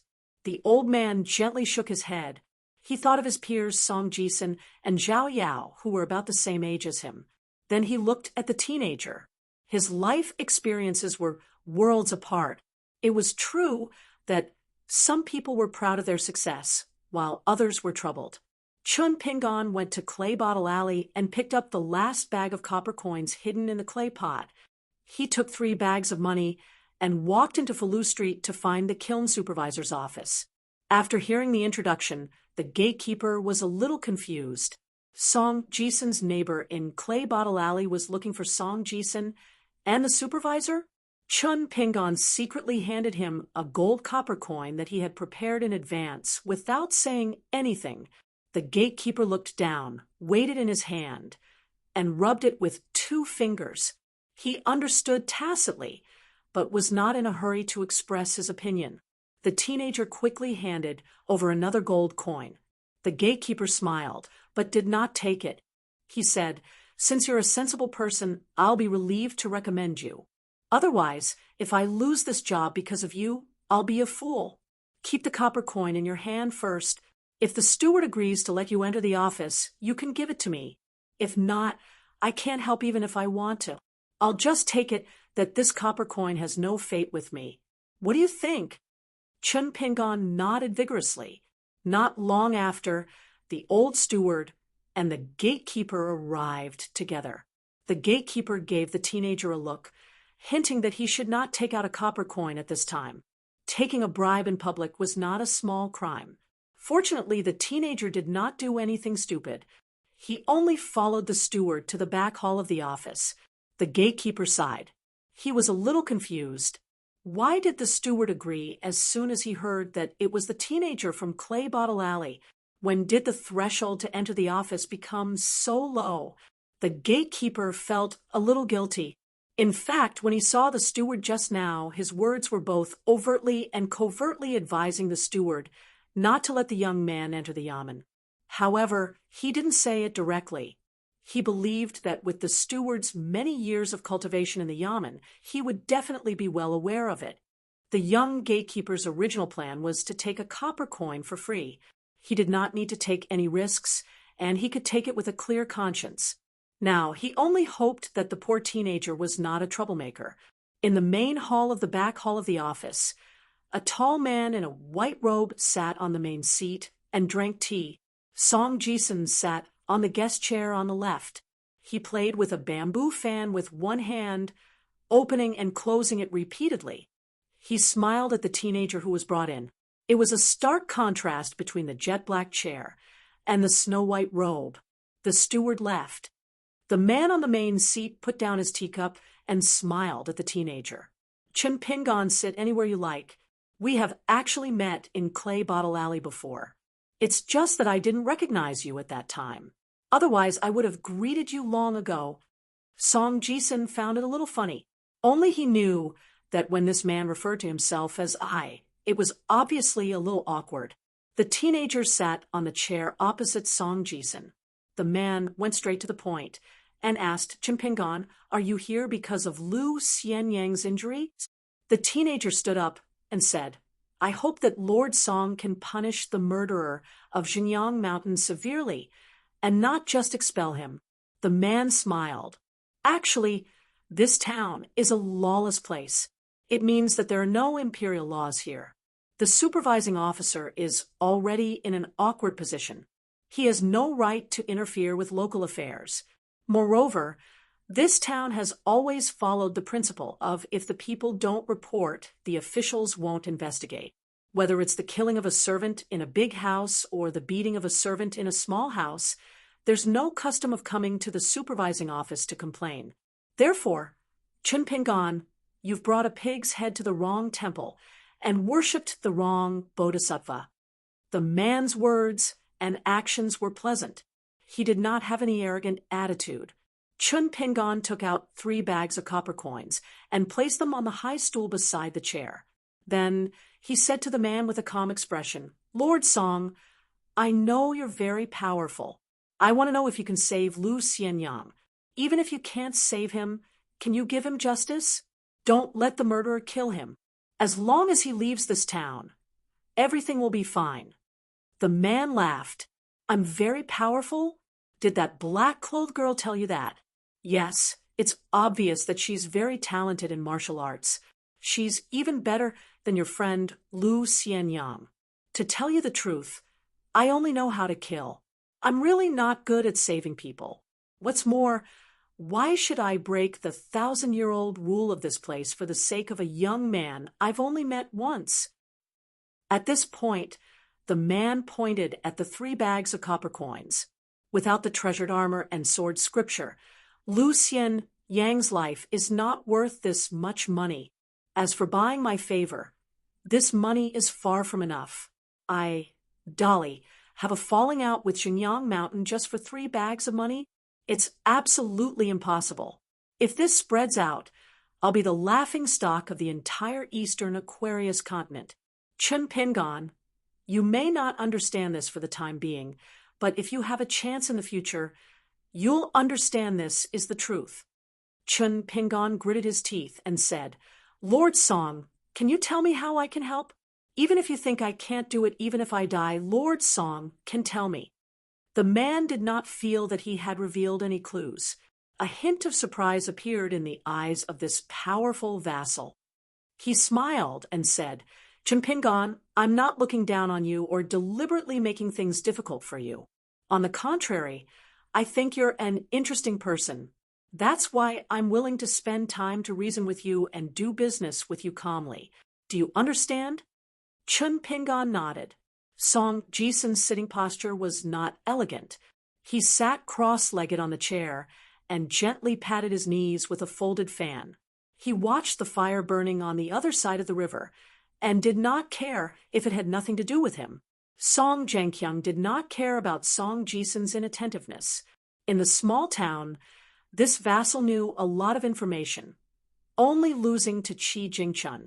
He finally said, Chen Pingan, you don't have to be too guilty and mistakenly think that your friend died because of you, because Lu Xian Yang has already been trapped in a deadlock. As long as this young man refuses to hand over the sword manual, it can only be a dead knot, because Xinjiang Mountain will definitely kill him. No one can stop Qi Jingchun or Master Wan. It's not that no one can beat the old ape, but the price to pay is too high. It's not worth it. The man took a sip of tea and said leisurely, Chen Pingan, have you ever thought about why even you, who should not have received the blessing of the ancestors, got a locust tree leaf? Lu Xianyang's talent is so good, but he didn't get a locust tree leaf. Have you ever thought about this question? Chen Pingan said, Sorry to disturb you, Sir Song. The straw sandals teenager put away the 3 bags of copper coins and said goodbye to the supervisor in front of him. Although Song Jianqiang did not ask him to stay, he actually stood up to see him off. Song Jisun was just about to stand up unwillingly when he saw the uncle shake his head slightly. He then sat back down and leaned comfortably on the back of the chair. When he reached the threshold, Song Jianqiang said without warning, There are 2 things that I can do but I can't do. So if you can do one of them, I can consider helping you teach the old ape a lesson. The teenager quickly stopped and turned around with a solemn face. The man said indifferently, One is to find an opportunity to kidnap the little girl of Xinjiang Mountain, who is with the old ape. You can disturb her mind and force the old ape to stay in the small town. The other thing is to secretly cut down the old locust tree at night and pull out the iron chain of the iron lock well. You can do both, or you can do only one. If you do one thing, I'll help you seriously injure the murderer. If you do both, I'll kill the old ape of Xinjiang Mountain for you. Song Jianqiang smiled and promised, Since I've said it, I won't go back on my words.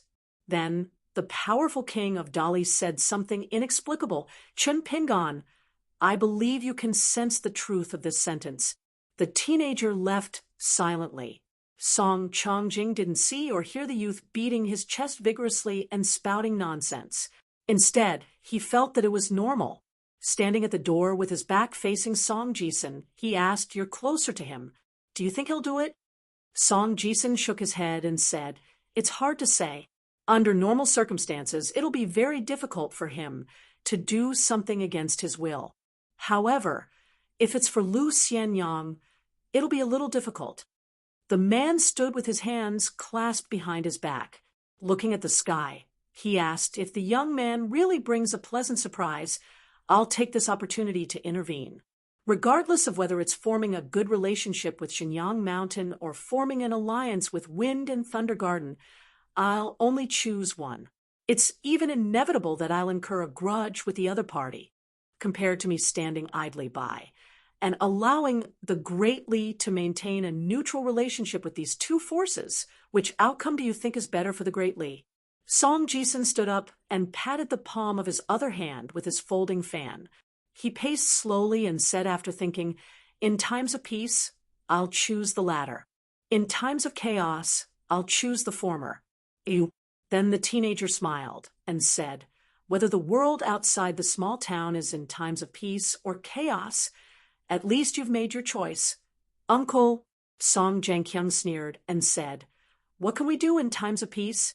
Do you want to be a peaceful dog that guards the house for scholars? Song Jianqiang turned his head and looked at the teenager with a stiff expression. I've already seen that this teenager is the real knot in your heart. Moreover, it'll be very difficult for you to resolve it in a short time. Once you leave the small town with this knot in your heart, it'll be detrimental to your future cultivation. Therefore, you'll be able to see with your own eyes how a pure teenager with a pure heart can become vicious and vulgar. When the time comes, you'll feel that it's meaningless to be angry with this kind of person. Song Jisun opened his mouth, but in the end, he didn't refute anything. In the end, he fell into deep thought. The man walked back into the house and sat on the main seat. He raised his head and drank all the tea in the cup. Most importantly, I'm playing this boring little game not only to find a lame reason to fish in troubled waters, but also to let you understand that on the path of cultivation you're about to embark on, anyone can be your enemy. For example, your uncle I Song Jengkyung. The teenager was stunned. Song Jengkyung sneered. Because of the knot in your heart, if you don't remove it with your own hands, there'll be no end of trouble. Like the wild grass in the wilderness, it'll grow again when the spring breeze blows. Song Jengkyung ridiculed. Song Jisun, you're about to become His Royal Highness Dolly. Aren't you filled with grief and indignation? But what can you do now? Therefore, do you think you're any better than Chun Pingon, who's being played in the palm of his hand? Song Jisun stared fixedly at the man with a calm expression. The teenager's 5 fingers gripping the folding fan were exposed. The man sat upright on the chair, his eyes deep. He looked out of the house as if talking to himself. In the future, the more people you meet, the more interesting things you'll discover. What good and evil will be repaid? What revenge will be repaid? What anger will splatter 3 feet of blood? What talented scholars and beautiful women have marriage in the end? It's all a delightful imagination of trash. That's why you have to rely on your own fists. Rely on me? Rely on your biological parents? I advise you to give up on this idea as soon as possible. Otherwise, taking you out of the town is tantamount to taking your corpse to the mass grave. The imperial family is also responsible for their own life and death. The teenager sweated profusely and slumped on the chair. Although the teenager hid his complacency deep after knowing his true identity, there was no difference in the way he treated people in the yamen. However, in the eyes of Song Jengkyung, it was as if he was holding a demon mirror, reflecting a demon who had just transformed into a human form. Therefore, he could be reduced to ashes while talking and laughing. Song Jengkyung looked into the distance. His line of sight seemed to have reached the southernmost tip of the eastern bottle continent, to the distant old dragon city. The king didn't know why, but he thought of a sentence. The human heart is a mirror. The cleaner it is, the more spotless it is, the more it can't withstand scrutiny. Song Changjing felt that although the scholars in the imperial court were long-winded and loathed by gods and ghosts, sometimes the great principles they spoke of were something that they, as martial artists who carried knives, would not be able to understand even if they lived for 1,000 years. Song Jengkyung put away his thoughts and pointed to the south, as if he was holding a halberd. Song Jisun, if you think what I said today is wrong, you can bear with it. Only when we reach Old Dragon City in the future, I will consider whether to listen to you or not. Dolly Prince Song Jisun has returned to normal and said with a smile, I'll wait and see. At the entrance of the yamen, the teenager with straw sandals handed the gatekeeper the 2nd copper coin as promised. In the 12-legged archway, Chin Pingon saw the black-clothed girl's figure and quickly ran to her. Ning Yao stood under the plaque with the words Fighting Bull and asked, How is it? Chun Pingon shook his head and said, I've looked for all 3 of them. 2 of them met. Mr. Chi didn't see them, but I knew the answer from the beginning. A gentleman doesn't save people. Mr. Chi did say it before. Ning Yao frowned and didn't say anything. Chun Pingon then told the girl to be careful and began to run away. He first went to the Yang family's shop and used a gold copper coin to buy a lot of medicine bottles, ointment, and herbs for internal injuries from an old man who knew him well. The teenager was familiar with how to use these things and how to make them. Making porcelain in the dragon kiln was a job that relied on others to make a living, and there were often all kinds of accidents. Although old Yao didn't like Chin Pingon, who could only be regarded as half a disciple, he had to admit that the teenager's legs were nimble and he wasn't a scheming person. Therefore, he let Chin Pingon do a lot of errands and things that cost money, such as buying medicine for the injured at the entrance of the kiln. Chun Pingon returned to his ancestral home in Mud Bottle Alley. After closing the door, he began to brew the medicine. It was a prescription for treating internal injuries. While waiting for the heat to mature, he placed a clean shirt that had been washed until it was white on the table and tore it into strips. The youth with straw sandals, who was known for his stinginess, did not feel the slightest bit of heartache. Then, in addition to tying the cloth-pressing knife that Ning Yao had lent him to his arm, the youth also tied layers of thin cotton strips around his calves and wrists. Chun Pingan took down the self-made wooden bow on the wall. He hesitated for a moment, but still gave up on carrying it for the time being. Instead, he took the slingshot and a bag of stones from the window sill. The reason why he didn't regret it even when he knew it was impossible, and why he didn't regret it even when he hit a wall 3 times in a row, was the teenager's unique stubbornness. The teenager wouldn't be satisfied if he didn't try. It was the same reason that the teenager begged the old shopkeeper to try again at the blacksmith shop for the last time. First, he looked for GQ, who had a strange identity, hoping to find a chance for Lu Xianyang. Then he looked for Mr. Qi, hoping that he could uphold justice. Finally, he looked for Ning Yao's so-called Wu Dao Grand Master, Supervisor Song. It was obvious that he was going to lose everything to make a deal. The teenager thought very clearly from the beginning, so he was very disappointed at this time, but he didn't feel heartbroken. In fact, King Song Zhengqiang and his neighbor Song Jisun didn't understand Chun Pingan at all. There were some things that must be done even in death, but there were some things that couldn't be done even in death. The teenager squatted in the corner, quietly waiting for the medicine soup to come out. This jar of medicine was very strange. It had no other use but to relieve pain. Once, there was a man at the entrance of the dragon kiln who suffered from a strange disease. He stayed in bed for half a day. Not only was he half dead, but he was also in so much pain that his whole face and limbs were twisted. Later, the Yang family shop gave him this prescription. In the end, the man died quickly, but he didn't die in pain. He even had the strength to sit up. After leaving his last words, he went to take a last look at the entrance of the kiln with the help of Old Man Yao. Chun Pingan felt that he should also need it. The teenager saw some pieces of cloth on the table, so he took off the pair of broken straw sandals on his feet and took out a pair of brand new shoes that he was reluctant to wear. He moved the jar and took out the broken porcelain pieces. About an hour later, the young man opened the door and quietly walked out of the clay bottle alley after finishing his work. It was close to dusk, and the sun was no longer dazzling. There were layers of fiery clouds in the sky, which was extremely gorgeous. The teenager with straw sandals walked to Falu Street. There were no passers-by on the Bluestone Street. The teenager walked alone.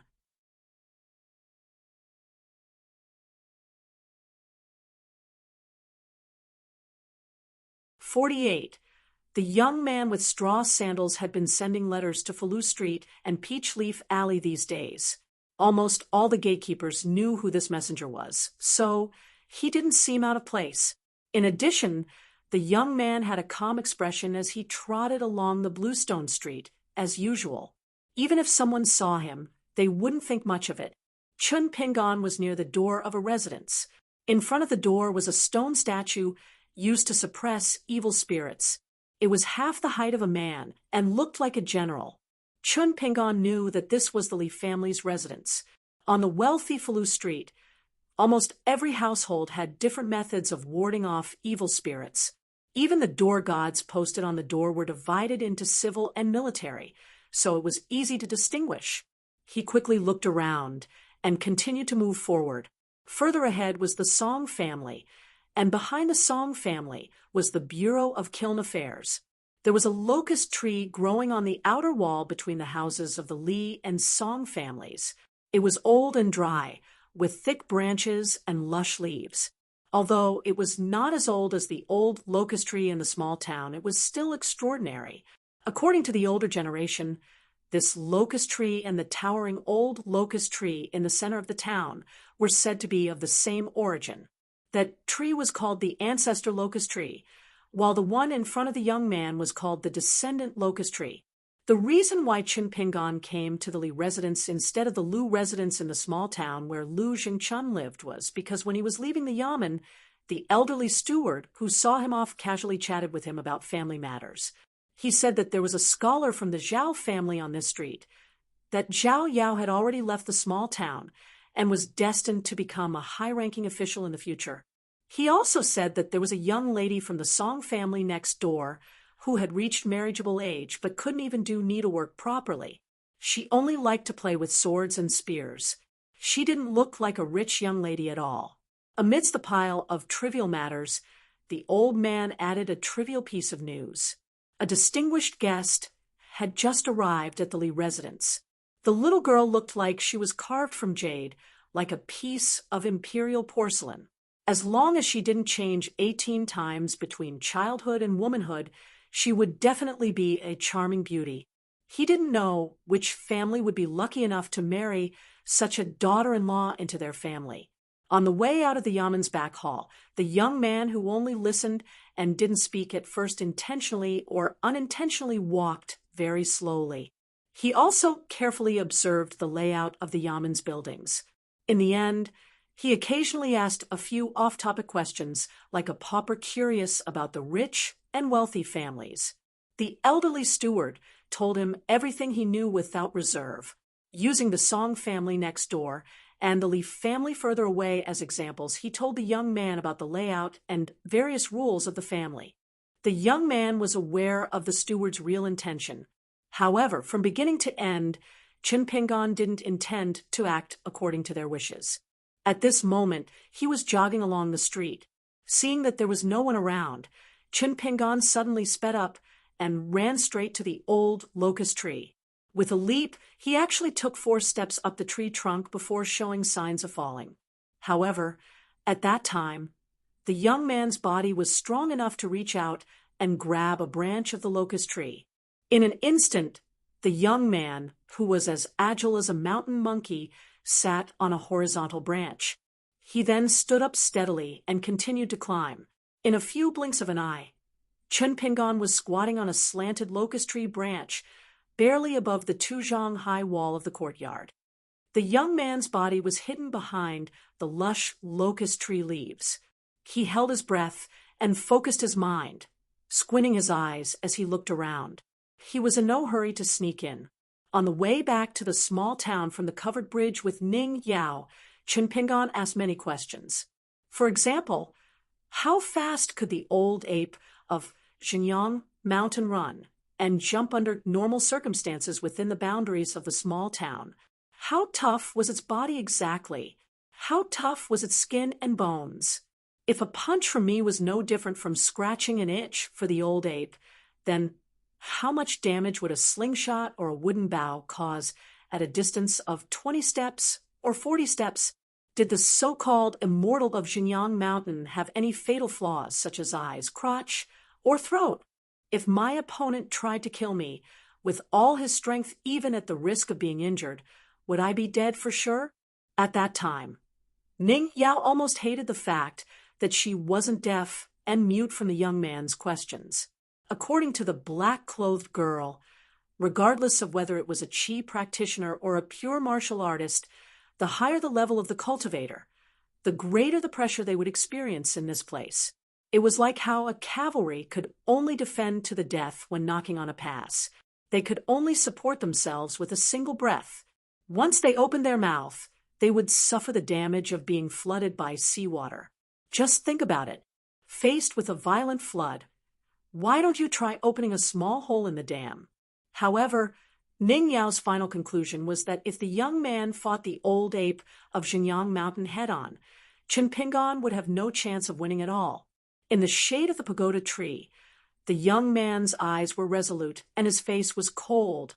He mumbled to himself, "Don't let the old ape get within 10 steps. 10 steps. At the very least, I have to put some distance between us."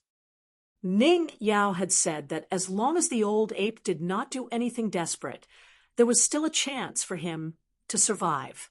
However, Qin Pingan's reply was that he had to force the old ape to kill him.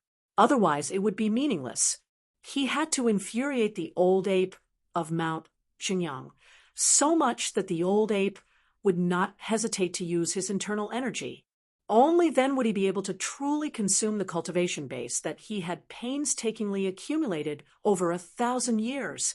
Perhaps the old ape felt that the lives of townspeople like Lu Xianyang and himself were worthless, but Chun Pingan really wanted to know if the old ape would feel heartache when he saw the cultivation base disappearing before his eyes, and if he still felt that it was worth it.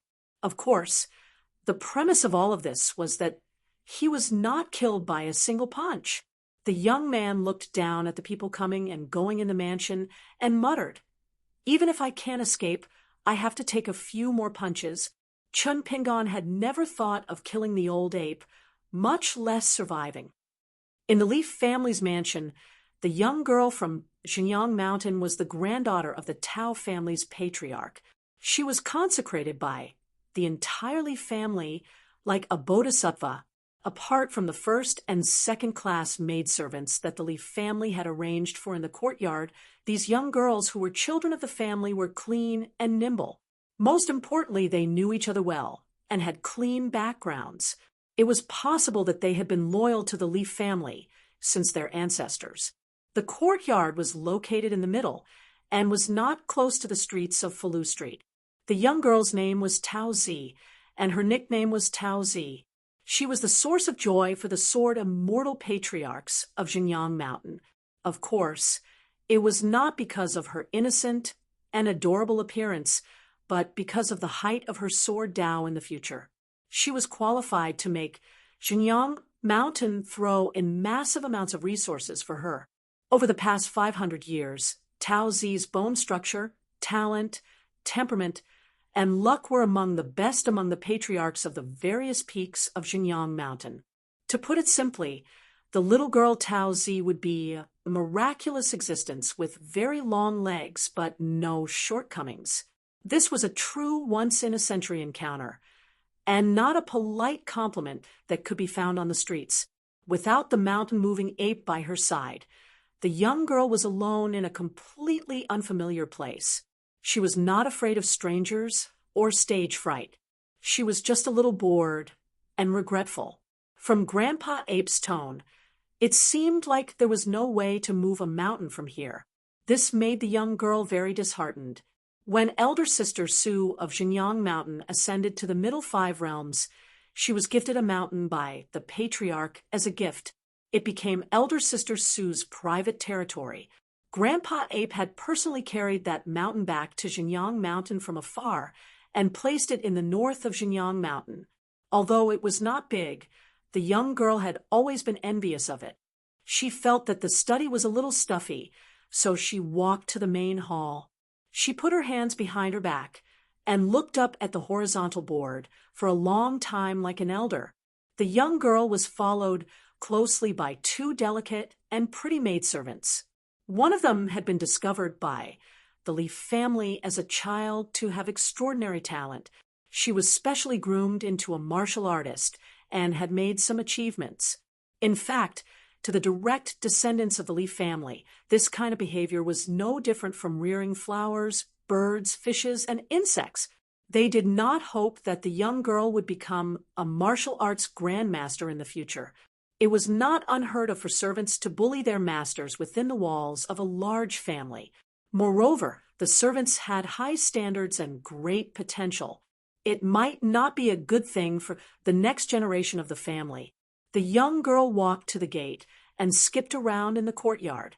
She did not leave the courtyard without permission and make things difficult for the servants. Grandpa Ape had reminded her that the people from the Wind and Thunder Garden had also arrived in town. She could not leave the courtyard before he dealt with them.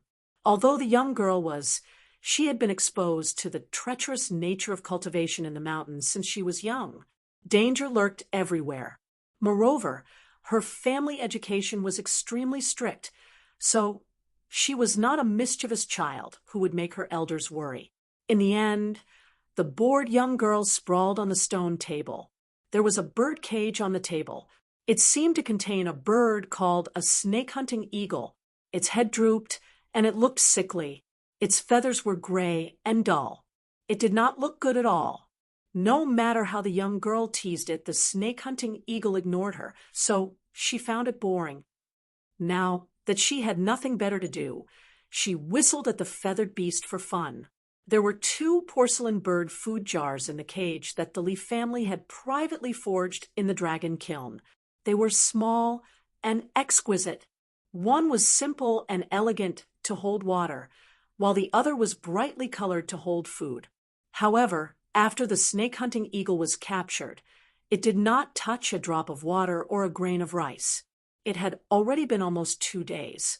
In the small town, the snake-hunting eagle was rarely caught. Occasionally, whether it was a young bird or an adult snake-hunting eagle, without exception, they would all starve to death. No matter how hard they tried, they could not be raised, let alone become a hunting eagle that could be controlled by people. Seeing that the snake-hunting eagle still did not respond, the young girl who was whistling finally lost her patience. She stood up and turned to leave. There was a loud bang. One of the bird food jars in the bird cage shattered violently. The young girl first appeared sluggish for a moment. Then, almost instinctively, she pulled over a tall servant girl and had her stand in front of her. The tall and plump servant girl only felt that her wrist was tightly bound by an iron wire. It was so painful that she almost screamed out loud. However, the shorter servant girl had sharp eyes. She stood in front of the young girl at the first moment and quickly looked around. The second bird food jar in the cage exploded with a loud bang like a firecracker on the table. There's an assassin on the roof of the Pure Fragrance courtyard. The servant girl, who had practiced martial arts, finally caught sight of the figure. On the roof of the courtyard next door, there was a half-squatting figure. The servant girl began to run. The wall of the courtyard was not very high. She stepped on it and grabbed the edge of the wall with both hands. Relying on her outstanding strength, she quickly climbed to the top of the wall. For a moment, she was in a bit of a dilemma.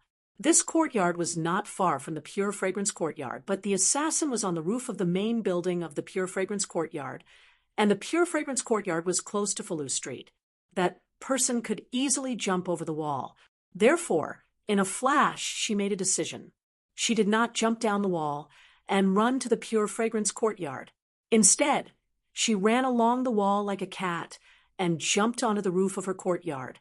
During this time, the servant girl was always on the lookout for the assassin's sneak attack. Very strangely, the assassin did not obstruct her steps, nor did he have any intention of immediately retreating. The eaves of the 2 courtyards were about 10 meters apart. The servant girl watched the assassin's movements as she quietly retreated from the eaves. Finally, she quickly took a deep breath and prepared to run. The servant girl was greatly shocked. The assassin who was confronting her from afar was actually a shabbily dressed, thin youth. The youth's waist was tied with 2 small luggage bags. She could not see the murder weapon in his hands, so he must have hidden it.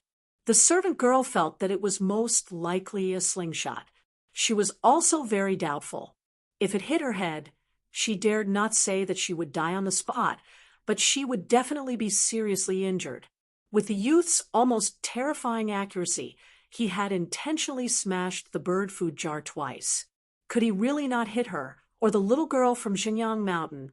In the courtyard, the little girl angrily said, "Idiot! Be careful of the trick of luring the tiger away from the mountain. Come back quickly." Of course, it was important to catch the assassin and extort a confession from him. However, it was more important to prevent any accidents and preserve one's life. After the little girl let go of the tall servant girl's arm, she raised her hand and fiercely slapped the frightened girl awake. "And you quickly go and inform the others. Do you know that if I die, everyone in this house will die as well?" The servant girl on the roof did not immediately jump into the courtyard. Instead, she called out loudly, "There's an assassin." Then she began to run wildly. She jumped from the edge of the eaves and began to leap towards the roof of the Qingxin courtyard. The assassin had roughly determined the strength of her arms, legs, and strength from the servant girl's series of climbing and running movements. He crouched down and picked up 2 tiles. He threw his right hand, which happened to hit the girl's head. While still in the air, the girl instinctively crossed her arms in front of her head. Then, with two bangs, the servant girl felt a piercing pain. The force was far greater than the servant girl had imagined. Her forward momentum was immediately greatly impeded. Just as she regretted trying to be brave, the servant girl, who had barely landed on the eaves, was punched in the abdomen and fell backwards. However, the assassin inexplicably grabbed one of her ankles. After a slight pause, the youth let go. The servant girl did not land safely, but at least she was not heavily injured. Her head was a mess. Out of the corner of his eye, the youth had been looking around. When he saw black spots appear around him, he began to turn and run. His speed was fast, his steps were large, and his rhythm was good. Especially his breathing was just right. If the maidservant could see this, she would definitely think that this youth was like her. He had been practicing martial arts for many years and was immersed in it for a long time. He was definitely not an amateur. On the roof, the youth's figure quickly disappeared. He was like a light bird, a snake-hunting eagle out of its cage. About half an hour later, the burly old man hurried back to the Leaf family's mansion, full of murderous intent. From the head of the Leaf family, Li Hong, to the servant girls in the courtyard, no one dared to breathe loudly, especially the servant girl who practiced martial arts. She knelt on the ground, her cheeks red and swollen. The servant girl did not say a word. She did not dare to show any resentment. The little girl, who had calmed down as usual, sighed when she saw the old man. She shook her head and lectured. Grandpa Ape, the people of the Leaf family seem to be a bunch of trash. How dare you entrust me to them? The mountain-moving ape knelt on one knee. He was still taller than the little girl. The white-haired old man said guiltily, "Miss, I was wrong." The old man turned his head and said in a deep voice, "Li Hong." The head of the Leaf family in the small town roughly understood the orthodox language of the Eastern Bottle Continent. Coincidentally, the language of the cultivators of Xinjiang Mountain was the same.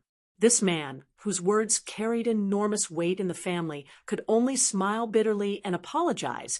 This is indeed the fault of the Leaf family. We can't shirk our responsibility. According to the information we have, so far, it's a youth. He's most likely not a cultivator. The Yamen hasn't given us any useful intelligence for the time being. They only said that they'll send more capable people to guard the mansion day and night. Taozi thought for a moment and said, "That assassin doesn't seem to be here to kill me." Then she added, "At least not today." The head of the Leaf family, who was just about to calm down, immediately felt his heart in his throat again. The white ape frowned and asked, "Is that you thin, dark-skinned, and about this height?" And wearing straw sandals?" The servant girl kneeling on the ground nodded vigorously. The white ape grinned. His eyes were gloomy. "Good fellow. So he's here to provoke us." He waved his hand and said, "Don't get involved in this matter. I know the background of that assassin. He's an ordinary youth in Mud Bottle Alley." The little girl whispered, "Grandpa Ape, don't let your guard down." The mountain-moving ape hesitated for a moment, then stood up and ordered the head of the Leaf family, then let the Yamen take out a household file and send it to the Leaf family. Check the background of that youth's 18 generations of ancestors. Then, in terms of the manpower to guard this courtyard, it's easy to have fewer people. Not easy to have more people, but more people. Oh, the old man quietly increased his tone and sneered. "Li Hong, I advise you to ask your family's stabilizing force to come out as well. Don't treat this matter lightly. If something really happens to my family's young lady here, even I, an old beast in your eyes, can't shoulder the responsibility, let alone you, a branch of the Leaf family." The head of the Leaf family hurriedly bowed and apologized. He said anxiously, "Ancestor Ape, you're asking too much of the Leaf family." The mountain-guarding ape of Xinjiang Mountain fell into deep thought and murmured, "Is it that kid from the Wind and Thunder Garden who took the opportunity to pick a fight? Or is it Song Jianqiang of the Yaman's plan? The old man shook his head in the end, only finding it ridiculous. No matter who instigated him to court death, you don't know how to find a better pawn to cross the river. A little grasshopper without much meat. Are you trying to fill the gap between your teeth? Well, I was worried about not having a chance to kill. This is a good reason. I'll kill that bumpkin from Mud Bottle Alley first, then I'll kill you, the little bastard from the Wind and Thunder Garden. The old man smiled at the little girl and said, My lady, I'll help you clean up the mess this time. There won't be any more accidents. The little girl smiled brightly and raised her fist to boost the morale of the mountain-guarding ape of Xinjiang Mountain. Before the old man left, he looked at the head of the Li family. The latter smiled bitterly and said, I'll go and ask the ancestor to come out and be Miss Tao's personal retainer. The old man nodded and strode away. The old man took the bait casually and directly followed the fishing line to Mud Bottle Alley. I've clearly taken the bait. You can come and kill me. If they were outside the town, the mountain-moving ape of Xinjiang Mountain would not dare to be so arrogant. However, in this world, spells, divine abilities, and artifacts were all forbidden, so he had a huge advantage. This was also the reason why Xinjiang Mountain did not send out a sword, immortal patriarch. The old ape walked all the way, and only realized this when he approached Mud Bottle Alley. The youth in the alley can't be here purely to avenge his friend, right?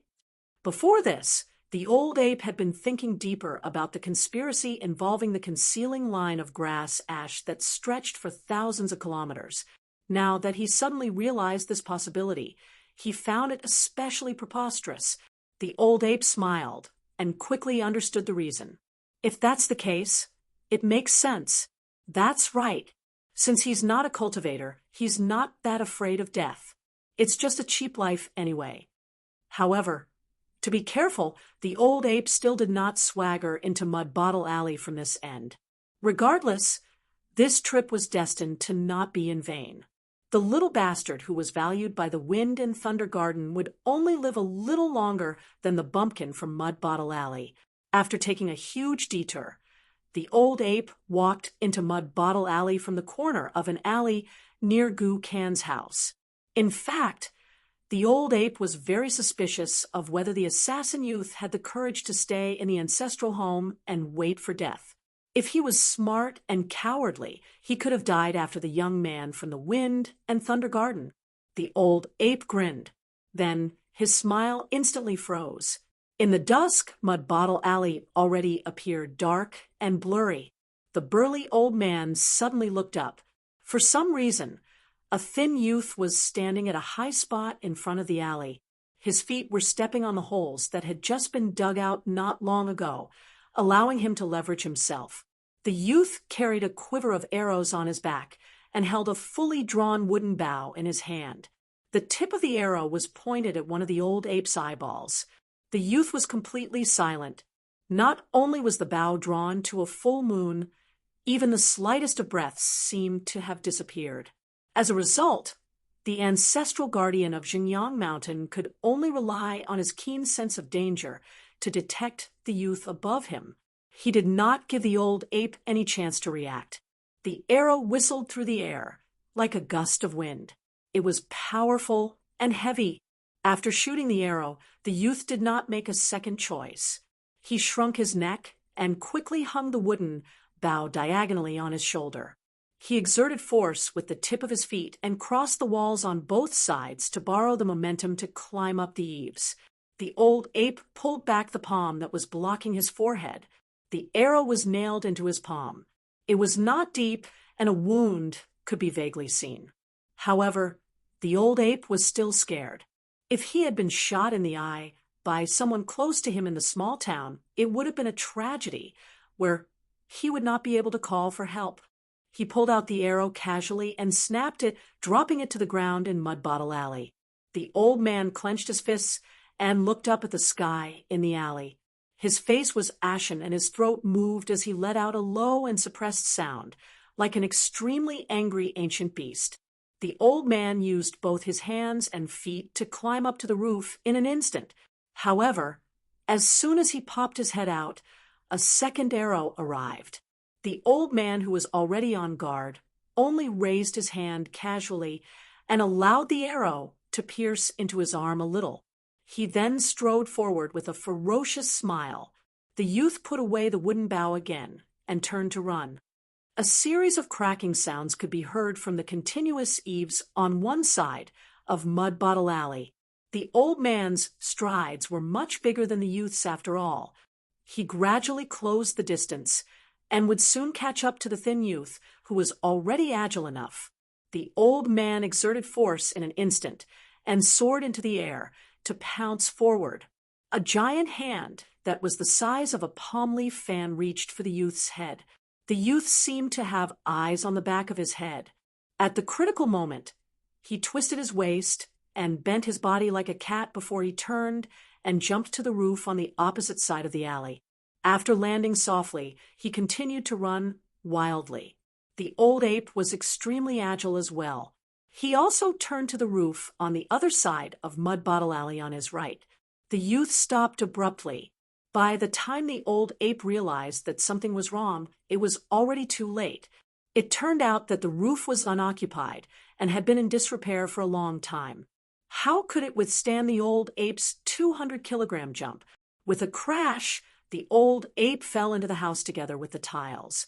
The old ape landed on the ground with a loud crash. After supporting himself with one hand, he twisted his head and dodged the tricky and insidious arrow. The arrow was directly nailed into the ground. It was evident that it was not that the youth was not strong enough, but that the old ape was too tough. The youth stood at the edge of the big hole in the roof and put away his wooden bough skillfully. He raised his middle finger at the old ape and cursed, "Old bastard, F***CKU." The youth's face suddenly turned strange. He slapped himself and mumbled, "I'm the one who's at a disadvantage." The old ape stood up abruptly, but the youth was already far away.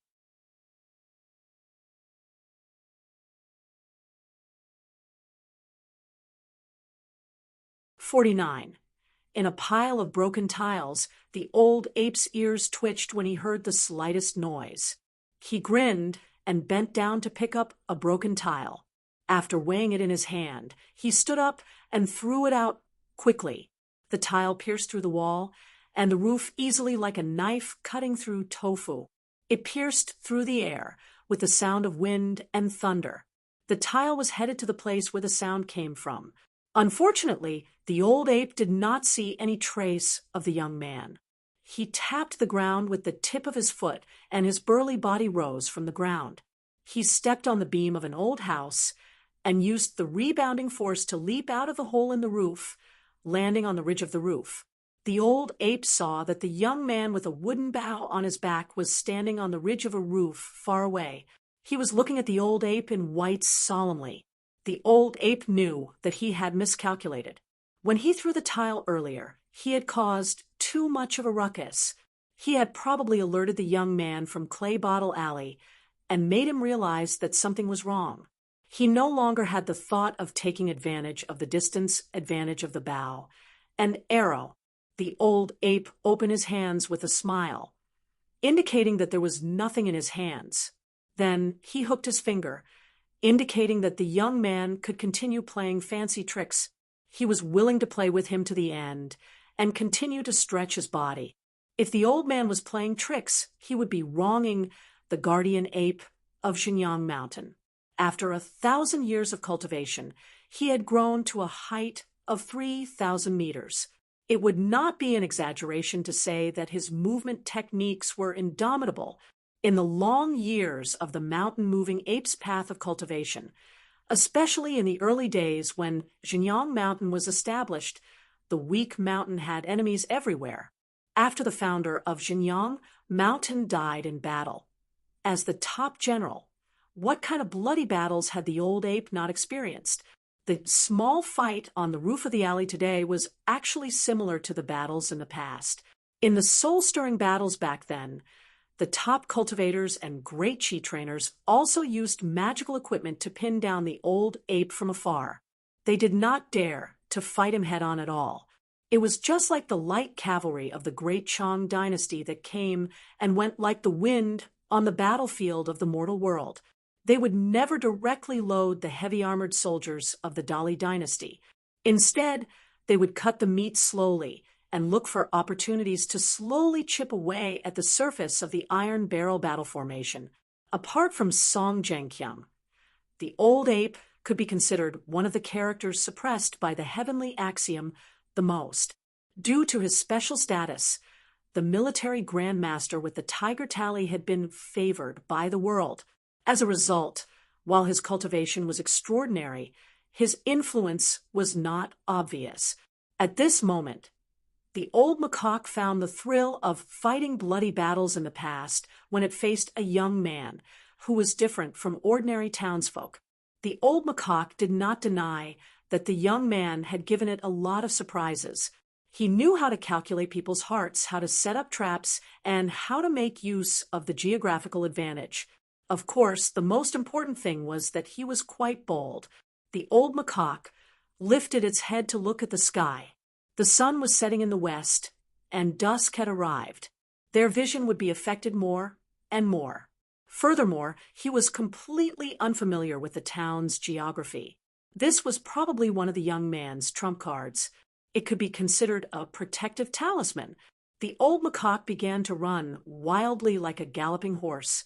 He could cover a distance of over 3 meters with a single step, which was shocking. The moment the old macaque made a move, the young man turned and ran. He did not follow the endless alleys and ridges to the north. After all, there were Falus Street and Peach Leaf Alley where the rich and powerful gathered.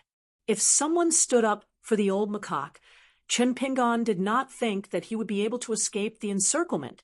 As a result, Chen Pingan fled to the west decisively. The south was in the direction of the covered bridge, where the view was broad, and there was nowhere to hide.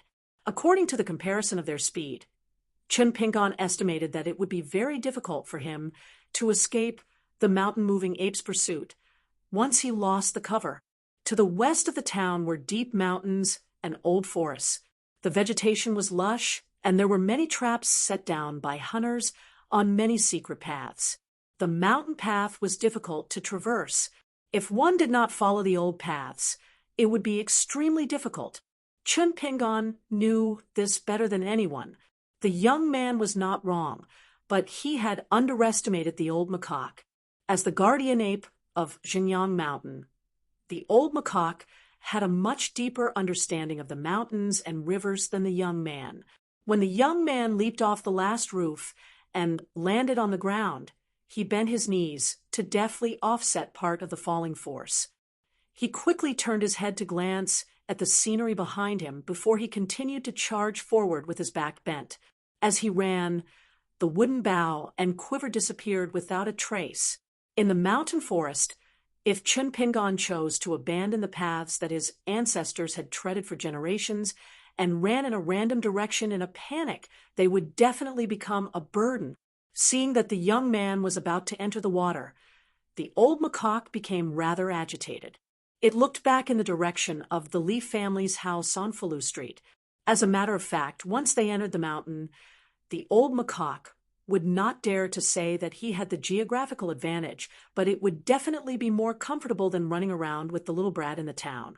The old macaque made up its mind and quickly weighed the pros and cons. It took in a deep breath of fresh air.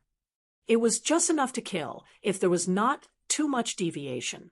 Blue and purple ripples appeared on the old macaque's face, and its burly body rose from the ground without a sign.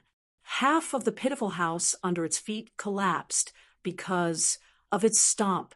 Fortunately, the people living on the west side of the town were poor, and the houses here were much thinner than the buildings on Falu Street. For example, the wood used for the beams and pillars was not enough to make the houses look good. Fortunately for the family of 4 in the house, none of them were in the house at the moment. The old macaque leaped high and drew a huge arc in the air. When it landed, it happened to land beside the young man. 2 large pits appeared where his feet landed, and soft spring mud splattered everywhere. The old macaque punched the young man's back. The various yang scriptures were located on the human back, so both the meridians and organs were connected to the back. In particular, the back was only an inch away from the heart, so it was the most fragile part. His life was hanging by a thread. Hearing the noise beside him, the young man suddenly exerted his strength.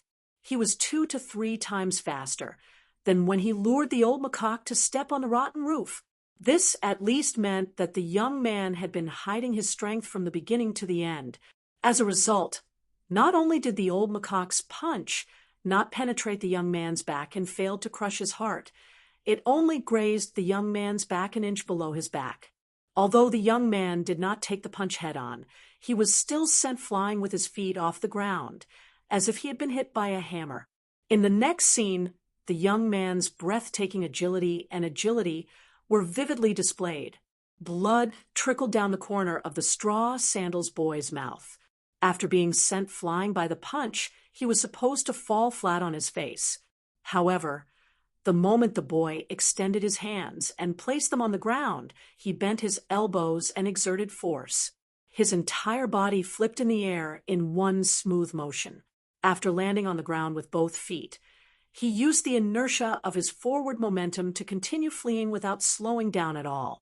Even the experienced mountain-moving ape could not help but have a toothache when it saw the town's young man's tenacity. The old macaque raised its hand. The back of its hand was bloody. The injury was nothing, so the old macaque dismissed it with a smile. Nevertheless, it became more determined to kill the young man. As for why it was injured, it was not complicated. It was Chilean spring. The young man from the shabby alley who was wearing thin clothes was clearly wearing thicker clothes when he appeared in front of the old macaque. Apart from his own clothes, he also found Lu Xianyang's loose old clothes and put them on the outermost layer. Between the 2 clothes, there was something else. As it turned out, the young man had made a wooden porcelain armor for himself. 6 long wooden planks were drilled and connected with silk ropes. There were 3 planks in front of his chest and 3 on his back. Most importantly, the extremely crude wooden armor was embedded with tiny porcelain shards. The old macaque felt terrible at the moment. It was like a high-ranking official who had accidentally stepped on a piece of stinky dog poop, and it could not get rid of it for a while. The old macaque clenched its fists. It held its breath and stood where it was, suppressing the surging chi in its body. The purplish-green ripples on its face turned purplish-gold and disappeared in a flash. The old macaque flew into a rage. As it turned out, a stone shot out from the forest at this moment. The old macaque reached out and grabbed the particularly hard stone. It was the size of a fingernail. Then there was a series of rustling sounds, indicating that the young man was fleeing into the depths of the forest. The old macaque's face was extremely gloomy. It turned its head and looked at the night sky of the town. It was afraid that this was the young man's real plan to lure the tiger away from the mountain.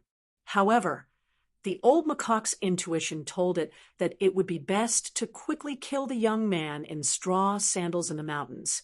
The young assassin had just climbed the highest branch of the Chinese scholar tree on Falu Street. It could now bear the weight of a person. It was much higher than the roof, and there was another uninvited guest sitting there. A little further down, there was another person standing.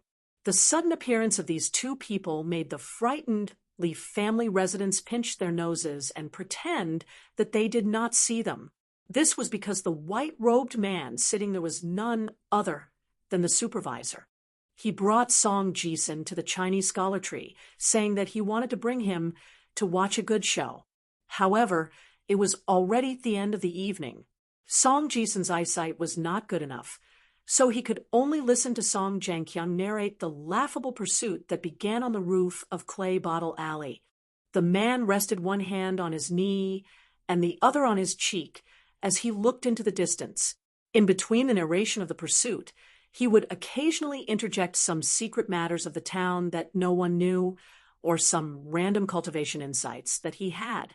If we don't talk about opportunities and only talk about artifacts and artifacts, that famous sword manual that has been rumored for a long time can be ranked in the top 3 of the town. If we look at the timeline and put into the town's 3,000 years of history, it might be a little difficult for it to be ranked in the top 10, but it's definitely not a problem for it to be ranked in the top 20. Don't think that this ranking is low. In fact, it's very high. In addition to that Swansea armor, if the young man surnamed Lu can digest all of this, in my opinion, his opportunities won't be any worse than the 5 of you. Song Jisun did not look up because there was a guy directly hanging his foot above the young man's head. The young man curiously asked, then, why was he killed by the elder ape of Xinjiang Mountain with one punch? Song Zhengqiang smiled faintly and said, his luck is too good. He is envied by others, and he has no backing. Is it difficult to understand? Song Jisun's face was full of doubts and asked, then why didn't you rope him in more thoroughly when you were in Clay Bottle Alley? The king of Dali above the young man's head laughed and was extremely happy. He laughed for a long time before he said, as for those cultivation geniuses on the mountain, anyway, when you go out and hear one of my nicknames, you will understand the reason. Song Zhengqiang suddenly stood up and looked into the distance. His expression changed slightly. He gently stroked the jade belt on his waist with one hand, and his eyes were burning. In the eyes of this martial arts grandmaster, who was almost at the peak of the mountain, the aura in the westernmost part of the town was turbulent as the mountain-moving ape broke the rules. So much so that the aura in that area was chaotic, like a broken porcelain that had exploded and splashed. Song Zhengqiang slowly said, you may be wondering why those foreigners have the look of looking at others as if they are ants. Do you really think this is just their natural conceit? Do they have eyes in the sky? Personality is a small part of the reason, but more of it is the general trend. You have never been out of the town, so you don't know the transcendent status of these immortal masters in the outside world. Ooh, Song Jisun replied, I am not surprised at all. It is hard to chat with people who have read books. Song Zhengqiang was not surprised. He continued to say, because there is a line between you and them. This line isn't that big, but to some people, it's even smaller than a small ditch. As long as you encounter it, you can cross it, just like you Lu Xianyang and that scholar Zhao Yao, who was chosen by a major Taoist sect from another continent, are all in this category. But it is not small either. Most people in the town look at that line as if they are facing a natural moat, and they don't even have the desire to cross it. The gap between the two groups of people separated by that line is actually like the gap between people and plants. It is no different from the gap between yin and yang, or even bigger. At this point, the king of Li suddenly exclaimed in surprise. Then he gloated and said, that old beast is a little unlucky this time. He just had to provoke such a little hedgehog. He's really good at concealing his strength. Song Jisun, I understand you a little now. Anyone who has such an opponent will feel uncomfortable, except for killing him with a clean punch. It is really a disgusting and troublesome thing. Song Jisun's face was unhappy. Not far away, in the Li family's mansion, there were loud shouts, and even the sea-calming divine needle in the dark angrily made a move. The straw sandals boy did have a helper, and it was not an ordinary person. Song Zhengqiang smiled. Even if the assassin's figure flashed under the Sunhui tree, the king of Dali had no intention to stop him at all. In his field of vision, the burly figure of the old ape strode back from the west, constantly rising and falling in the town. As for whether he would trample on the houses and destroy the courtyard layout when he landed, he did not care at all. The old ape of Xinjiang Mountain seemed to have identified a punching bag. Song Zhengqiang suddenly frowned. Then he felt relieved, and then an instant burst of fighting spirit. Dali Song Zhengqiang, a martial artist liked three things in this life: building a capital temple, killing geniuses, and fighting immortals. In the next moment, Song Jisun's eyes widened. Unknowingly, the man above his head had already landed on Falu Street and collided with the burly old man in the distance, simply and almost rudely. Dolly's king of Dolly, the moving mountain ape. The two exchanged punches, hitting each other's chests. Song Jianqiang did not retreat, but advanced instead, taking a step forward, while the old ape took a step back. They each punched again, this time hitting each other's forehead between the eyebrows. Song Jianqiang strode forward. And this time, he was the only one who punched. He stepped forward, heavily stepping on the ground, his knees slightly bent, his left hand extended forward, and his right hand clenched into a fist and pulled back. The man wore a snow-white robe, his sleeves fluttering, and the ground under his feet was full of broken bluestone. A punch went straight. The old ape could only extend a palm, blocking Song Jianqiang's fist. Between heaven and earth, there seemed to be two faint cracking sounds. The old ape slid back more than 10 feet, plowing a shocking gully in the bluestone ground. Song Jianqiang gently waved his sleeve, one hand behind his back, the other holding the white jade belt at his waist, and said with a smile, "Qi Jingchun, are you not going to stop me? Are you really going to give up? Don't. Hold on a little longer." The old ape exhaled a mouthful of turbid air. Song Jianqiang raised a palm, shook it, and said with a smile, "Wait until I get out of here, then we'll fight. For now, let's go about our own business." The old ape grinned. "Song Jianqiang, then you better be able to beat me when the time comes, or Dolly's southern border army won't have it easy." Song Jianqiang smiled. "As you wish." The old ape snorted coldly, then entered the Li family's mansion alone. The young lady was safe and sound, and could not even be considered frightened.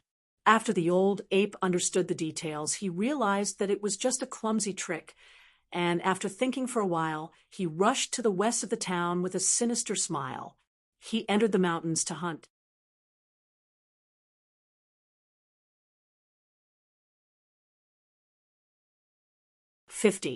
In the night, Qin Pingan fled deep into the mountains. Not long after, he ran into a bamboo forest where the soil was exceptionally soft.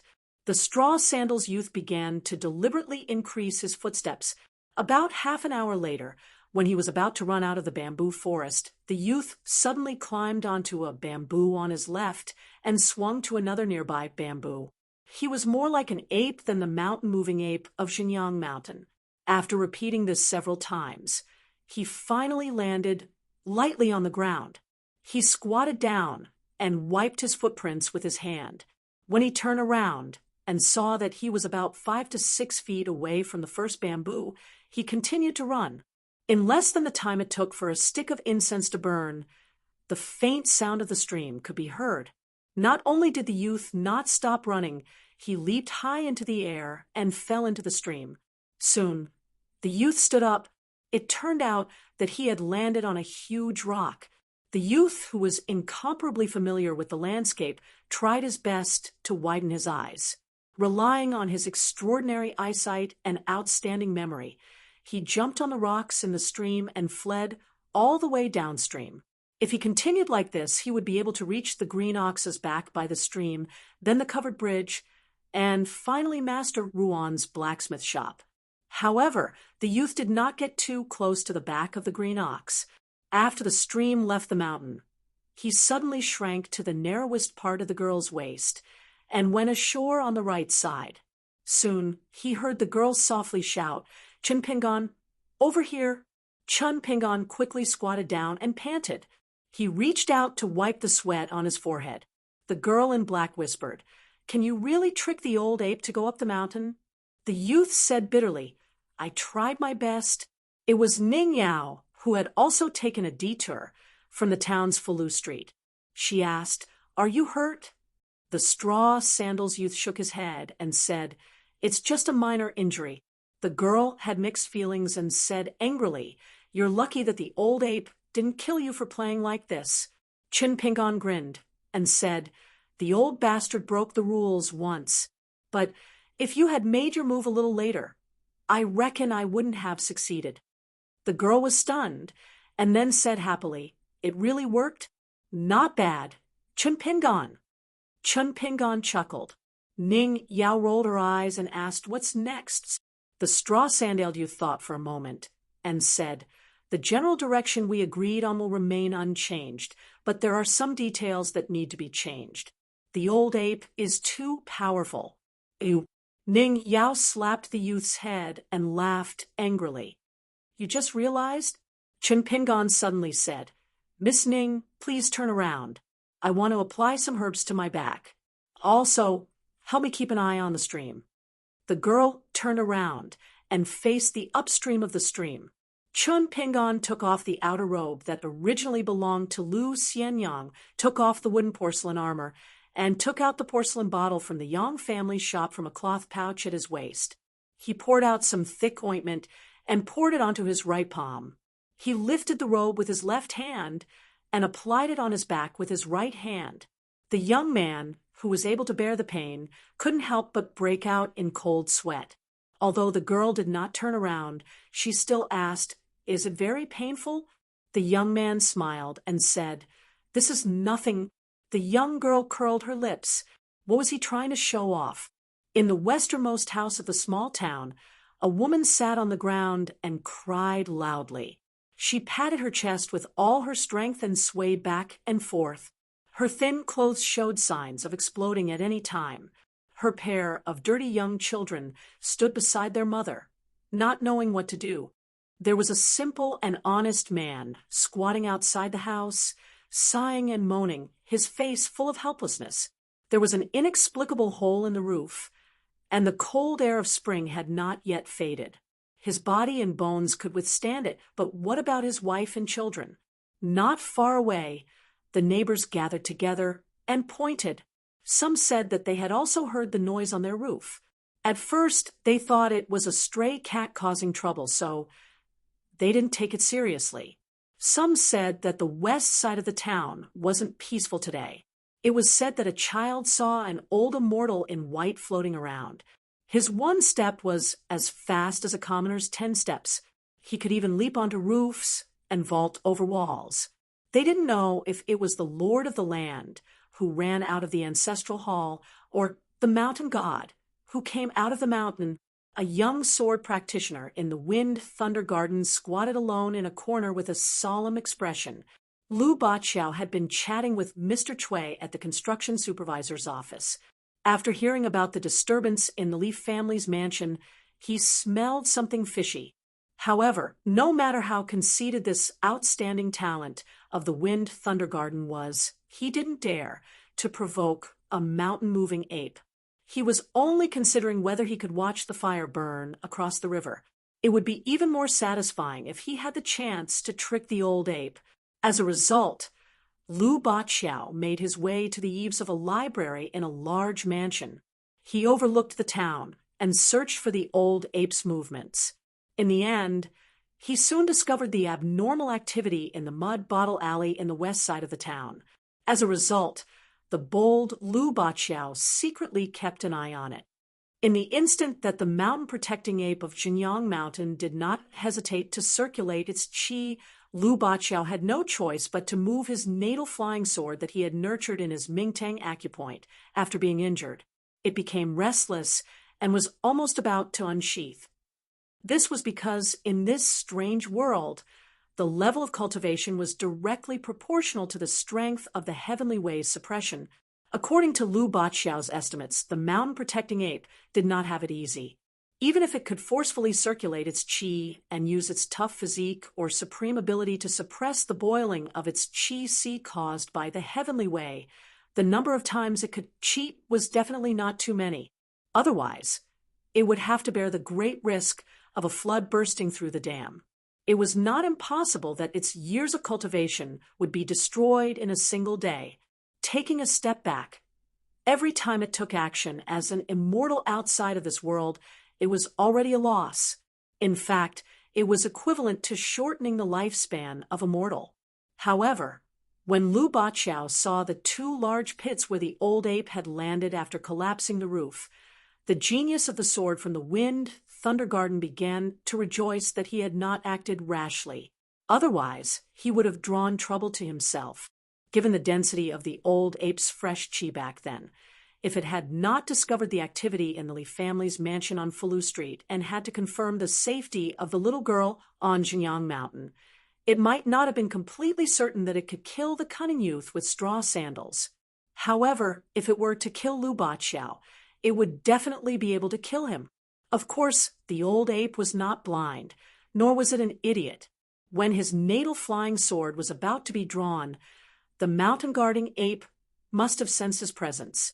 However, Lu Baqiao had wandered around the gates of hell. Despite his lingering fear, he was not particularly fearful of the old ape's existence. Regardless of the disparity in strength between the Wind Thunder Garden and Jinyang Mountain, it would be fine if they did not attack. Once one side chose to attack, it would be a situation where one side would fight to the death. Moreover, people with low cultivation would never kowtow and beg for mercy. This was a fact that countless lives had been sacrificed in the two sacred lands of the sword from the eastern Bottle Continent over the past 500 years. Moreover, it was not as if Lu Baqiao did not have a backup plan in the small town. Lu Baqiao slowly stood up. He did not go straight back to the yamen. Instead, he walked towards the small, run-down residence on the far west side. He stood outside the low, yellow mud wall and called out loudly. When the man and his wife both turned their heads to look at him, he casually threw out a golden copper coin to the weeping woman. He smiled and said, "Big sister, I beg you to stop howling. I'm so scared even from so far away." The woman took the golden copper coin and lowered her head to glance at its design. It was similar to a copper coin, but the color was different. She was a little dazed and asked softly, "Gold?" Lu Baqiao laughed and said, "No, but it's much more valuable than gold." The woman was stunned at first. Then she flew into a rage and threw the golden copper coin at the young man. She stood up and scolded with her hands on her hips, "Get lost! I might believe it if it's gold, but it's more valuable than gold. Do you think I haven't seen the world? I'm also someone who hasn't seen silver with my own hands. You little bastard who hasn't even grown hair yet. You don't even care about the little loach in your pants. How dare you come to my place and pretend to be a master? My man is not dead yet." Speaking of this, the woman became even angrier. She walked over quickly. Her thick waist was not much thinner than a bucket, but she could still twist it in a different way. She kicked the man who was squatting on the ground without saying a word, causing him to fall to the ground. The man did not even dare to talk back, let alone fight back. He crawled away and then continued squatting, his eyes filled with resentment. The woman pointed at her man and scolded, "Useless coward, you're no different from being dead. You only know how to play dead when something happens. You only know how to wander around all day catching fish and catching snakes. You're no different from a child wearing diapers. You're worse than your son. At least Xiao Huai knows how to steal, pick up some things to go home. You're a father. Why aren't you willing to work as a clerk in the Yang family's shop? Are you so rich that you have to compete with silver?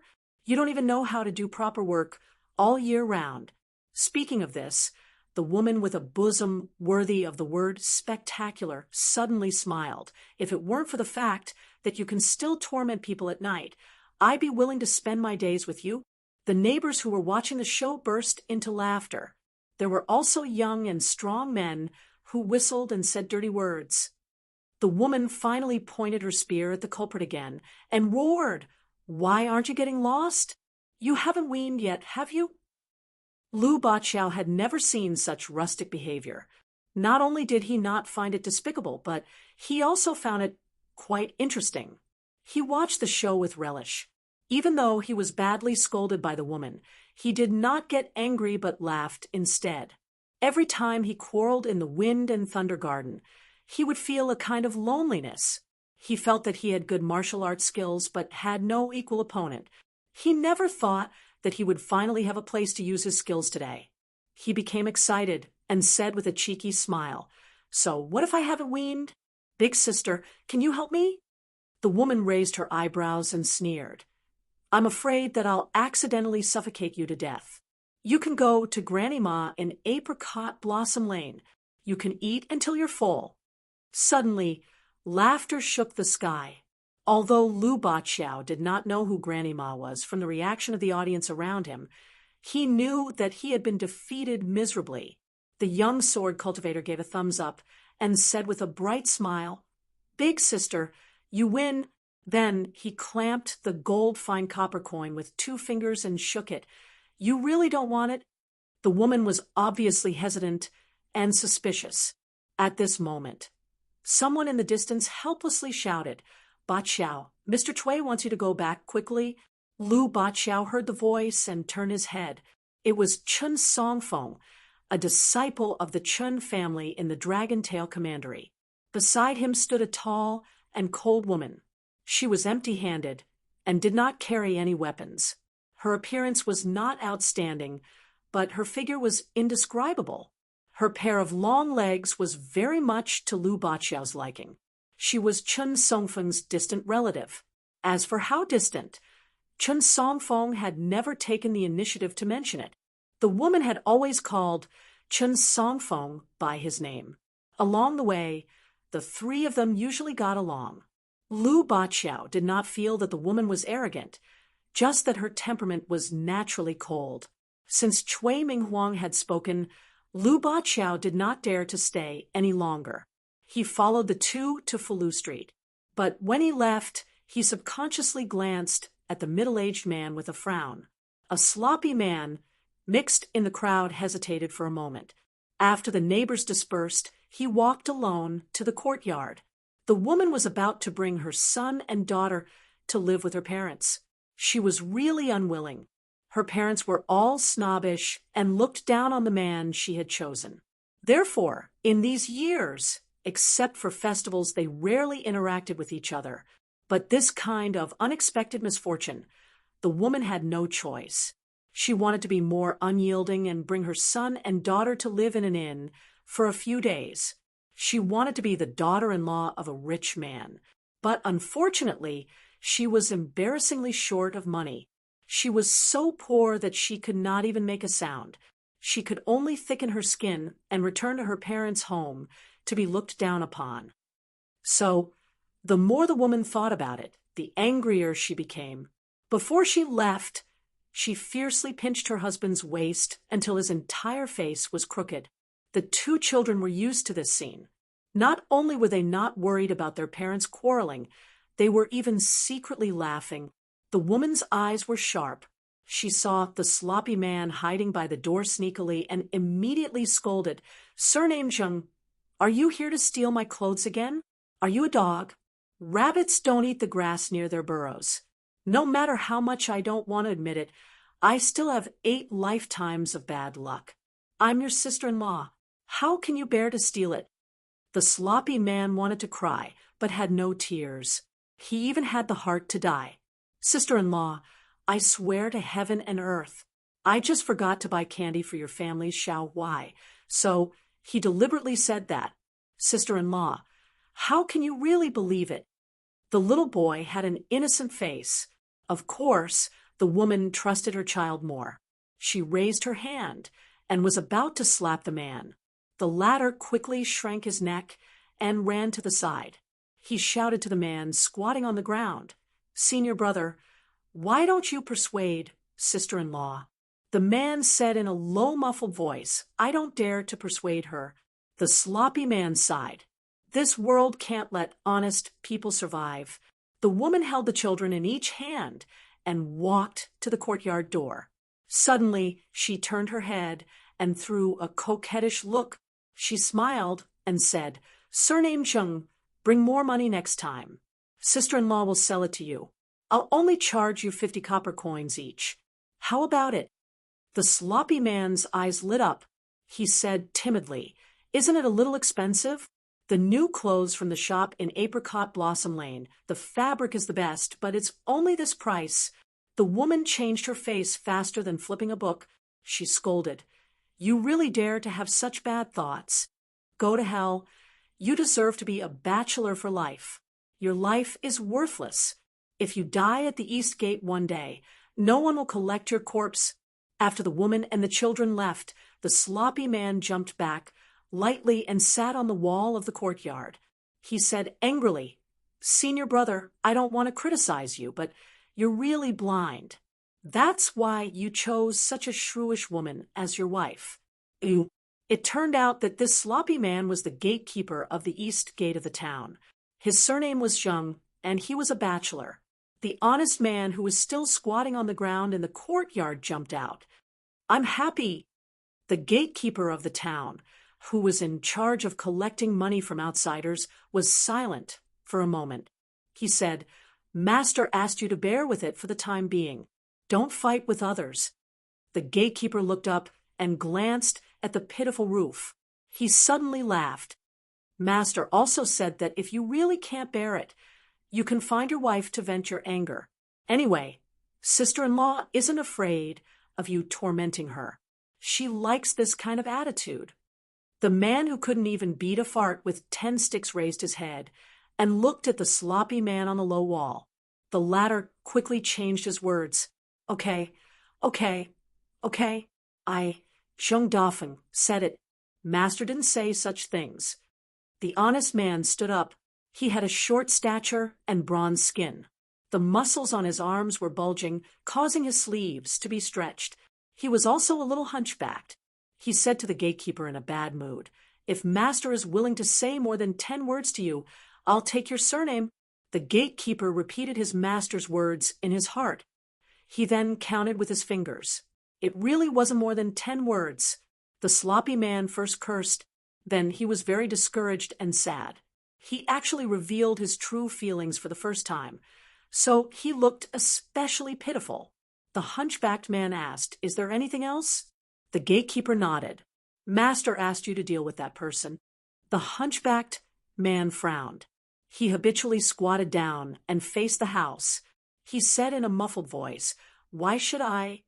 The gatekeeper, Zheng Dafeng, rolled his eyes. "It's master's orders. It's up to you." The man thought for a moment. "You can leave.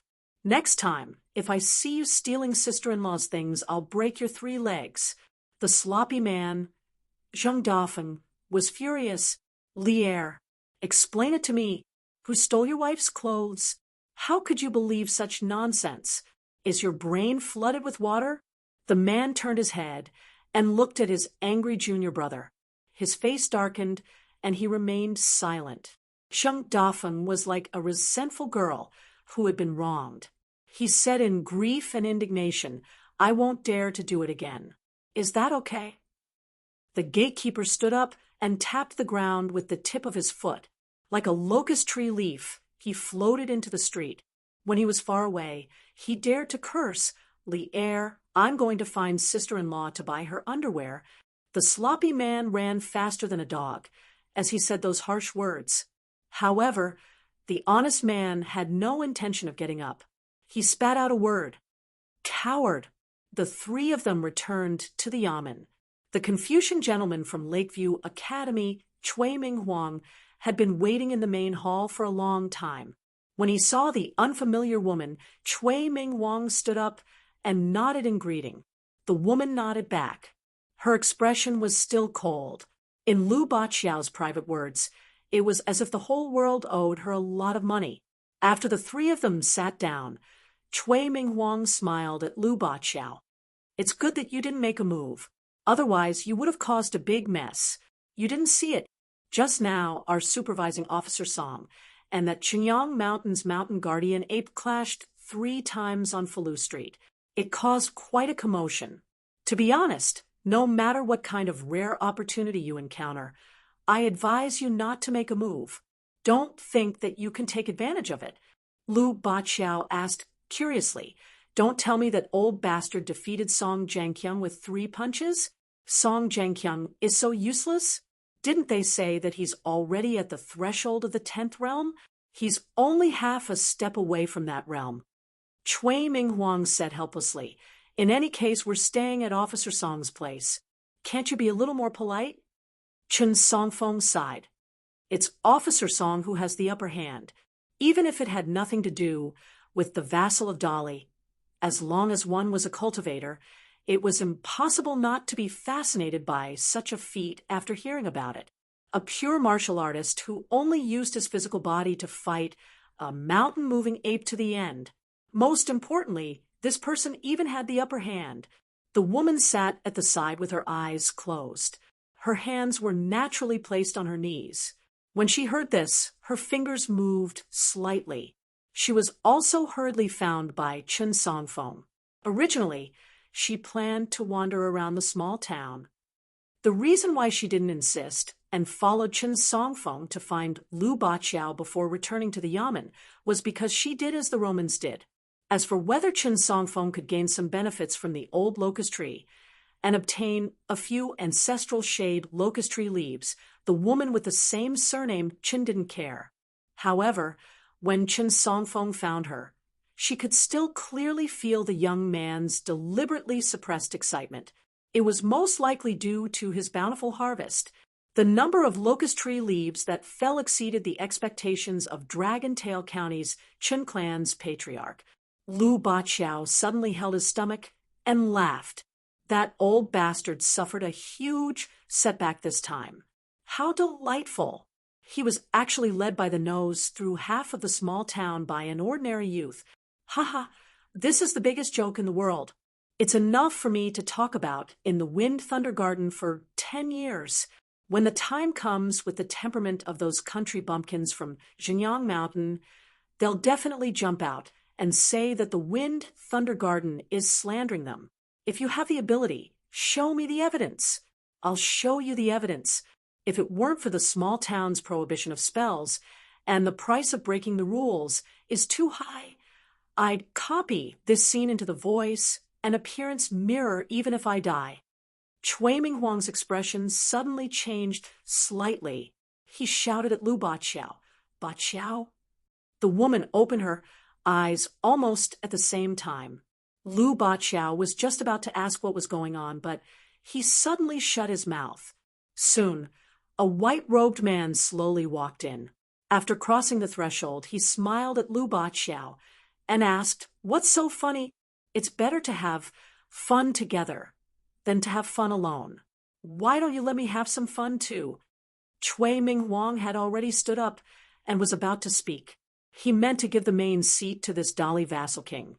Song Zhengqiang smiled and shook his head at this scholar from Lakeview Academy, indicating that there was no need for such complicated formalities. He casually pulled a chair and sat beside Lu Baqiao, facing Chun Songfeng and the woman on his left and right. Although Lu Baqiao gave the impression that he was a mischievous person, at such a close distance, he was facing a martial artist who was very likely to reach the 10th realm of the legendary realm. This guy was notorious. Putting aside the king-building temple incident, the fact that he had a hobby of killing geniuses was really creepy. Therefore, although Lu Baqiao kept calling him Song Zhengqiang when the Dali vassal king was not here, he was very guilty at this moment. Fortunately, the young sword practitioner did not care much about his face. He smiled apologetically and said, "Great Master Song, I was just talking about the battle between you and the old bastard of Xinjiang Mountain. It was really shocking. Your Highness, your fist was like a dragon. If you had not shown mercy, that mountain guardian ape would have died on the spot on Falu Street. Lord Song's martial arts and martial virtues are really beyond my reach." Song Zhengqiang smiled and did not speak. Lu Baqiao's forehead and back were soaked in cold sweat. Finally, he could not say a word and resentfully shut his mouth completely. Song Zhengqiang suddenly turned to look at the woman opposite him. His eyes were playful and full of interest. He asked, "Are you also a disciple of the Chun family of Dragon Tail Commandery?" The woman shook her head and said slowly, "No." Song Zhengqiang said, "Oh," thoughtfully. The atmosphere was awkward until Song Jisen appeared at the door. Seeing that there were no chairs in the house, the young man casually stood on the threshold and looked at the people in the house. Song Zhengqiang did not take it to heart. He smiled at Lu Baqiao and said, "Actually, you're one of the benefactors of the young man's survival." The mountain-moving ape had not assumed that the young man's provocation was instigated by someone. In this small town, those who dared to set a trap for Xinjiang Mountain were not fools. They were all people who were good at planning and then acting. Therefore, the old ape thought that the oriole behind the mantis stalking the cicada, unaware of the oriole behind the mantis stalking the cicada, must have a high status and powerful skills. That was why the old ape, who did not want to reveal any flaws, was in such a sorry state in Mud Bottle Alley. Therefore, the old ape only loosened his hands and punched the young man in straw sandals in the back after making sure that there were no assassins lurking around the house on the west side of the town. Lu Baqiao laughed dryly and said, "Although that's the truth, I don't want to be your benefactor." Song Zhengqiang dismissed it with a smile. The woman turned and glanced at the handsome young man sitting on the threshold. The young man smiled at her. The woman turned back with an expressionless face. The young man curled his lips and began to admire her long legs openly. She was about 25 or 26 years old. She was not bad-looking, but the young man thought that she was quite tasteful. The woman turned back with a cold gaze and said in a hoarse voice, "Do you want to die?" Song Jisun pointed at himself with an extremely superficial and innocent expression. He looked like he deserved a beating. "Me? Ooh." The young man then pointed at Song Zhengqiang. "The king of Dali. You'll have to ask him first." The woman was about to stand up. Song Zhengqiang immediately narrowed his eyes. In the main hall, a majestic pressure slammed down on everyone's heads like a storm. There was nowhere to hide. Everyone's skin felt like it was being pricked by needles. Only Song Jisun, who was at the door, did not feel anything. Chun Songfeng spoke with difficulty, but his tone was not weak. "Your Highness, this lady is not from Eastern Bottle Continent, so I hope your Highness will be careful." The woman smiled and stood up. "You dare to kill me? Aren't you afraid that Dali will be destroyed?" Chui Ming Huang was about to stop her. The woman flew backward. The chair behind her turned into dust in the air. The woman's tall body was completely embedded in the wall, almost like an object embedded in the wall. Song Zhengqiang stood under the wall mysteriously with his hands behind his back. He looked up slightly at the woman who was bleeding from her 7 orifices and smiled. "Little girl, do you think that your father or ancestor is very powerful, so you're qualified to show off in front of this king?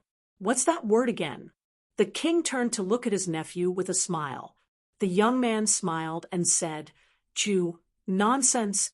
Song Zhengqiang smiled and turned to look at the woman. Although the latter's face was full of pain, her eyes were firm and did not show the slightest sign of weakness. Song Zhengqiang said, "In your next life, don't meet this king again." Chun Songfeng's liver and gallbladder were torn apart. His eyes were bloodshot, and he was in an extremely complicated mood. He was about to speak with great anger and great fear. He was about to speak, but Chui Ming Huang had already taken a step forward and bowed to apologize. He lowered his head and said sincerely, "Your Highness, can you give me face and not lower yourself to her level?" Song Zhengqiang's mouth twitched, full of sarcasm. The woman who was looking at the king of Dali suddenly closed her eyes as if she had accepted her fate. At this moment, the young man on the other side of the threshold laughed and said, "Uncle, forget it. If word gets out that you bullied a woman, it will damage your reputation." Song Zhengqiang's figure paused slightly. It was so subtle that even Chui Ming Huang and Lu Baqiao only felt that the killing god did not move at all. Song Zhengqiang tilted his head, stretched out 2 fingers, and flicked casually. It was as if he was brushing the dust off his shoulder. Lu Baqiao, the number 1 of the younger generation in the Wind Thunder Garden, was dumbfounded. Chui Ming Huang was relieved. Chun Songfeng felt as if he had fallen into the clouds. Song Zhengqiang smiled at Lu Baqiao and said, "Boy, not bad. I think highly of you." The woman opened her eyes and pulled herself out of the wall. After landing, her figure swayed, and she said to the back of the man, "Chun will remember today's lesson." Song Jianqiang ignored her and said to Lu Baqiao after leaving the town, "Go to the capital of Dali and find me. I have something for you. It depends on whether you can carry it or not." Lu Baqiao blurted out, "Talisman sword." Cultivators all knew that the talisman sword was one of the main magic artifacts of Taoism. But if a sword could be directly crowned with the name talisman sword and known by the world, one could imagine how amazing this sword would be. Song Jianqiang and Song Jisun walked out of the courtyard. The man smiled and said, "Have you vented the anger in your chest?"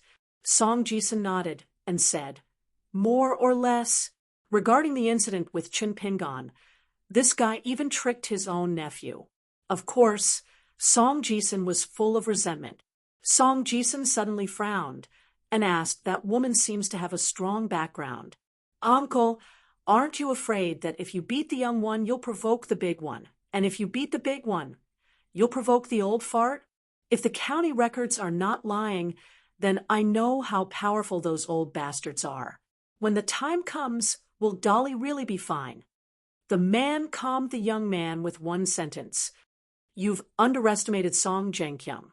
In the main hall, Cui Minghuang sat back in his seat without showing any emotion.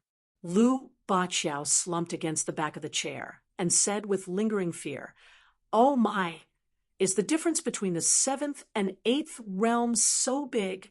There was a 7th and 8th realms martial artist in the Wind Thunder Garden, and they all had a good relationship with Lu Baqiao." Cui Minghuang shook his head and said, "Ingo, even 9th realms are divided into strong and weak. Besides, Song Jianqiang is the strongest 9th realm player."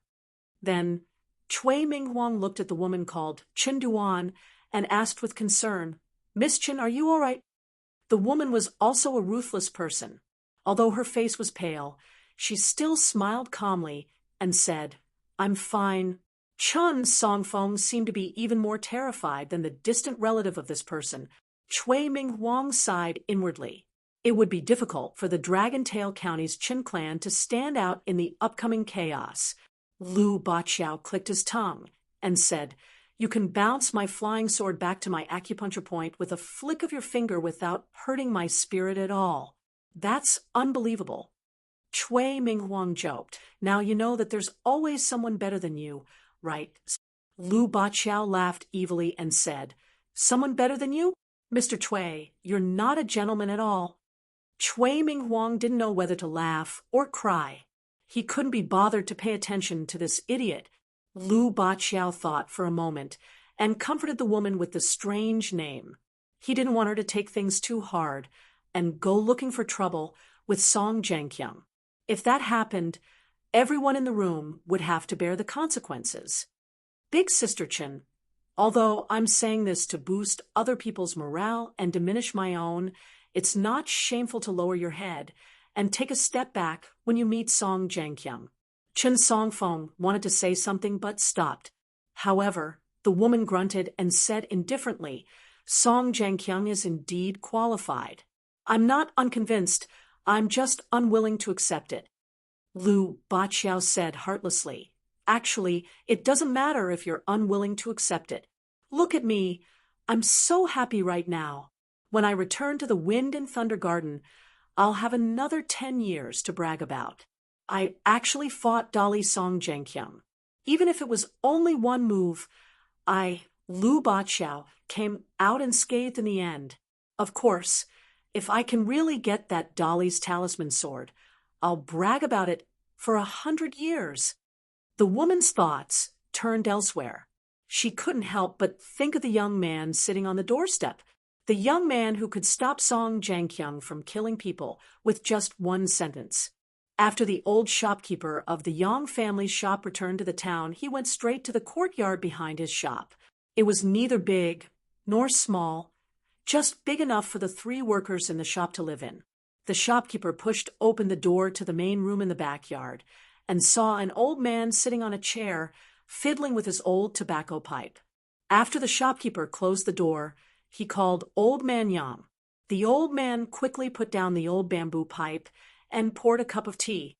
He smiled and asked, "Shopkeeper, is there someone in a hurry to use medicine? Do you need me to go up the mountain in the dark?" Ooh. The old shopkeeper looked at the old man, who looked to be about the same age as him, and shook his head. He picked up the teacup and sighed. "Today, I've seen a patient for Master Juan. It's a young man surnamed Liu. He was beaten half to death by a foreigner. I'm feeling uneasy, so I thought I'd come to your shop to sit and relax." Old man Yang, whose face was full of wrinkles like the bark of an old locust tree, smiled and said, "Shopkeeper, just sit down. We're not outsiders." The shopkeeper suddenly remembered something. "By the way, old man Yang, you helped a child many years ago. The poor child in Mud Bottle Alley who helped his mother get medicine at a young age. Is his name Chinpingon?" Old man Yang was a little surprised and nodded. "Yes, that child's mother finally passed away. If I remember correctly, she didn't survive that winter. After that, I saw the child a few times, but not many times. I couldn't stand it at that time, so I gave the child a worthless prescription. What happened? Was the child injured by someone?"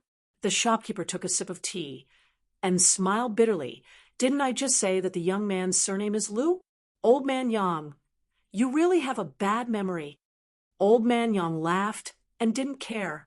The old shopkeeper asked cautiously, "Old Yang, should we do something for our shop?" Old man Yang picked up the old tobacco pipe made of small Nanju bamboo and shook it. "Shopkeeper, you don't need to do anything." The shopkeeper seemed to have eaten a calming pill and nodded. "That's good. That's good. Old man Yang, I'll leave first. You do what you need to do." Old man Yang was about to stand up and send him off, but the shopkeeper quickly persuaded him, "No need to send me off."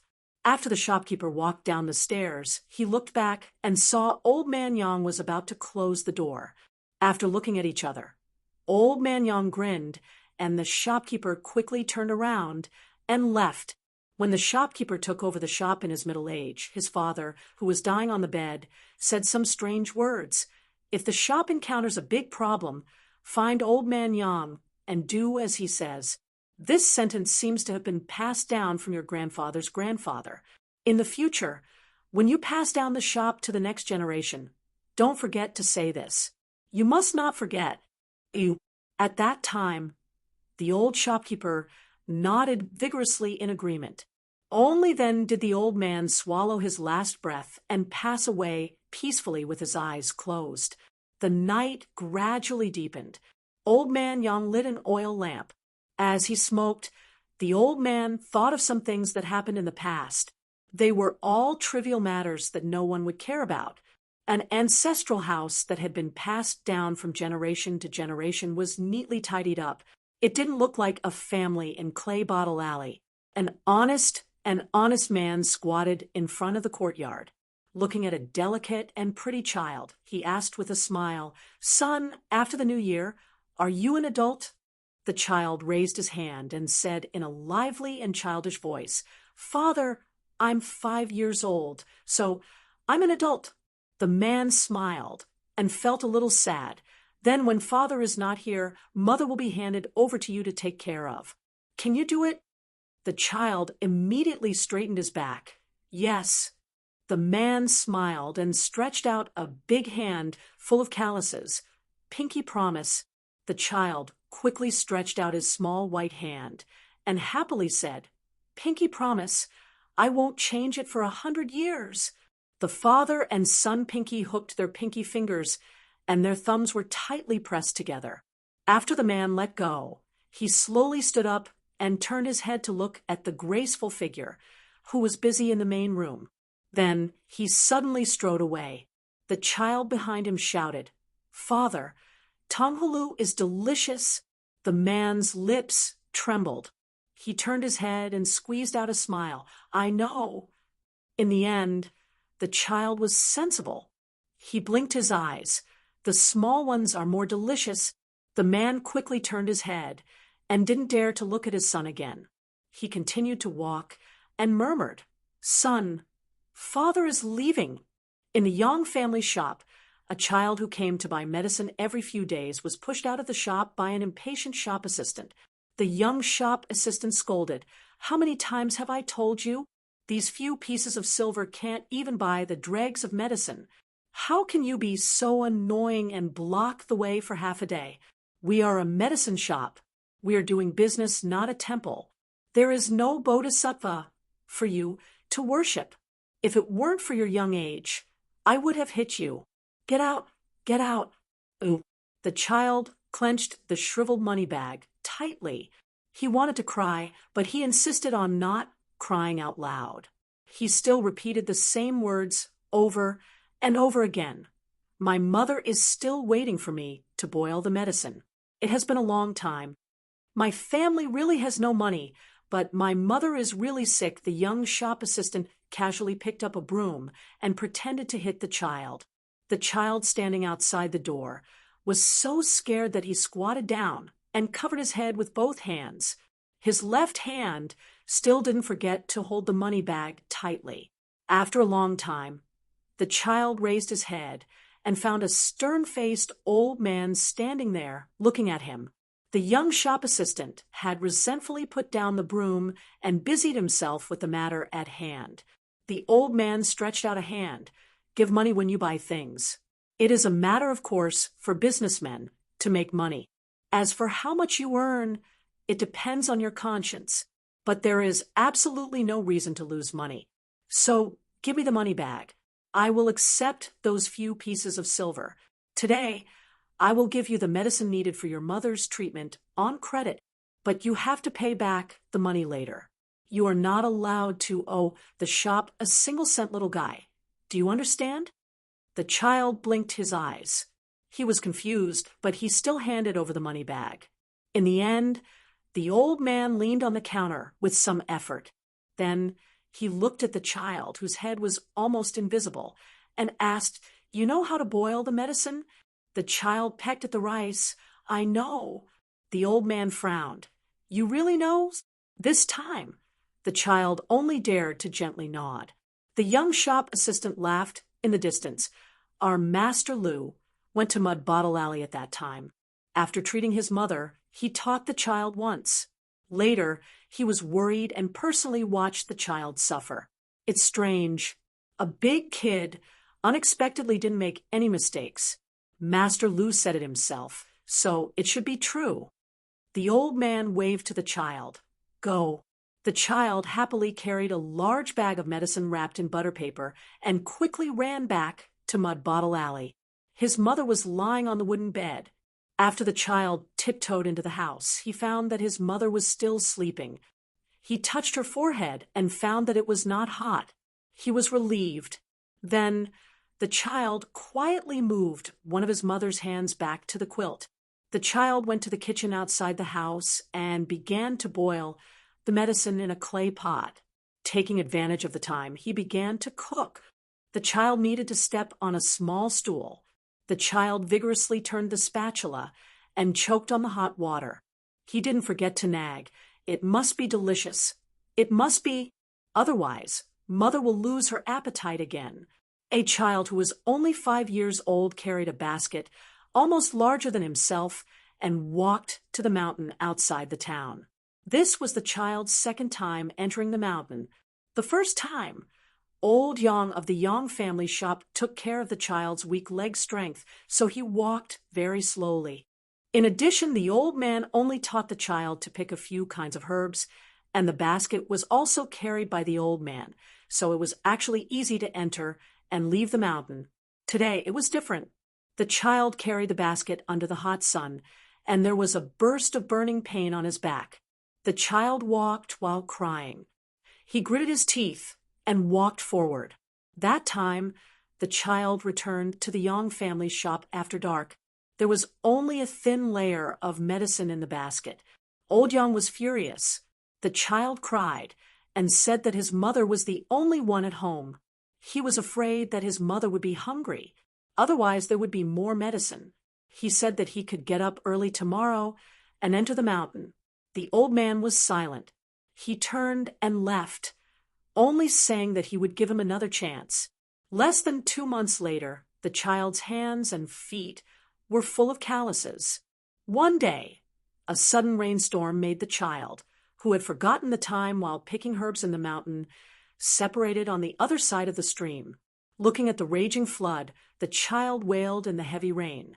In the end, the child couldn't bear it anymore and planned to jump into the stream. At that time, Old Young suddenly appeared on the other side, stepped across the stream, and carried the child back. The raindrops the size of soybeans fell on the child, but he was smiling happily on the way down the mountain. After leaving the mountain, the old man said, "Little Ping, and help me make a pipe, and I'll teach you how to climb the mountain without getting tired." The child reached out to wipe the rain and grinned. "Okay." The child jumped back to Clay Bottle Lane. Today, he picked a very rare and precious herb, so the Young family shop gave his mother more medicine. The child, who hadn't eaten for a day, suddenly felt a sharp pain in his stomach. At that moment, the child knew that he had eaten something wrong on the mountain. The pain started from his stomach to his hands and feet, and finally to his head. The child first carefully squatted down, took off the basket, and then took a deep breath, trying to suppress the pain. But there was a burst of burning and a burst of cold. In the end, the child could only roll in the alley in pain. From beginning to end, the child didn't dare to cry out. No matter how his head hit the wall of the alley, the child didn't cry out in the end. It was too close to home. The child was afraid that his mother, who was lying in bed, would be worried. During that process, the child, who was unconscious, only felt the beating of his heart like the sound of a drum, rumbling in his ears. In Apricot Blossom Lane, a child squatted not far from the Tongaloo stall. Every time, he squatted for a while, but the stall owner remembered that dark little face. Finally, one time, the man who sold Tongaloo took off a Tongaloo and smiled. "Here you go, free of charge." The child quickly got up, shook his head, smiled shyly, and ran away. After that, the child's figure was never seen again. That winter, the woman on the sickbed was already as thin as a match. Naturally, her face was withered and ugly. The child, who had just returned from praying at the dilapidated statue, went to Apricot Blossom Lane to fetch water from the Iron Lock well. He came to the bedside and sat on a small stool. Seeing that his mother was awake, he softly asked, "Mother, are you better?" The woman smiled with difficulty. "Much better. It doesn't hurt at all." The child was overjoyed. "Mother, praying to the Bodhisattvas is useful." The woman nodded and shakily stretched out a hand. The child quickly held his mother's hand. The woman turned her body to the side in extreme pain and stared at her child's face. The woman, who had been tortured by illness, suddenly brimmed with happiness. She murmured, "How can there be such a good child in the world? And how can he be my son?" In the winter of that year, the woman didn't make it through the end of the year. She didn't wait for her son to put up the spring festival couplets and the door god, and died. Before she closed her eyes, it just happened to snow in the small town. She let her son go out to see the snow.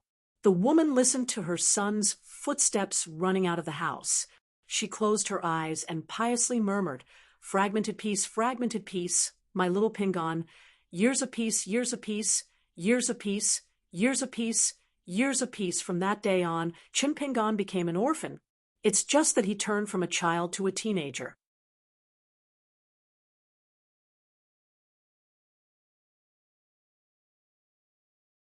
"51. After he returned to Falu town, he had a brief sparring session with the prince of Li Song Changjing. The old ape of Shenyang Mountain did not stay in the Li residence for too long. He flew out of the town and stopped for a moment at the place where the young man with straw sandals entered the mountain. Then he returned to the place where he punched and carefully observed the depth of the young man's footprints on the ground. Apart from that, the old ape also saw a series of faint footprints of an adult. It guessed that they were probably left by the young sword cultivator from the Wind Thunder Garden. When it punched the young man from Clay Bottle Alley, The young man was clearly trying to take advantage of the situation. There was an instant of sword chi leaking out. Although it was fleeting and well hidden, the old ape was a veteran of hundreds of battles. It had also cultivated for 1,000 years on Mount Jinyang, where sword chi could break bottles. It was all too familiar with sword chi and sword intent. The guardian ape of Mount Jinyang had lived for too long, so it was too knowledgeable. It had seen sword immortals who were adept at nurturing high-tier flying swords. Among them, there were dozens of miniature flying swords that were as tiny as hair. It had also seen life-bound flying swords as large as mountains that could cut rivers in half with a single slash. The old ape pondered for a while before continuing forward. After entering the mountain, it was overgrown with weeds and then a bamboo forest. Most of the ground was covered with dried leaves from last autumn and winter. However, since it was the closest to the town, the bamboo forest did not appear barren and messy. Following the imperceptible footprints, the old ape discovered that it was about to leave the bamboo forest. The old ape did not walk out of the bamboo forest directly. Instead, it looked around and did not see the young man's footprints. It looked up and saw no obvious footprints on the bamboos around it.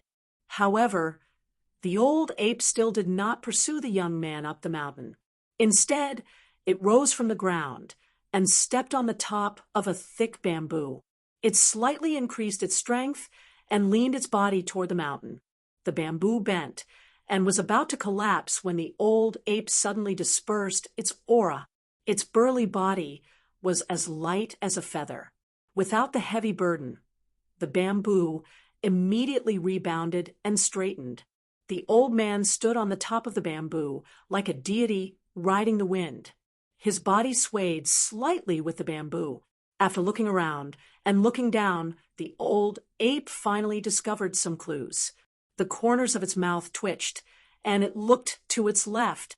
After listening carefully, it vaguely heard the sound of flowing water.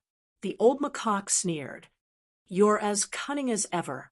The old macaque stepped on the bamboos and ran toward the stream on its left. It did not know how many bamboos were broken along the way, but when it arrived at the stream, the old macaque was unsure whether the young man with straw shoes would follow the stream into the deep forest or escape downstream. The old ape squatted by the stream and frowned. It was rather resentful. If they were in the outside world, as long as there was a mountain with a bit of spiritual energy, the old ape would be able to forcefully summon the earth god who had lost his backing and find out where the young man went after asking. This was also one of the original supernatural powers of the mountain-moving ape. Otherwise, no matter how powerful and famous other cultivators were, they would never be able to easily order around the gods of a region. The path to the great Tao was different. It was just like how the Minister of War could not order a small minister counselor of the Ministry of Revenue to do this, and that the most important thing was that the Minister of War and the minister counselor were not in the imperial court of a country. The old macaque fell into deep thought as it listened to the stream. Logically speaking, the young man had probably honed his skills and stamina since he was young. He might have even studied shallow breathing techniques, which gave him an extraordinary physique. His body was light, his bones were hard, and his chi and blood were strong, which allowed him to play cat and mouse games with the old macaque on the roof of the alley. If that was the case, it made sense for him to hide in the depths of the dense forest where he was familiar with the path. If he was a pure young man, he only wanted to seek revenge because of his hot-bloodedness. After tasting the severity of the situation, he gradually cooled down and naturally became fearful. It was reasonable for him to run to the blacksmith shop in the south to seek protection from Master Wan. The former would only take time, whereas the latter would not only consume energy, but it would also consume the incense on Jinyang Mountain. The old macaque followed its heart and blurted out, "This young man must die." After saying that, the old macaque no longer had any doubts. It chose to pursue the young man downstream. To the south of the town, There was a winding yellow mud path. On both sides of the path were the paddy fields of the townspeople. Halfway through the path, there was a small dilapidated temple with white walls and black tiles. Although it was called a temple, it was actually a place for the townspeople to rest, especially during the busy farming season, hot summer, or stormy weather. It made a world of difference whether there was a shelter or not. At this moment, Chun Pingan and Ning Yao were resting here. Ning Yao was born with an integrated sword heart, so it was easy for her to see at night. She easily discovered that the dilapidated walls were filled with young children's charcoal scribbles. Most of them were names. Most of the lower parts were mottled, distorted, or overlapped. Only on the higher parts were some names that were clearly visible: Song Jisun, GQ, Zhao Yao, Xiesher, Chao Shi. It was a long string of names. She guessed that they were written while riding on the neck or standing on the shoulders of their friends. Ning Yao even saw the names of Lu Xianyang, Chun Pingan, and Gu Ken. They were clustered in the highest part of the upper left corner, which made them seem rather out of place. Ning Yao retracted her gaze and asked, "Anyway, we've done the first step. We've forced the old macaque to breathe for the first time. Are you really going to the town to retrieve the wooden bow? Isn't it too risky? What if the old macaque is very cautious and doesn't go up the mountain to find trouble with you? Wouldn't you be like a lamb in a tiger's den?" The straw sandals teenager had been silently exhaling. The length of his breaths was not fixed. Everything depended on his feelings. He pursued the most comfortable state. After hearing Ning Yao's words, he said with a determined look, "There's no other way. We have to retrieve the wooden bow. Otherwise, all our previous efforts will be in vain. Besides, I shot an arrow at the old macaque's head in the mud bottle alley. It's just as Miss Ning said. Even at such a close distance, as long as the arrow doesn't hit the old macaque's eyes, the damage is negligible." Ning Yao was a little annoyed. "I've already said that your little tricks won't work. You didn't believe me before and didn't listen to my advice. Fine, I'll let you be. But since you believe me now, you should follow my method, right? In fact, regarding how to deal with the old macaque of Xinjiang Mountain, the young man and the young woman discussed this matter on the covered bridge. At first, Chun Pingan only asked the young woman to wait for him to go back to the town to find the three people. However, the young man suddenly changed his mind and caught up with Ning Yao before she reached the stairs at the north end of the covered bridge. After that, the two of them had a huge disagreement. The young woman who carried both a saber and a sword was very firm in the beginning. Chun Pingan was not a cultivator and did not even know the fist style. He should just watch from the side. At most, he would help her to kill the old macaque to avenge Lu Xianyang and vent the hatred in her heart. However, when Chun Pingan asked her how to kill the old macaque, Ning Yao was unwilling to tell him. She only said that she had a trump card that allowed her to travel the world alone. How could she not have a trump card that had been passed down in her family? Chun Pingan did not agree. That was why Chun Pingan went to find her 3 times. Chun Pingan stood up and stretched his waist. With almost no obstruction, he stood up and said, "I've rested enough." Ning Yao was surprised. The things in the Yang family shop are so useful. Chun Pingan's eyes dimmed for a moment, but he quickly nodded and said with a smile, "Very useful." Ning Yao asked, "Will the old macaque see through your escape routes?" Chun Pingan thought for a moment and answered cautiously, "Maybe." Ning Yao drew 2 circles and a straight line on the ground with her scabbard. She asked, "This is the route between the small temple and the Lee's house on Falu Street. Where did you hide your wooden bow?" Chun Pingan squatted down and drew a circle. "It's close to the east. It's almost here. It's not too far from Mud Bottle Alley." Ning Yao nodded. "Okay, even if the old macaque comes directly to the small temple, I'll delay him and buy you enough time." Chun Pingan drew a small circle in the middle of the line with his finger. "If it's really the worst-case scenario, Miss Ning, can you lure him here? It's the place where I entered the mountain. It won't take long for me to get the wooden bough and rush over." The girl in a dark green robe leaned on the ground with her scabbard. She said proudly, "Maybe I'll bring the old macaques. Head to your place." Chun Pingon shook his head. "Don't try to be brave. Be careful." Ning Yao wanted to hit his head with her scabbard. Who was the one trying to be brave? She glared at him. "Hey, the person standing in front of you is me, Ning Yao, the future #1 sword immortal in the world. Okay?" The young man stood up and looked down at the 2 cloth bags on his waist, just in case. He tightened them again and looked up with a smile. I know. So, don't die in a small place like this. Otherwise, it'll be a loss.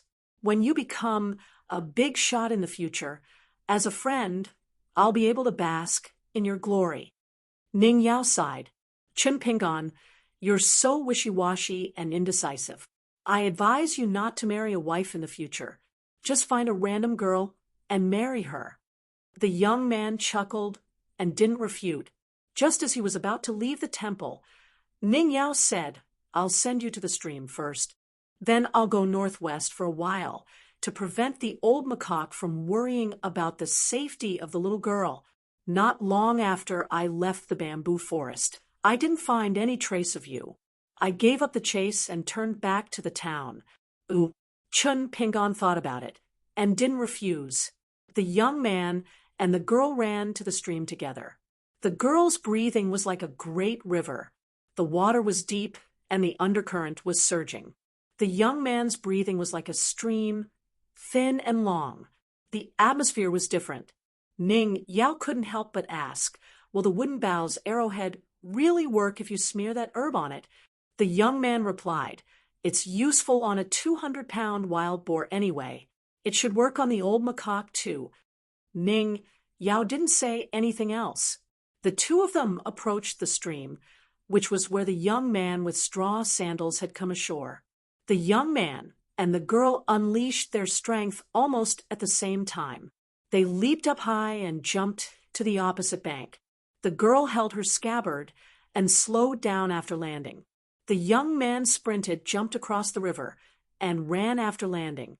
He did everything in one breath and brushed past the girl in an instant. Chun Pingon was about to turn his head when the girl said, "Go to the town first. Don't worry about me." The young man continued to move forward. He turned his head and reminded her, as he ran, "I'll take a detour and pick a secluded alley to enter the town. I might be a little late." Ning Yao nodded. After Chun Pingon's figure disappeared, she stopped holding her sword and began to walk slowly to the west. Not long after, the girl stopped and squinted her eyes to look upstream into the distance. A tall and sturdy figure suddenly shot towards the north bank from the big rock in the stream and landed more than 20 steps in front of the girl with an overbearing aura. The old macaque was puzzled. He did not sense the young man's hidden aura around him. He glanced at the white scabbard sword at the girl's waist and asked with a smile, "Young lady, you were the one who caused trouble at Fortune Street, weren't you?"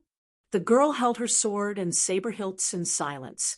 The old macaque asked curiously, "Young lady, although you've been hiding on the way to the town, I know you're not simple. You're definitely not the two good-for-nothings from Clearwind City and Old Dragon City. However, I'm curious, what's the grudge between us? Why do you have to do this? Or is there a grudge between your clan and Jinyang Mountain?" Ning Yao did not say anything. She unsheathed her sword and saber and flashed away. Her narrow saber arrived first and slashed at the head of Jinyang Mountain's guardian patriarch. The old macaque casually raised his hand and forcefully deflected the saber's edge with his arm. The girl used the momentum to spin her body and swept her sword horizontally at the old macaque's neck. The old macaque also used his arm to forcefully deflect the sword's edge. Since the girl's first two moves had failed, she did not get close to the old macaque. Instead, she kept a distance from him and walked slowly. After the old macaque appraised the sharpness of the two weapons with his unparalleled body, he completely ignored the bloody groove on the outside of his arm. He said with a smile, "Your weapons are really good. I can tell with a single glance that you're a disciple of a 1,000-year-old clan on the mountain, or a direct disciple of a first-rate wealthy clan at the foot of the mountain. I almost thought you were another sword cultivator from the Wind Thunder Garden hiding in the dark." The old macaque moved along with the girl's seemingly careless footsteps. He shifted his gaze along with her and said in a deep voice, "Young lady, I know you won't give up even if you suffer a setback. I'll give you one last chance. I'll let you tell me your clan's background. If you're killed by me after that, Shenyang Mountain won't admit their mistake. They won't care where you're from or who your master is." Ning Yao turned a deaf ear to that. She was still searching for the old macaque's real weakness.